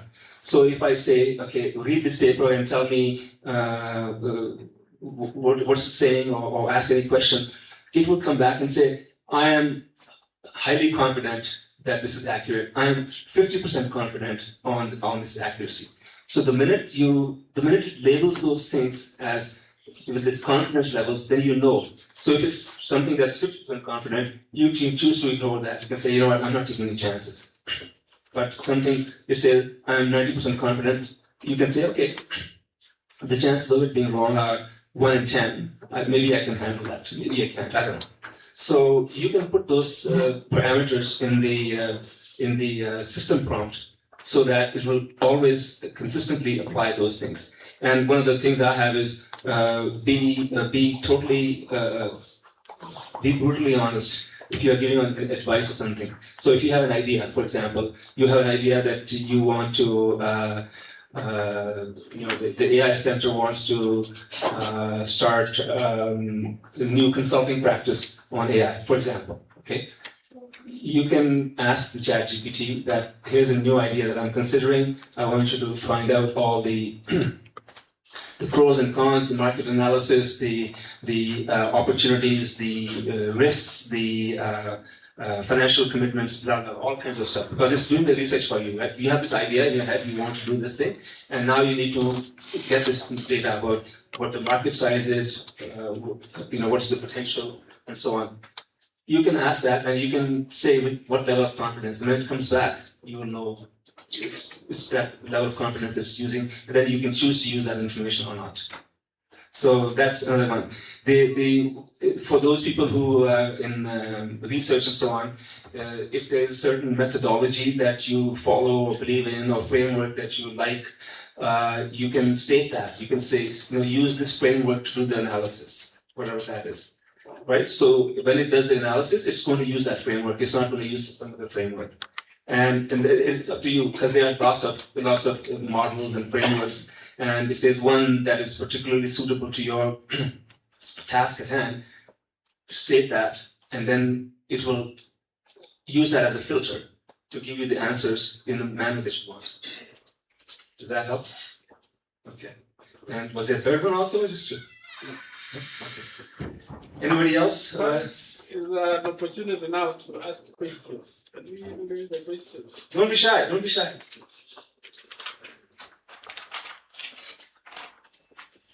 Maybe they want to ask those questions to the AI and not me. Maybe they said, okay, you know what? This is what he's been telling me, so let's just do that.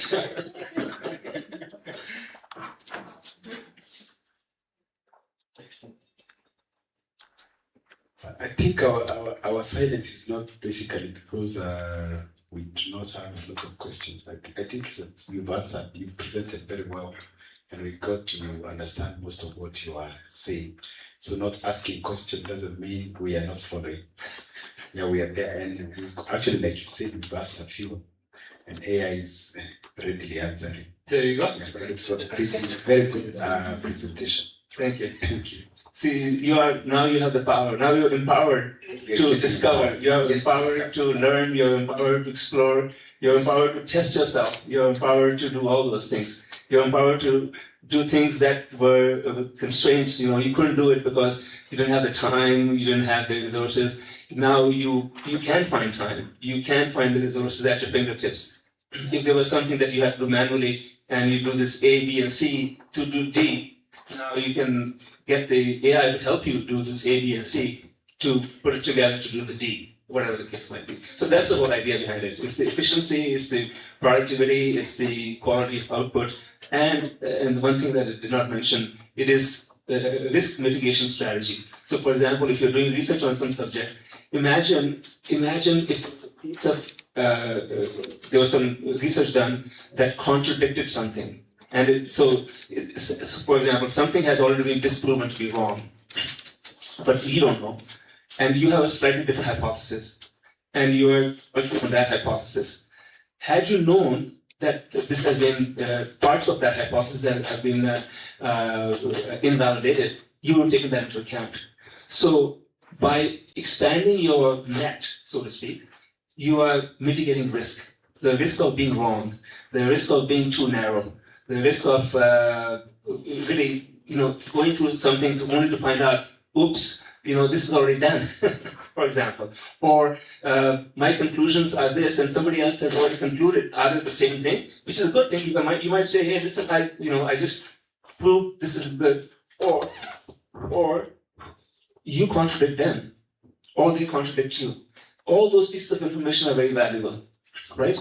And so by using AI, you're expanding the scope, expanding the breadth of your analysis, and as a result, in my view, getting a better output, better results, better product. Yeah, that's right. Okay. Yeah, thank you very much, Professor, for your presentation, which has been very insightful and good. I have one concern about data privacy. So, if you have accidentally released private data and data that is very sensitive, can AI assist you to retrieve it? That would be wishful thinking. I'll tell you why. What AI cannot do is to go someplace and literally, I'm saying literally, to go someplace and grab it and say, hey, that's mine, give it back to me. It cannot do that. In fact, there's no technology that can do that. Information, once it gets disseminated, you cannot bring it back unless there's some mechanism to bring it back. And there's no mechanism. So if you post something on the internet, unless you delete that post, which is not quite the same thing, right? So the best thing to do is, it's to take preventative action as opposed to taking corrective action. And I'm a strong believer in that preventative action is better than corrective action. Yes, it takes some effort. Yes, it takes some time. Yes, it may cost you money, but it is going to save you a lot of headache and money and reputation and what have you down the road. So better to be safe than sorry, as the saying goes, right? But to answer your question, no, there's, to my knowledge, there's no way, because if that information gets disseminated, first of all, it travels at the speed of light, literally. And you don't know where it's gone. Like if you knew that, okay, it went from A to B, then at least you can hone in on B and say, okay, somehow I'm going to get it from there. But this stuff travels like, everywhere, right? And without any controls. I mean, just like on your WhatsApp, you just forward the message, and before you know it, the world, half the world knows it, right? If it's something good. Like TikTok is a good example of that, right? So if the sensitive information is released, it's very difficult. So what you do there is you have policies in place and procedures in place and rules in place that people must be aware of. So first thing is policy, and which I know the university is working on that. They have a draft policy on AI and its use at the university level. It would apply to faculty members, to admin staff, to students, and so on and so forth, right? So everybody who's a member of or affiliated with Chuka University, one way or the other, has to be bound by that policy. Otherwise, you're breaking the rules, right? So that policy framework is your first line of defense. Now, that's not the only one, because humans are humans and they make mistakes, right? Sometimes it's a mistake, and sometimes somebody ignores the policy and says, I'm not going to do it. So you have to put a second line of defense there, right? You have to teach them, you have to educate them, you have to give them the tools to anonymize. So if the policy is, hey, you can't put sensitive information in the AI, but you don't show them how not to do it, or what precautions to take, etc., then it's not. It's not defensible. They can still do it. They say, well, I didn't think I was doing anything wrong. Or, well, you have to give them the knowledge and the tools to make sure that they're able to adhere to that policy. And then ultimately, there are other ways to do it, and that is in your system, you can put some safeguards and so on that says this type of information cannot leave. But as AI has shown, some AI agents have gone rogue and infiltrated somebody else's website. So that is a dangerous stuff. So the best thing to do is to prevent it rather than correct it.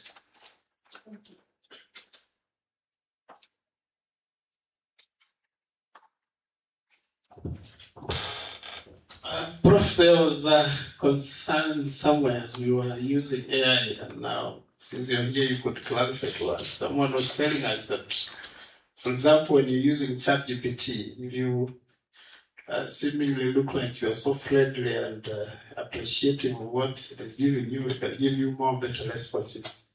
than when you are rude and you seem to be not appreciating the others. Is it from your experience? Is it true or is those are thinking? So it's a good question, and you know what? Up until recently, I used to believe that the machine is not trying to evaluate your sentiment, but it happened to me last night, in fact, and it asked me some question. I was working with Claude. It asked me some question, and my answer was next, right? So, and it said the user has a terse response. Let me evaluate the sentiment of that. And then it came back and asked me, you said, sure. Does that mean you're not happy with my question? Or you don't care? It didn't use those words, by the way. But it actually, I was quite impressed. I thought, oh, wow, this is good. Because, now it's beginning to sense. And the reason I said sure was because the time window was expiring. And I wanted to do fast, because as you know, it has a time limit, right? And after the time limit, you have to wait for the next window to happen, kind of thing, right? So I was afraid that if it cut me off, my presentation of the work that I was doing would be cut off, and I have to wait for the next window and so on. So that's why I was saying, yeah, sure. Like, don't ask me to be very specific. I say, yeah, sure, go ahead. And it picked up on that. So, is that good or bad? I don't know. But it's becoming, more responsive. It's becoming more responsive. I think it's not a bad thing, because if you are showing frustration, it will sense that and it will tone down. It should. That's the intent. That's how it's supposed to react to that behavior, right? If you're asking, if your answers are sure, I don't care, something like that, or whatever, then it kind of knows, okay, this is the user is not happy with my questioning or with my response, and it might come back and say, well, okay, what did you not like or what did you not understand, and then, which is a good thing, because now it's accommodating your sentiment, good or bad. And if it's good, it knows, okay, whatever I'm doing is good for the user, and I should continue doing that. And if I'm doing something that the user does not like, it could be something like, I don't want you to put it in this format or put it in other format. I want you to show me a graph or not. It understands that, and so that as you go on, it will keep that in mind and respond to you in a way you like. Thank you, Prof, for those responses. The silence in the room is communicating that we are satisfied for today's presentation, and the best thing we can do now is to wind up and close. And I will request Dr. Justa to appreciate our presenter, Alex. From there, then we can adjourn today's session, and we meet tomorrow, preferably at 8:30. Although the program is saying 8, let us meet at 8:30. I believe that we shall be well. We can start at that time. Sorry, can I just make one more comment? Yeah, one more comment, and that is, if you think of something, as I said earlier, I don't have the contextual knowledge about Chuka University as much as you do, because you live and breathe in this place. You may have some specific workflows or specific issues or specific concerns about the work that you do. Okay, not the institution, but the work that you do. If there's something you want to use that as an experiment, or as a case study, for example, case study is a strong word. That means you have to do a lot of preparation. But if you want me to use some examples from your day-to-day life, day-to-day work life, send me a note, give me at least 24 hours, so that if you want to discuss something, not tomorrow, but the day after, send it to me tonight via email if you can, or tomorrow, it doesn't matter. So that I will have some time to think about that, so that we can use that example, and that will resonate better with you than some generic example that I may give you that is based in, has a North American context. I'd rather talk about things the way they are here, and that way you will get more out of it than, again, context is important. So the context is what I'm seeking. So if you have some context, if you have some specific questions, let me know, and we'll try to incorporate those in the sessions. Thank you. So maybe, Prof, with your permission, then I can share your email to the members who are here. Sure. Okay, and that way you can be able to send you can be able to send what he has requested us to do. Dr. Justa, kindly appreciate our presenter, Professor Alex. Yeah, good evening. How has been the day? Have you liked the day? Yeah, so I'm happy with the day. The day has ended quite well. We have gained some insights, and I'm really happy with that. Now, I want to take this opportunity to thank our main speaker, Professor Alex. We are really grateful for your presentation today. AI is something that we have to learn about, and we cannot escape from it. And I really appreciate you on behalf of my colleagues for the work well done. Staying with us the whole day and agreeing to stay with us for the 2 weeks is not something that we can take for granted. Thank you so much. I feel appreciated. And even tomorrow and the other days to come, we expect a similar good presentation. Can we clap for him? 3 hearty claps. 1, 2, 3. Again. Thank you so much. Let me also thank my colleagues. You know, the day started very early. You've been sitting here, listening, contributing, and we have done it very well. Can we appreciate ourselves? 1, 2, 3. Again. Our organizers, starting with our dean and the COD.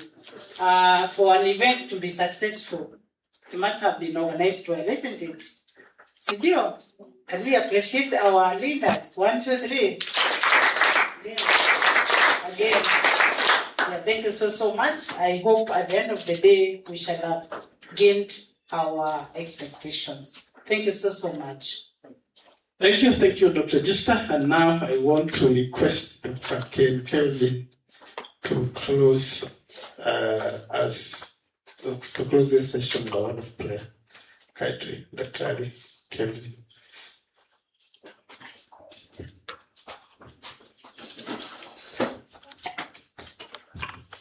Thank you. We may raise up as we stretch.